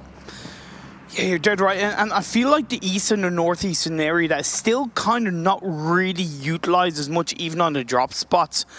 And teams should know that there really is going to be plenty of space available with all those compounds you see by the side of the road and just to the south of Mong Na. Circle's going to be popping up, ladies and gentlemen. That's where normally the part of the game of Sanhok is going to get interesting, and shifts up north where most of the teams are currently not localized up there. 50% of the circle is currently unoccupied. One thing that I want to try and see is Reject Scarlet. They see this circle, they must respond accordingly, go towards Mong Na. If they do that, I would love their position. They've always been pretty good at rotating in an effective manner towards basically on a very directional play. Rather than going linearly, they will go around the circle, and that's exactly what they, or a bit of a zigzag. But it is going to be very hard for the teams down south. And I'm looking at Team Secret, RRQ, King of Gamers, IND, Celts, and Udo. Of course, Udo is inside the circle down in the southern tip, but if 2 or 3 teams get too close to him, that's where the third party can come into play. And I mentioned it, this is the point in time. This is the breaking point where things are going to be happening. Hey, there you have it. That's going to be Matoy taking the L on that one. Z-God's going to be coming out, and we'll get that instant flush down onto Team Secret. Now down to 3 players. They've got to be careful how they're going to play this one, because so far they are getting gatekeeped, and they might want to try and rethink where they want to breach this circle, because this one is not going to be easy on Team Secret. And behind Team Secret, you have RRQ as well, though RRQ are a little bit further away, but at the end of the day, those shots can be heard. But as Z-God looks to peek outside the building just to get that little bit of information, the 3 remaining members of Team Secret just going to in some way try to wrap around the outside. But just as they go up that hill, who's waiting for them? You do. Yeah, iShots, you know, I thought he was going to push too far, but he's actually just scouting, trying to find a nice position currently in the circle of Phase 3 for them to be able to just relax into, because so far they already lost a member. They know they can't take these big fights head on in the early stage, because the chances at this stage of the game of having a 4-man team against you is really, really high. So they know they don't want to take a fight where they would be in a disadvantage point. And now PUBG and High, I guess they're going to be thinking of going uphill right here. And you mentioned it actually earlier, you've talked about T1 going in Paradise Resort. This time they're going to be joined by 2 other teams, and that's going to be Orange Rock and Valdus. Orange Rock playing on the outskirts of Paradise Resort. It's where we saw them get that very strong chicken dinner in Sanhok previously. I believe it was in one of the opening days, if I'm not mistaken.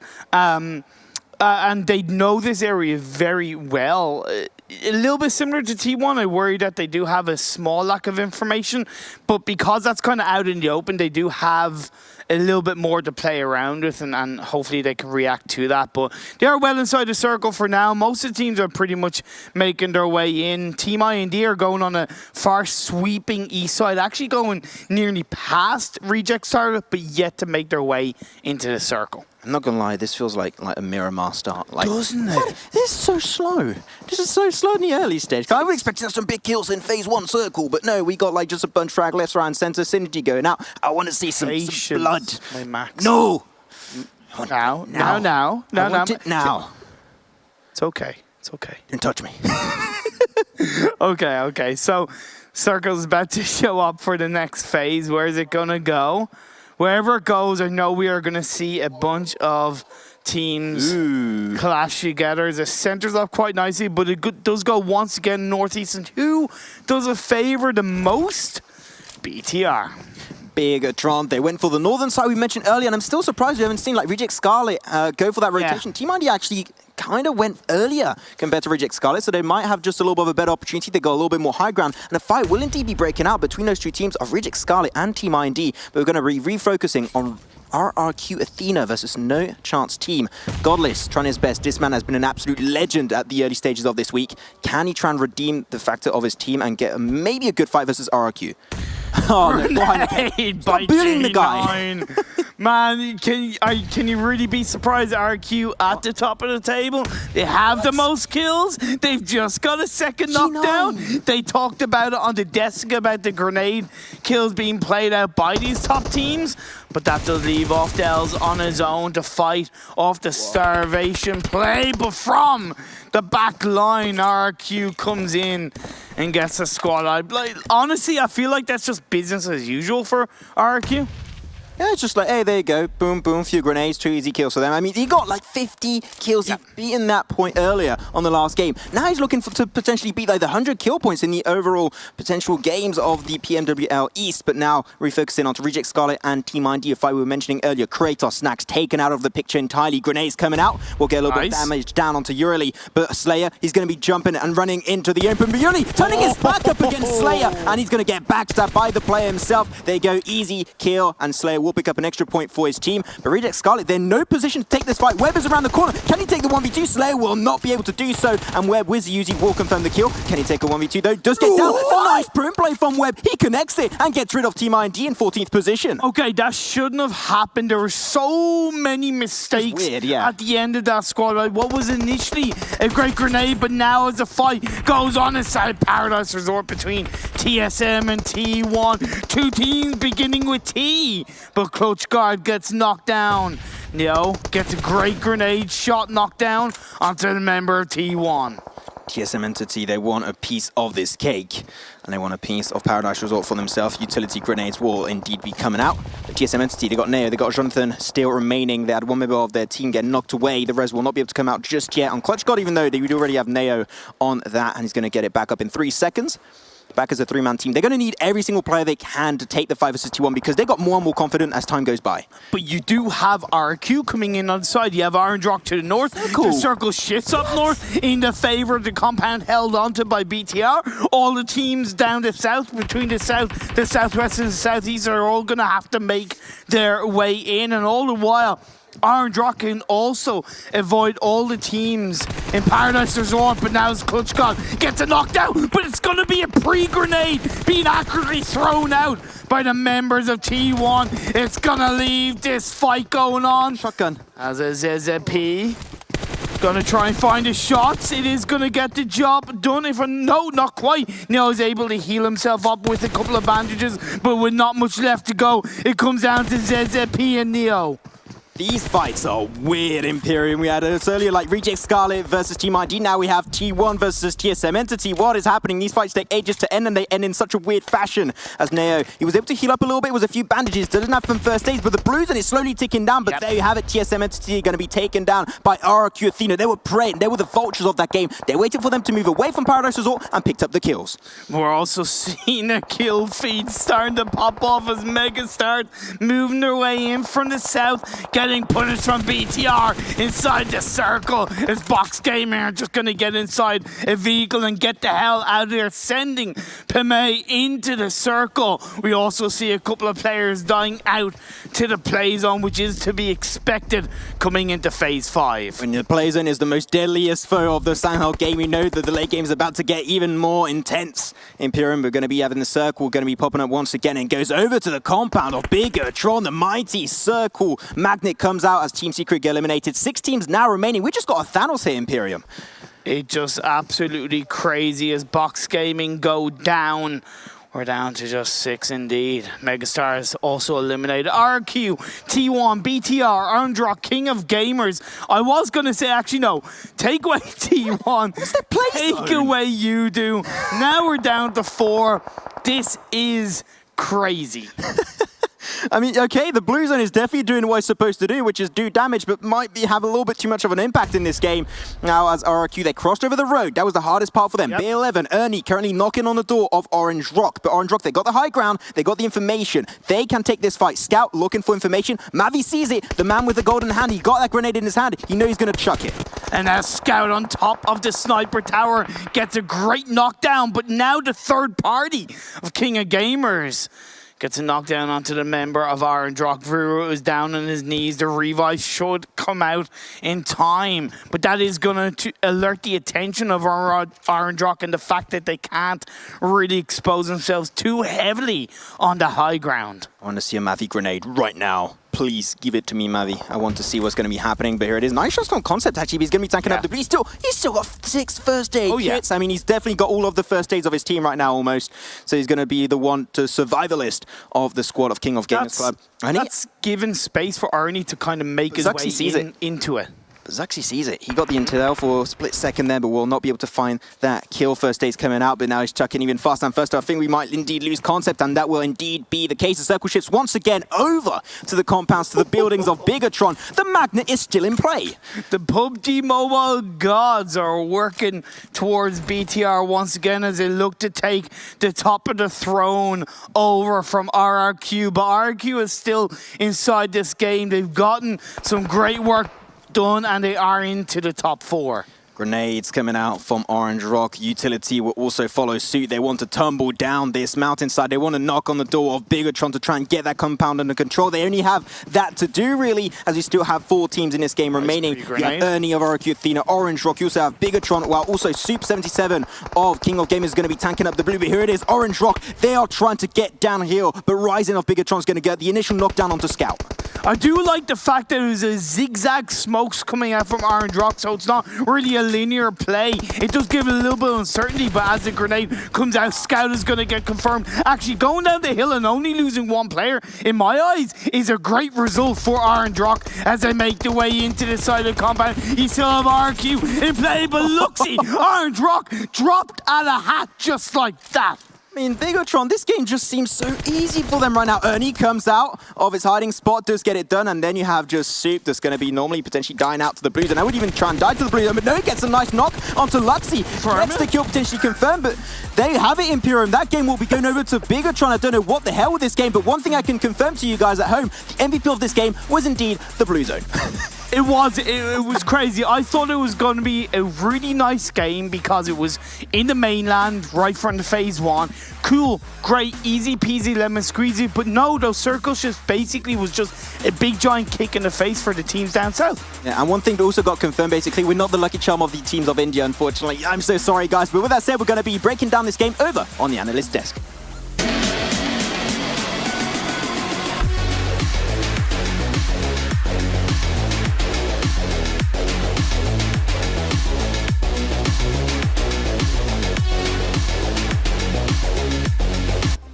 Kings of PUBG Mobile decide to pull out their circle magnet and draw it right to them. Bigatron getting a huge swath of points there for this game from Sanhok. Joining me, Avenger, Froz, guys, Bigatron back on track as if they were ever off track, really, getting themselves yet another chicken dinner here in the PMWL East. That's what they gave them, the Red Aliens. That's right. Are they always this hungry? Circle magnet. They just want to eat more chicken dinners all the You know, honestly, Bigatron here in a... Yes, the circle came towards them, but they actually managed to maneuver around a lot. Like, they had so many teams coming in from a lot of different angles, and they were managing that super well and managed to stay a long time alive with a lot of players. Yes, the blue was very rough here. I really love Team IND's rotations. Frost pointed it out. They were basically doing like a 270 from like 10 o'clock to like 1 o'clock or something like that. Specific? Yeah, so that was very good to see how they're able to get that around. What I really liked from this game was that we actually saw Orange Rock pushing in towards Bigatron in Hatin really early into the game. And then that's kind of how the game started, right? Yeah. That's also how the game ended. It was still about Orange Rock versus Bigatron, but this time Bigatron, they had the compound and they were holding it strong. Let's take a look at the overall points from this game then, as Bigatron will sit atop here as they have 28 points to their name. King of Gamers actually getting themselves a cheeky old second place there. Good job, Soup, sat in the blue with the 22 points coming in, but RRQ Athena and Orange Rock getting themselves very high up there as well. This is going to make it so close on the leaderboard. It will make it close. The one thing I really wanted was a little bit more spice from that Orange Rock Bigatron fight towards the end, but Bigatron had an amazing position. Yeah, it was almost impossible for Orange Rock to actually do anything. I think they did the best out of the situation. They tried at least. They tried, and that's what matters, because we see a lot of times that teams would not try and they would just go, let's say we just heal in the blue instead. But at least they gave it a shot. They wanted to win the game. It didn't go their way. Yeah, I think, again, you know, we've previously alluded to it before, but we're going to see more of that Orange Rock Bigatron fight go down here throughout the PMWL. Let's take a look at the Bigatron stats, the numbers here from the Red Aliens, as we have a pitiful amount of damage. No, I'm just joking, but they didn't have to do much here for this. They were coming in on the north side, Frost. Well, they were all alone. Exactly. So we were talking about in Circle 1, me and Avenger, we were, hey, let's see if we can get a rough circle here. I'm like, let's go, let's get the circle up to Cal maybe. But then Martin said, well, then you're gonna need about 10 hardships. And I said, yes, let's go. And we got it. It was close to Cal. We got like 5 hardships. And yeah, we saw it towards on the north side. Everyone's located towards Paradise and below that, for south of that. Let's take a look at those Mountain Dew do the do moments here, as we had a few fights in boot camp as well as well, not really a fight over in Painan. But one thing that was interesting for me whilst we talk about the actual winners of this game is that Orange Rock eventually went up to one of the sides of the 2-2 split from Bigatron. Yeah. but did not find them. This game could have been totally turned on its head if they'd have smelled them out. But that's also what we talked about. You've been playing against these teams for a week now. You should know the patterns. You should know where they're going to be residing. And that's exactly what Orange Rock knew, and they wanted to take advantage of that. They wanted to weaken out Bigetron. They knew that they were going to do a 2-2 split. And I mean, then you're going to be 4 versus 2. But they couldn't find him, as you said, and they started rotating in instead. Yeah. And then we saw, as I was talking about, on the north side, north of Paradise, it was basically only Bigetron and Orange Rock. So both of those teams got themselves into a good position. Right, but so what's the plan with that though? Like, do they want to take over Hatin and not have the other side? Then we're like down to Hatin being the like 11th best place if you don't have the connection on both sides. Because Bigetron is not going to give that up. They're just going to take like a bigger slice of Tatmog and Cow and some of the trash compounds that I have there. If I know there's a 2v4 potentially against one of the biggest teams in the thing, I might take it. That's the thing, right? Next week with a lot of Sanhok games, I think Bigetron, they got to watch their backs up there. I think they might have to as well. Orange Rock might actually just form and push straight into Hatin and just drop on them, knowing all of this right now. I mean, they definitely heard some vehicles coming towards them and then another rotate. I know we're completely ignoring, by the way, the Mountain Dew do the do moments, but this is really interesting, the way that that small movement happened, right? They must have heard someone coming up, but I guess they didn't know exactly how many were there, exactly who it was. They'll go back and watch the VODs and be like, maybe we should watch out. Yeah, exactly. Because of Orange Rock, they have been dropping on the Northwest Island, but they've been going for the compound south of Hatin. Correct. So, I mean, we've seen them close to them all the time. Also, another thing is Painan. Again, we saw Synergy and we saw RQ both dropping there this time. Remember, day 1, both of them dropped there. They fought each other. Day 2, no one wanted to go there. Day 3, we're back at it.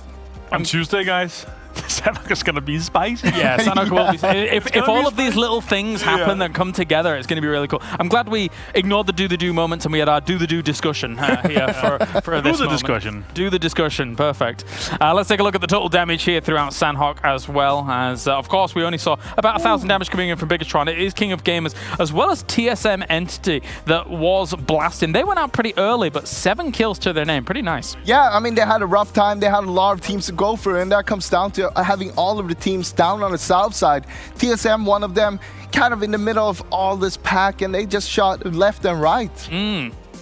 Yeah, so impressive stuff overall. King of Gamers, again, it's been a pretty decent day for them when you see how things have played out. They got 3rd place on that Vikendi, but we can take a look at the overall rankings. Will we see a shift? Spicy. Up towards the top. It's so close now. Oh my god, 6 points difference, guys. Wow. And look at the fight for 3rd place as well. Potentially, Uruguay could have a massive game, yes, but the fight for 3rd place, 160, 148, 138. A lot of teams are still within that kind of pouncing area where they can actually jump in with a really good game. RQ have gotten 83 points today. 83 points. 83. I mean, they're over 100 placement points. They're 20. Look, they're 20 kills ahead of Bigetron. They got 1 win today, and they got 83 points. Remember, Uruguay got 3 wins in the first day. Yeah. They got 104 points. I mean, it was impressive in the Sanhok game. It was a salvage. It was a Bigetron-esque salvage where they actually got themselves more placement rather than the kills per se for this one. I think 4th place was RQ Athena from this one, maybe something like that. Or the 5th, yes. RQ got 3rd place with 6 kills in. Okay, I was even. Yeah, those King of Gamers, those were even better than I thought. Yeah, King of Gamers, though, they came in from the blue there late on. We saw them having 2 guys on the east side in the blue, and they kind of just healed it up because they knew, well, there's no way we're going to make it into circle and able to make any difference to this. So we might as well just heal and try to grab some placement points. And yes, indeed, they got some. Well, up towards the top, currently we are in the presence of PUBG Mobile royalty. But maybe you can be royal as well if you pick up the Royal Pass Season 14. Let's check out.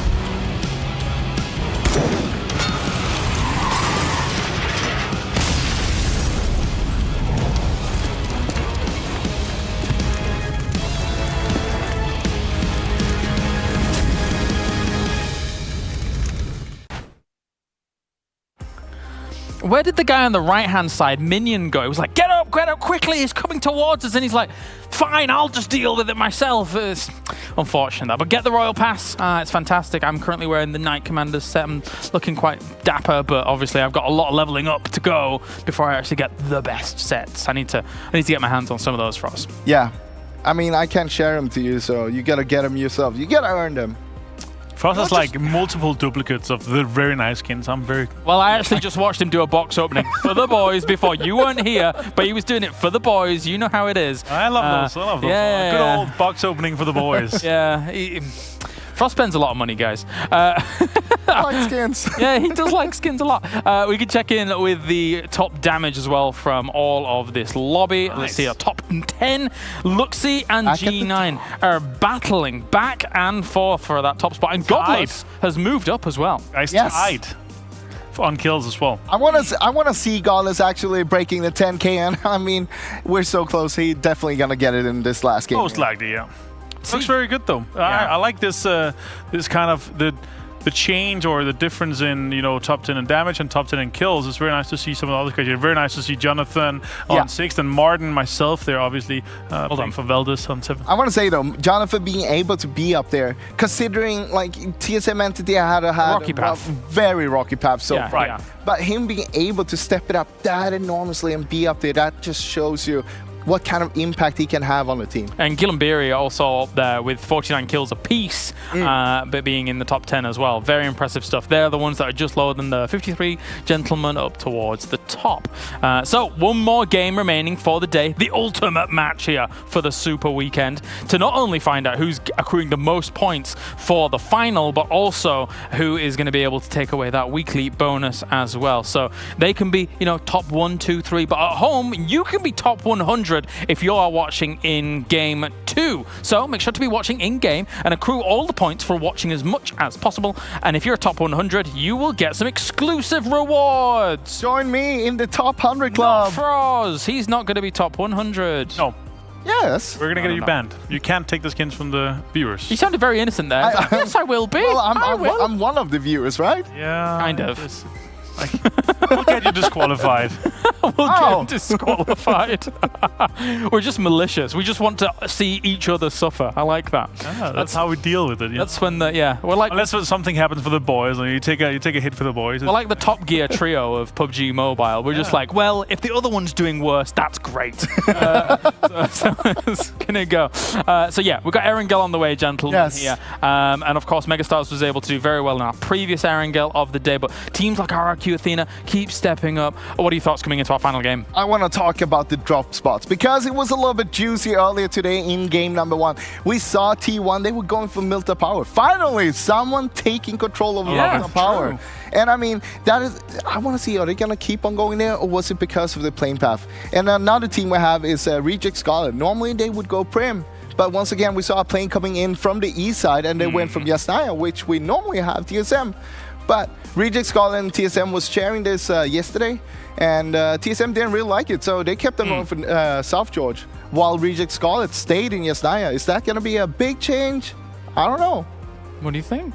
I think, I'm just excited to get this last game started. One thing that I actually want to talk to you about, Martin, though, is that obviously Frost has brought a Mill to Power here, and whilst it's not exactly a central drop location, it still has decent rotation paths, and also you can have boats in case it goes to Military Island, so it's a pretty decent spot. Yeah, I mean, Mill to Power is great because of it has a massive amount of loot, right? Yeah, and also you usually, when you're done looting the teams that are close to you, you can make a long rotation, and you can kind of you don't have that many teams between you and north. You have obviously the guys in Milta, but overall it's a great spot because usually you can get a lot of loot from the area. All right, we're ready. It's the ultimate game. It's the final game here of our Super Weekend for the PMWL East. We're going to Erangel, we're going to Imperium, we're going to Maxman. Bring us everything. I want the final game. Thank you very much, the Three Musketeers. This is Old Man Imperium with Maxi Taxi as we are about to taxi the plane into the last game of the day. You said no nicknames on stream, Imperium. Sorry, I have to, keep those nicknames for in private. But That's fine, but yes, ladies and gentlemen, we're here to give you the final game of the day. It's going to be epic, it's going to be awesome. Everything that's like a positive adjective, you can use it right here in this scenario, because this is the very last game of the first super weekend of PMWL East. It is intense, because after this game, the scores of all these teams are locked for an entire week. Exactly, and we'll go back to the league week. But of course, as we're getting into the playing path, a team I want to mention, which is really kind of played under the shadows of fantastic performance from the likes of Box Gaming and King of Gamers, is Orange Rock.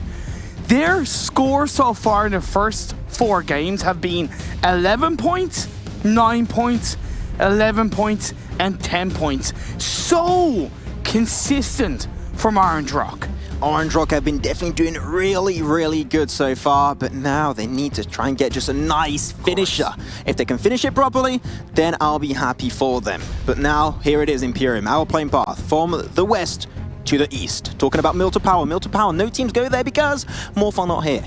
And that would be a good drop-in location for teams if they want to be a little bit unexpected in this. Yeah, and I think kind of, you know, to touch upon what the guys on the desk had mentioned, I also feel that majority of the circles in Erangel so far in the PMWL have been on the east side of the map. And when you land in Build of Power, like they'd mentioned, it makes it very easy for you to rotate on the north side of Phase 1 or even just around, and it just gives you so many options. We'll see, Imperium. Are you going to jinx? I technically didn't, because they mentioned about a boat to go to military base, so no. What?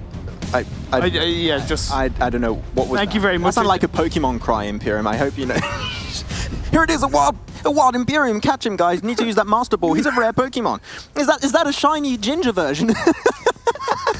Wow, okay, so a little bit of a shiny early game grenade as the battle between Team Secret and No Chance Team kicks off. We saw this previously and it was won by Team Secret. No Chance, they haven't had a good day. They'll want to end on a bit of a high note.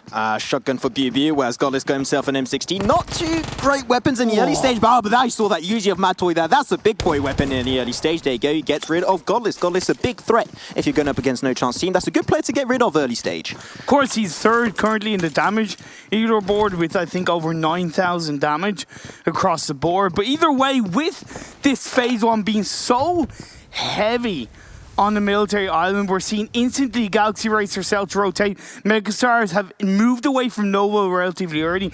Box Gaming has sent one of their players into military island, and Team IND, who drop a military base, have one member by the compounds of the West Bridge. So instantly teams are reacting very quickly. BTR now also moving their way in on the West Bridge. That might be a military base finish. Or I like to call it an Area 51. That's an old meme. I will never come up with that one again. So that's an L for me. It's like 2005 called they want their meme back. Well, not quite 2005. Area 51 was like what? Last year, wasn't it? Last September? I think it was last year. Yes, I think it was like early last year. Yeah. Anyway, let's change subject. Memes tend not to last long. But anyway, Valdez onto T1. Martin moving his way forward, who we saw in the between the battlegrounds. They want to be world champions. This is the start of it, right? It all begins in the PMWL. What? Missile, that was like a melee range grenade, just chucked it 1 millimeter after, behind the wall, just gets the kill. But now, Missile, this is your golden opportunity. Maybe don't jump over too soon. Make it count. Okay. Second grenade. Oh, that was a lot of utility as Satan and ZZP, they're just going to be cruising by. The grenade comes out. Will it confirm? I'm not too sure. That will not indeed be the case. But Martin now got to try and get a little bit involved in this fight. He's not being really that useful from that side of the fight. Here it is to get Missiles. ZZP also goes down. Velmoth is absolutely stomping on T1 right now. Where's the last member of T1? I've seen absolutely nowhere. He's actually leaving the site entirely. Like, realistically, that was the fault of Youngun, with all due respect. Like, either that or it was, in my eyes, very bad coordination from T1, right? In terms of, in my eyes, you either go for the full-on, basically, defense or the full-on disengage. And it felt like they didn't know what they really want to do. It was a great initial protection by Missile, and we did see a couple of players join up. But if you're going to commit as a full squad. I'm going to go a little bit philosophical over here. Okay. You know, the biggest threat in the games is not the enemy teams, it's yourself. when you think about it, indecision is your biggest enemy. They didn't decide if they wanted to commit, they didn't decide if they wanted to move back. And that fact that they were just hesitating on their decision, whereas Valdus were making a decision and going for that push, that's why they took the advantage on T1. That's why they got 3 kills. So Valdus easily won that because they made a decision and they committed to it. No, you're dead right. Mentality, indecisiveness, it all is a huge factor in my eyes. Probably the biggest factor of why teams rise up when it comes to these kind of moments, this kind of event. We saw on the episode of the Between the Battlegrounds how teams can really feel coming into these events and coming into these tournaments, and you know, that's why having the support of your family, having the support of your fans, having the support of your teammates can be really a defining difference between you winning and losing. The most important thing of them all, of course, Imperium is having the support of Imperium. You know, if Imperium supports you and backs you up, you know, I mean, what support could you everybody, ask for? man. I mean, yeah, like every time that we do some stuff, like he's always like, "Oh, Imperium, what's your favorite team and plays?" Like, I can't decide. I love all the teams that play. That's like such a normie thing to say, Imperium. Wow. Sorry, I'll just sit on my fence of, you know. Such a simp for nobody. Like, you're like the contrary of a simp. I'm a simp for everybody. Thank you very much. But anyway, I kind of want to get back to how these teams are currently moving. We did see Box Gaming send one member forward, got a little bit of information, and then said to the rest of the team, hey, I found a bit of a spot. Let's see if you can make your way over. But Team IND, in my eyes, they're missing an opportunity because unlike we saw in the Erangel game that they did come second in, they're a little bit disconnected as we do see Rocks gets knocked down on the Paradox. Nicely done. Going to be mowing down that one player. They're going to be following suit, pushing into the compound, taking control. They're going to get Paradox also flushed away very soon. Very clean. I mean, not really much to add on to that. It's just very well executed. They go knocked down. They straight away push it up. There could have been a few other players of Megastars in that building over there, but lucky enough for them, that was not the case. Could we see a similar result in this Erangel game where RRQ ended up winning? They are still on the mainland, but they're on the south coastline. So in theory, if they have the relatively high scope 6x and 8x, they should actually get a little bit of information on maybe the likes of King of Gamers and BTR who are making their way across as Soup onto BTR, gets a double knockdown with the vehicle. Of course, he is going to suffer a little bit of a health, but in the end, he should hopefully be able to heal himself up. Indeed, he does as Micro Boy pushes himself closer to Soup. A grenade is going to be thrown out as Ryzen does indeed, from another angle, gets a knockdown on the Soup. Where's the other members of King of Gamers? They're in the water, and that's where, okay, great play by Soup. But once again, if the rest of the team are not there, don't go for it. I know he kind of had to, but he didn't have to go out of the water so early, but look, it is what it is. What I'm seeing right now is that King of Gamers Club in like the worst situation possible. They need to go on the mainland here, onto the beach. That's going to be held so far by Bigatron. If you look up north of that location, RRQ are localized up there. They are pinned down. They have to rethink the entry point here, but Bigatron are going to be moving away. I mean, they might be interested in just completely leaving the scene, but I think they're definitely going to go for the high ground. They saw the players in the water. They're trying to get for a few nice knocks, and this is just King of Gamers. They're literally fishes in this game, and they can just send their line in and pick them up one by one. RRQ doing a similar move. They're getting through the water, actually. Huh. Yeah, but RRQ are going to be able to react off the back and maybe send themselves a little bit west to avoid the shots being fired by BTR and going to get them out of sight. Of course, BTR, in my eyes, are not going to be too narrow-minded, right? They will look for a couple of players, but they won't really kind of stay too focused. They will also look into the next couple of circles because it could shift south once again. It could shift north. Ryzen looking for the shots of the fishy in the sea. That is concept of King of Gamers. And it came back exactly to what you were mentioning, right? You said that RRQ, they're going to be hearing that information, hearing the shots. They're like, okay, we're going to go the other way. Concept gets hit, and of course when you get knocked in water, that results in an instant kill happening, so that's going to be a kill picked up by Bigatron, their second so far on this final game of the first Super Weekend. But here it is, RRQ, they get himself on the beach, and now they are safe. That's the hardest part to get through. Now they're going to be in a decent position, but Ryzen's going to be shifting a little bit more fast forward. The King of Gamers, they're going to go way more wider, but Ryzen going to be taking a 1v4 fight. He might want to wait for the result and for your team to follow up on that, but G9 and B, they're going to be putting a big fat no in his face and leaving now Luxy remaining as the last member of Bigatron, and he's just going to be cruising away from this fight. Did I talk too soon? No, he's sticking around. And that's the difference between RRQ and King of Gamers. Other than timing, RRQ went onto the mainland as a full squad, whereas King of Gamers didn't. and they have majorly paid the price as Ryzen was indeed confirmed. Knocked down. Zuxi is confirmed. Microboy and Luxi. Last player standing, but Luxi with the M4. Red dot sprays onto Ernie and connects him, knocking him down. But G9 currently second place in terms of the leaderboard. Luxi gets knocked down. Okay, I was a little bit surprised that RQ was not responding very aggressively on this one, but after, you do have to understand, right, they have no cars, they have no way of, like, easily getting over to that location on Bigatron, so taking a few nice shots, they do get Ryzen down.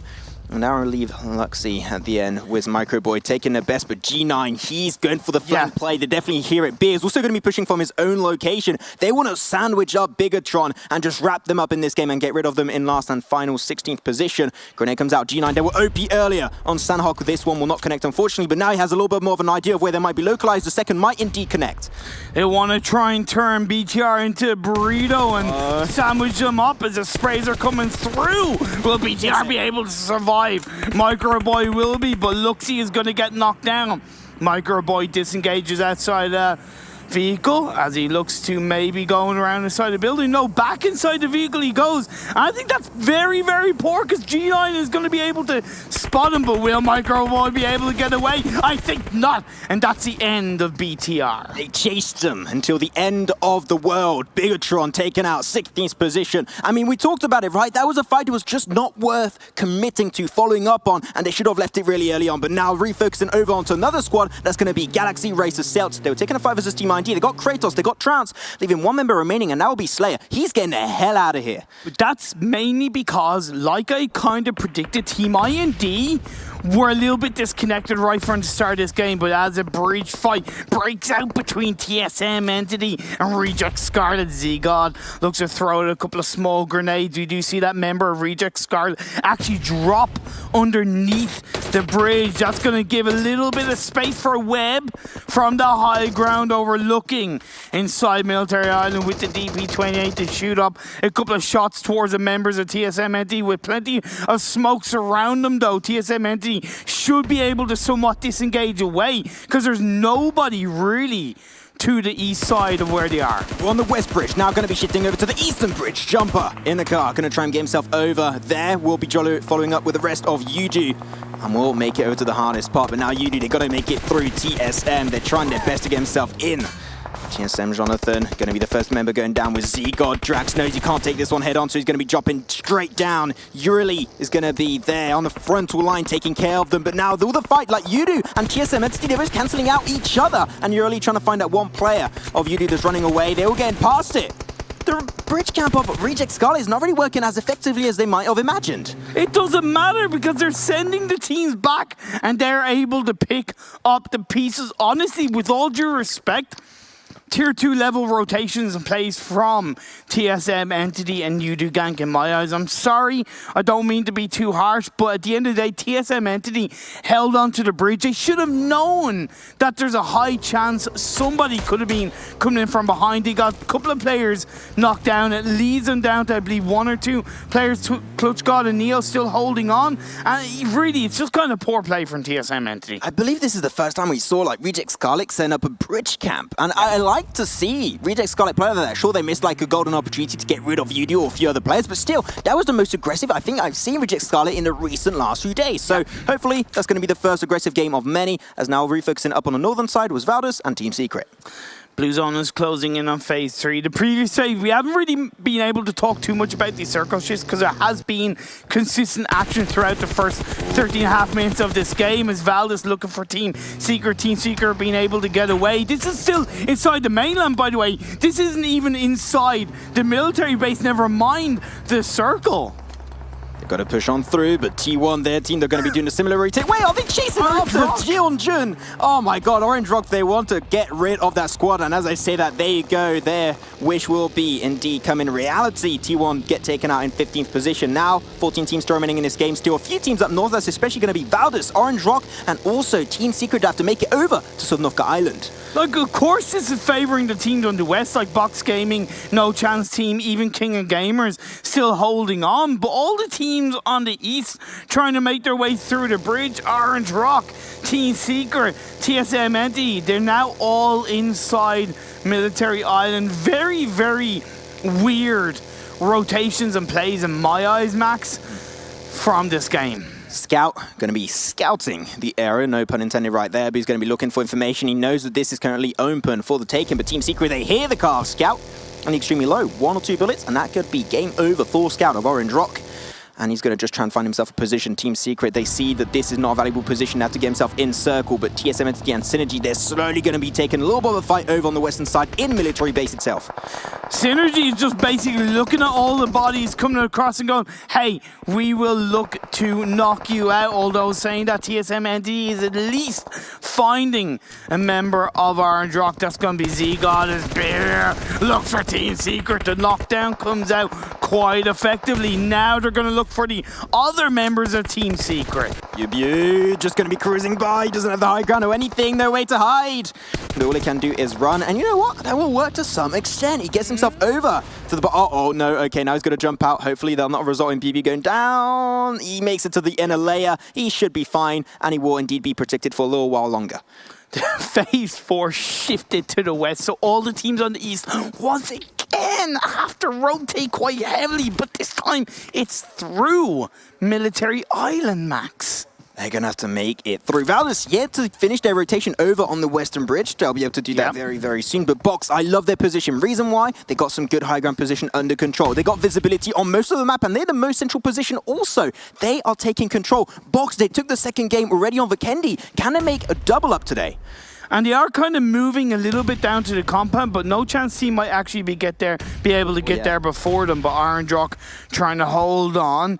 A grenade by Gil, looking for the members of RQ. RQ just basically saying, hey, look, we'll let you go. We're playing to try and get into a circle. We're kind of by that compound. We see a little bit of information. Let's see what we can do with it. But as Reject Scarlet play on the side of the plains, looking for the members of Synergy, Servi gets knocked. Grenade comes out. Will it connect? Yes, it does, but doesn't quite get the knock onto Webb. And now Servi in a little bit of a scary position there. They will have to pop a bit of utility to make sure that they can get the res up onto Servi. But, oh, okay. Well, hello there. Reject Scarlet going to be followed up with also TSM Entity. What are they doing over here, Imperium? They jump out. They have Neo knocked away, and Z-Gold will follow suit. I mean, that was one hell of a weird just running through, and that's going to be TSM Entity getting taken out in, that's going to be, I believe, 14th position. What? Is this kind of last game desperation from some of these teams? I kind of can't help but think this is the mentality of this kind of last game of the Super Weekend, as Beer gets another knockdown onto a member of Udo as Webb with the grenade on the Strider. Synergy really feeling the heat by the side of the plains at the hands of Reject Scarlet. Yeah, I'm surprised Reject Scarlet didn't like fully push that one very early to get a little bit of a fight, because if they leave the zone, they're going to get backstabbed by Synergy. I think that they need to try and put a stop to this fight in some way, shape or form. Is it by using utility, or just by getting the resist, moving away, or taking the fight head on? I think they were maybe looking to do that, except for they got distracted by TSM Entity. So that kind of, took a little bit of time away, although of course they did clean them out in due time. As the blue zone is closing in, 11 teams, 32 players up on the board. Hello, you said like in due time, Mountain Dew. I don't know. That wasn't even intentional, just like you're addressing. No, it was intentional. Of course, I know French flag. Like, no, backtracking now. This time, I'm not. No, I'm not, Imperium. How dare you? How dare you expose my plans? But yeah, you know what, Synergy, they have to think about moving pretty soon because they're very, very localized on the edge. Somewhat of a team that's in a good position. That's Galaxy Racer Celts. Going for a 2-1-1 split so far. I think they've got to aim for a better position overall. But here it is. Ted, he's going to try and get himself next to the wall. This is a similar situation where we saw Bigatron take a big win in this location. He took a 1v3 over to Luxy. And now they've got to rethink this position. Ted, once he peeks out, he could just get an easy kill on Duello, Webb, and also Sarah if he just peeks out properly. But it's a great grenade.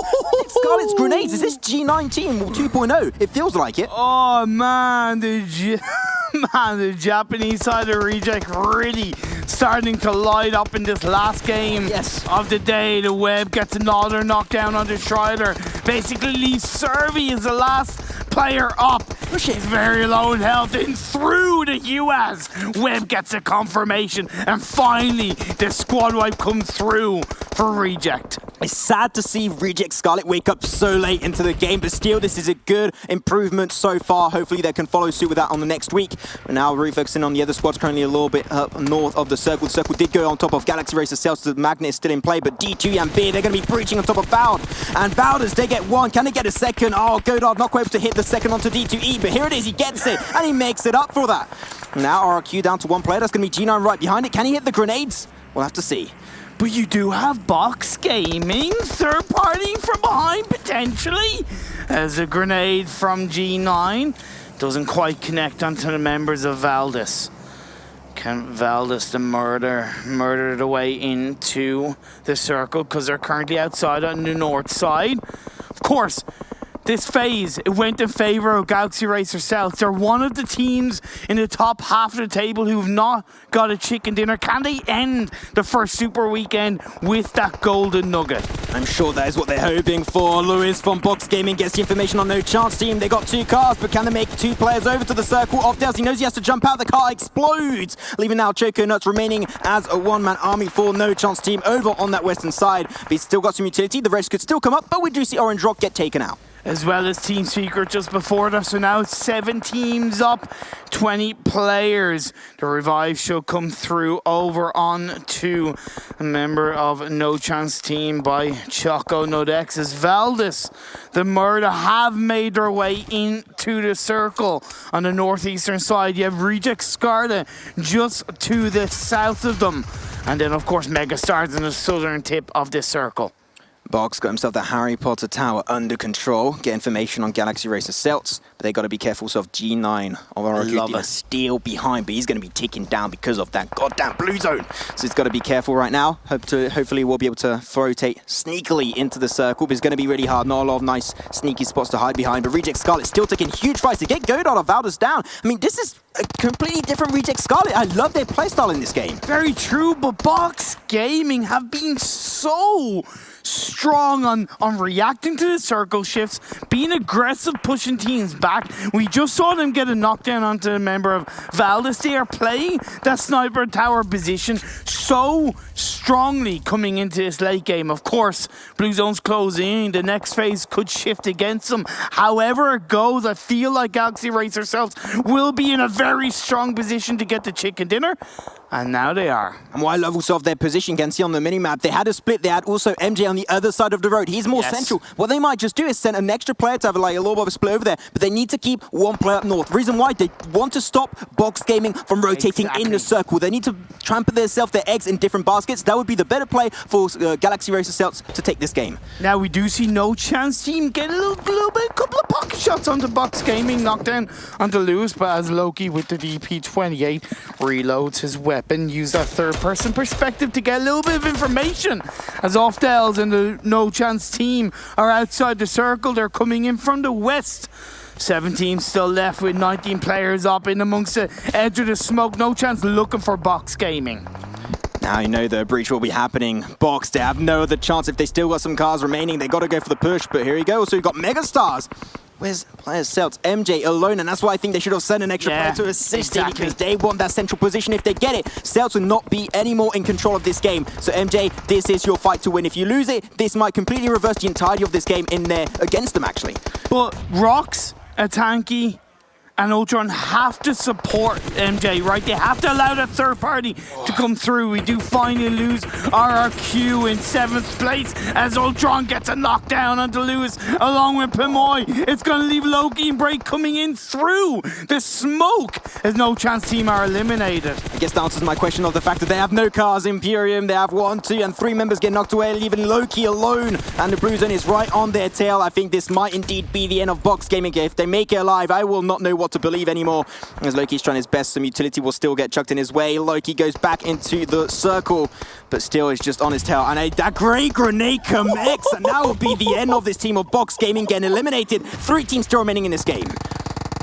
Galaxy race themselves, 9 kills on the board so far. MJ is still inside that little house. They've benefited from the third party Reject Scarlet. Reject Scarlet are still a full squad. We got 3 teams out. Could the curse be broken for us? And could we see an Indian team take a game that we're casting? Reject Scarlet also the team in last position overall in this Super Weekend. Can they end it with that big boy chicken dinner? We'll have to see. But now Galaxy Racers, they need to send the cavalry over to MJ. I mean, right now they're going to be definitely waiting for the circle to come up to know where they want to fully commit to, and it's going to be popping up in a few seconds. But still, Reject Scarlet looking for this opportunity. 8 kills so far, the highest kill game so far in the Super Weekend. This is huge for them. Sees MJ, few little shots, does not connect. Of course, because MJ is staving off the members of Megastars, it is allowing the rest of the Galaxy Racer Cells team to play on the edge of that building, but the circle shifts right in the favor of Cells. With the information provided by MJ, Cells just get in the vehicle and full send it inside that building. Use those vehicles to your protection, take out Megastars and then wipe Reject from the side. You've got to be executive, you've got to be core on the way you play this final game. You have that crate also that comes in the middle. They could use that to their advantage to use that just a peak in material, but Megastars, I think that they are kind of delaying the inevitable. They have to commit, they have to push, they have to take control of this compound, because if they don't, they're allowing all of the other members of Celts to go over to that building, and then they'll take control, and then it will be turned into a 4v2 versus Megastars. They need to take control now. If they don't, they might just lose the game. I can't help but feel, even though this is only the first Super Weekend, that if Galaxy Racer Celts are really going to contend themselves as one of the top teams, they have to claim this chicken dinner. MJ gonna take a few nice shots, not too sure where it came from, but here it is now. Celts are coming out, and because Megastars do not have the compound under control, they're gonna be in the receiving end of this engagement. And Rox, he's gonna be there, was the Uzi trying to take his time, but he needs to push out eventually. They need to take the fight. They get the first knockdown onto that one member. That was gonna be Swag down, and now they're gonna get for the second. But now also Reject Scarlet, they have to push on forward. They need to make it through the open field section, but Tanky on the other side of the road, he's bringing so much utility over to the entirety of Celts. This is huge plays. He's shown down Reject Scarlet alone. He's stopping the third party from coming through. He's aiding the rest of the team to focus on Megastars. He's gotten 2 knockdowns. He's getting 2 confirmations. Yes, he's outside the circle, but the damage has been done. Rox is inside that little hood. Vexy is on the side of the building. If a Tanky can get the job done onto the 2 members of Reject Scarlet, this will be the game for Galaxy Racer Celts as Rox gets a knockdown to the rally, but Julo returns fire onto Rox. Tanky's got to cross on over. He's in the smoke. When he peeks out, you know that they're going to try and get rid of him. But Vexy's actually helping out. Gets the flash onto early. He's going to confirm their 4th kill so far in this game. 3 teams still remaining in this one. Tanky's going to get sprayed down. Can he fight it back? Tanky gets it for GXR Celts. Gets rid of Reject Scarlet, and they get the kill. This is the 1v1. Tanky versus Vexy. Can he come out on top? The bandages are being laid up. He goes behind the crate, but Vexy is behind the building. This is the golden moment for Galaxy Racer Celts to shine. Recently partnered up with the Dubai org. The grenade is fired up. He sees it. He knows it's coming out. It's actually going to be a smoke to try and create the offensive space for Vexy to shine. He wants to make sure that when a Tanky pushes, he has no idea where he's actually falling into. I think that this is a very smart play coming out from Vexy. And you know what? Sexy Vexy, the man. We can call him like that every single day. If he connects the game for Megastars, they'll be the team to take 2 chicken dinners on the same map today on the final day of the Super Weekend. But we talked about it. Celts, the most consistent team was no chicken dinner. This is their one moment to shine. Knees are weak, hearts are racing. On the surface, they feel calm and ready, but you gotta know that there's so much pressure on a Tanky's shoulders, right? They're on the cusp of claiming their first chicken dinner in the Super Weekend. After such a consistent weekend of games, it comes down to this moment. It comes down to this last game of the first Super Weekend. This could be the reason why Galaxy Racer Celts, let's say, even win the whole thing. I know that's a lot to say, but when you think about it, this could be the memory, this could be the moment for a Tanky.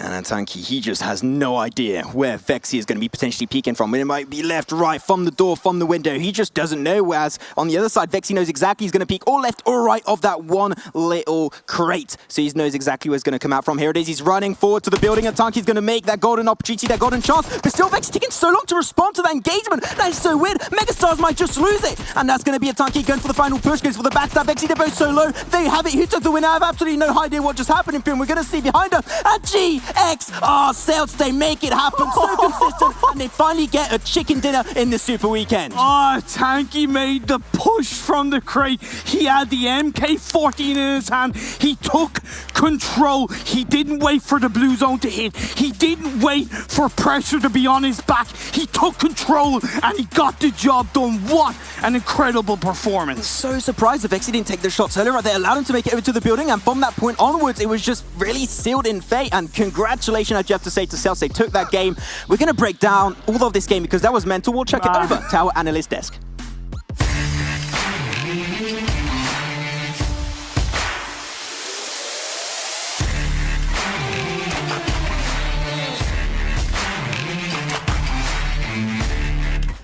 And if you're keeping track at home, that was a big one because Megastars and GXR Celts, both in a 1v1 situation, had the potential, if they won it, to go to third place here in the Super Weekend. And GXR Celts has been able to do it. Both teams had the same opportunity. Oh God, it's the perfect ending to our first Super Weekend. That's how we said in the pre-show as well. It was gonna go down to the last fight, and it did. Oh my God. I don't even know where to start on this We were losing our minds here. You might have heard us in the commentators' microphones. I do apologize, but we were like jumping around like, and then the crate, he's getting the crate. He went in because of that. Yeah, he got in with level 1 gear. Yes. And then he picked up the level 3 gear from that crate, and also the MK14 that he used to his advantage towards the end. Ridiculous. Insane. What an end. One of my favorite ends to a PUBG Mobile game. A 1v1, they can always be pretty hype, but that one certainly will take the biscuit. Let's take a look at the overall rankings from this game, of course, as GXR Celts finally not only gets themselves a swath of points, but also after every single match that has gone down so far in the PMWL East, GXR Celts, the consistent of the consistent, manages to get themselves their first chicken dinner. Huge stuff from them, 34 points, brilliant game. What a way to go down in the last game, getting that chicken dinner finally and pushing themselves up. I think they were on a 6th place coming into this game, but with that one pushing themselves up to a 3rd place, that means they're gonna be in the weekly prize pool. Money, yeah. Rox has said to the guys in the last game, guys, I'm hungry. I want chicken dinners, and it's now. It's the last chance before Tuesday. Guys, can you stop snacking, all right? It's time for the proper dinner, all right? And there you go, our 9th through 16th as well as it does stand. We'll take a look at the leaderboards later on, I'm sure, seeing how RRQ, Athena, as well as BTR is shaping up throughout that. But again, all of this is GXR Celts having a great position down towards on that military island there, Froz. The circle kept coming to them, but the later circles were a bit rough for them. They had to cross that road, deal with Megastars, deal with Rejects, Scarlet down there. It was tough. I really like how they played it so well, though. Yeah. Straight on, early on in the circle, they actually went down there and they took a 2-1-1 split, a pretty big 2-1-1 split, because they wanted to have the control. They knew that if the circle will go towards us here, we're gonna have such an advantage if that happens. And it did, and they just went back to a 3-1 after that. And I mean, they basically took the right decisions to actually hold out. Was it Box Gaming that came from the north? From the north, yeah. Oh, the sprays through the smokes. We can talk about that later. Let's take a look at the numbers here from Celts, of course, as they're able to get the 34 points on the board. Oh, 2,500 damage. Look at that ratio as well, 900 and 490 healing. A lot of that was in the very, very later stages of the game. As Frost said here as well, I loved how they broke down that last, but you know what I would have loved? I would have loved to hear the team comms. They must have been so happy to finally get this. Fantastic. You know, even if you don't understand what they would be saying, you still hear it in their voices. Joy. Yeah, exactly. Oh, and the excitement probably. I mean, Atanaki, he was playing on the north side of the road there, and we saw him holding out Reject Scholar as well, which was a big part to how they actually won the game, because he could help them out from a different angle, because Reject Scholar was actually just mowing everybody down. Huge players being able to peek over that road there and not really be caught yourself. I suppose everybody lying down there for Reject Scholar, they having no proper cover to work with. It was difficult then for them to properly see Atanaki and try and deal with him. Yeah, honestly, the play across the road for Tangi there was a massive play for him. We're gonna look at the Mountain Dew moments though, and James, take it away. Nice. Okay, yeah, sure. T1 Missile as well, trying to go in for a grenade there. Well, Velmoth from Valdus is trying to do something over against T1, and this was kind of an interesting battle as it does stand. I'm sure Frost is going to be breaking this down later on about the decisions and indecisions from some of these teams as they're taking it, and you can really see the difference between some of those teams. Moving on though, GXR Celts, MJ actually getting some great sprays on towards some of them, and all of the kills that actually came Celts way, really were able to attain them that third place position. But meanwhile, going on down towards the north positions here on Military Island, a lot of teams had hard decisions on what to do, whether they were actually going to go over to the Military Island very quickly. It was a bit more of a southern circle than ones we've seen traditionally. RRQ Athena was one of those teams that normally would have gone down, and actually, yes, a big fight was actually going on there between BTR and RRQ Athena. RRQ Athena sniffing out that BTR was in a fight and actually wanted to take that to try and get themselves the guaranteed first position in all of the Super Weekend. Keeping going. TSM Entity here over on the bridge, not really having much of a look with anything here, whilst also we see SGE trying to go for a little bit of a smoke wall on towards that wall as well. And actually, it could have worked out for them if it weren't for some great grenades coming out from Reject Scarlet, which eventually transitioned down towards that south side of that road to make something happen from there. G9, of course, with a few little extra kills here and there, probably going to be securing in the first place overall, which would be nice in the end. 1 second, another breath. Okay, there we go.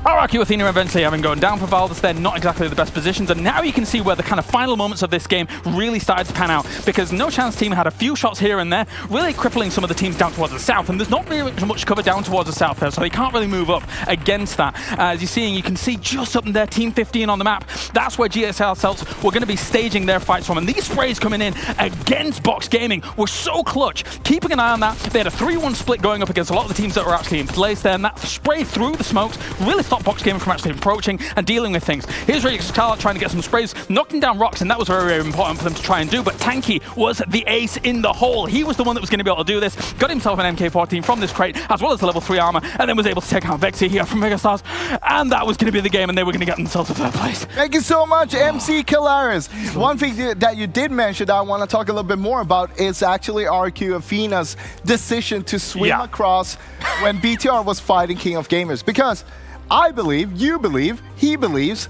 that they took that decision to actually swim across and fight BTR because they knew that was the only enemy standing between them and the top spot. Exactly. If they could take out Bigatron early in the game, that means they would have secured the win for the Super Weekend. I think that is the decision why they went for it, and super aggressive on them. Total damage time here whilst we take a look at the total damage. Avenger, what are your thoughts regarding that or this? I want to say I'm really happy for, and I appreciate you for beatboxing your way through the do moments here. It was difficult to breathe, I'm going to be honest. There was also very long and a very amount of like a mini moments here. 2,500 damage though for Cells, we saw that already, but look at this, 2,300 damage and 9 kills for Reject Scarlet. This is by far their best performance so far. Yeah, Reject Scarlet, I mean, we saw them, they haven't done too good during the Super Weekend, but this is a glimpse of hopes. This is glimpse of hopes, seeing this, and remember, every point matters. Even if it doesn't matter too much for this Super Weekend, they're still going to accrue these points for throughout all of the Super Weekends.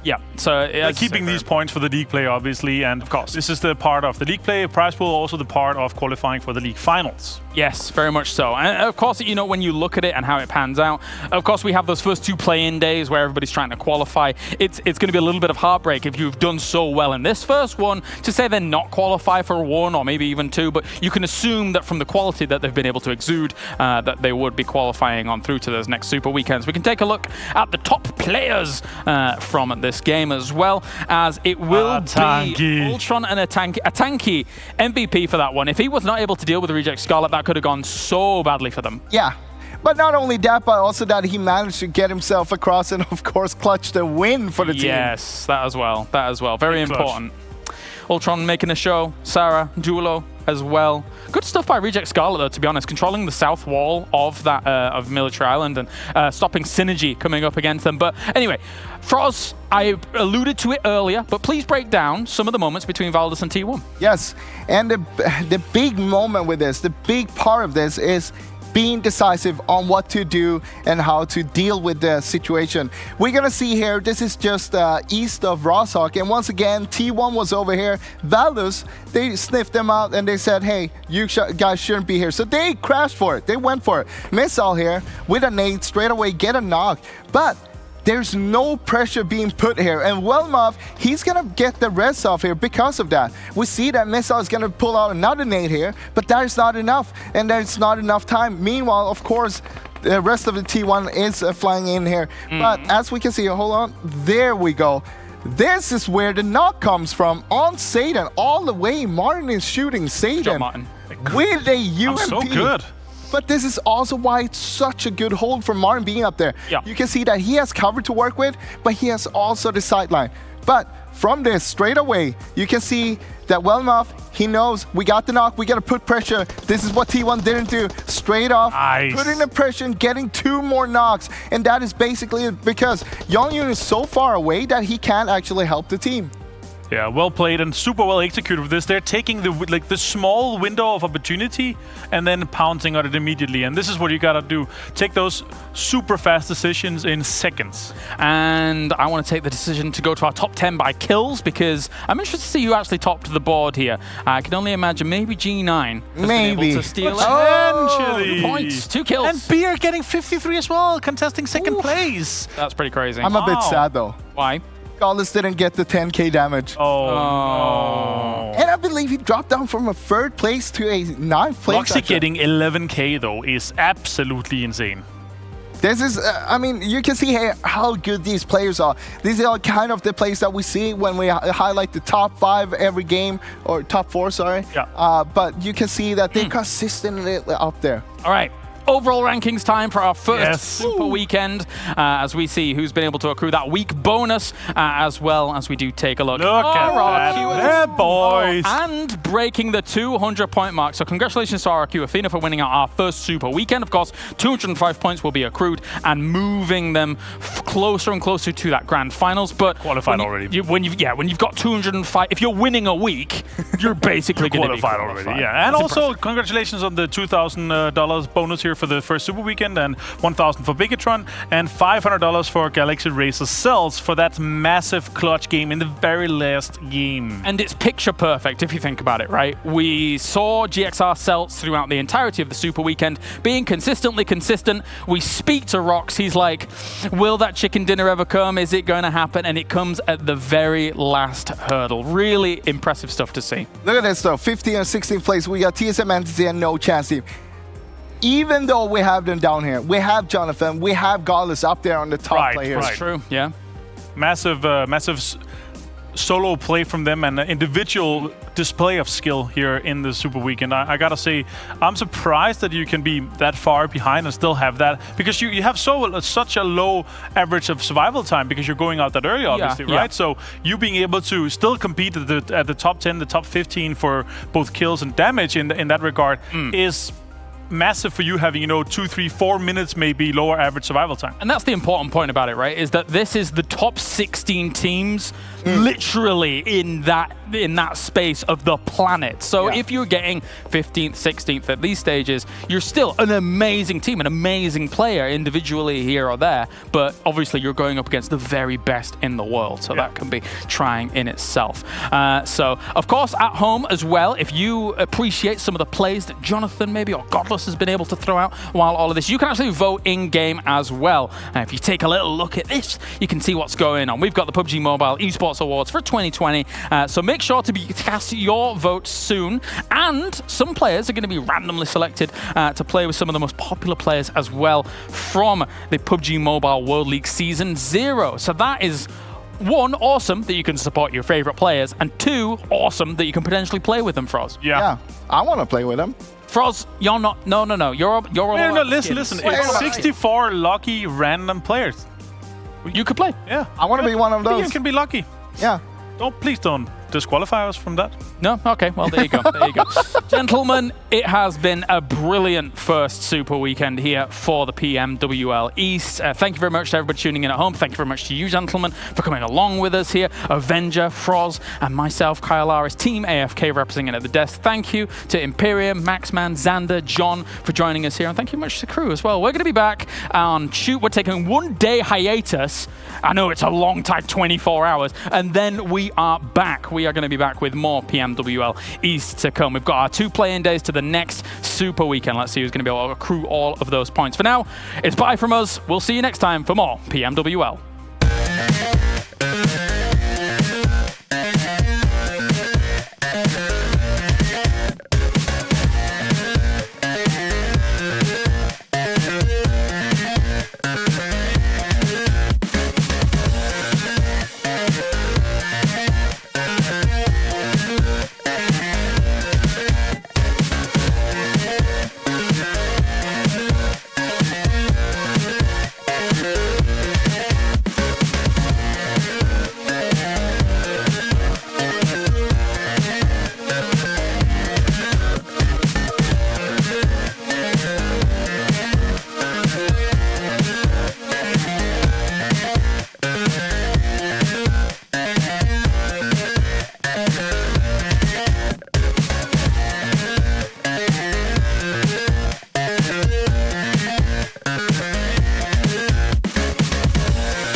Are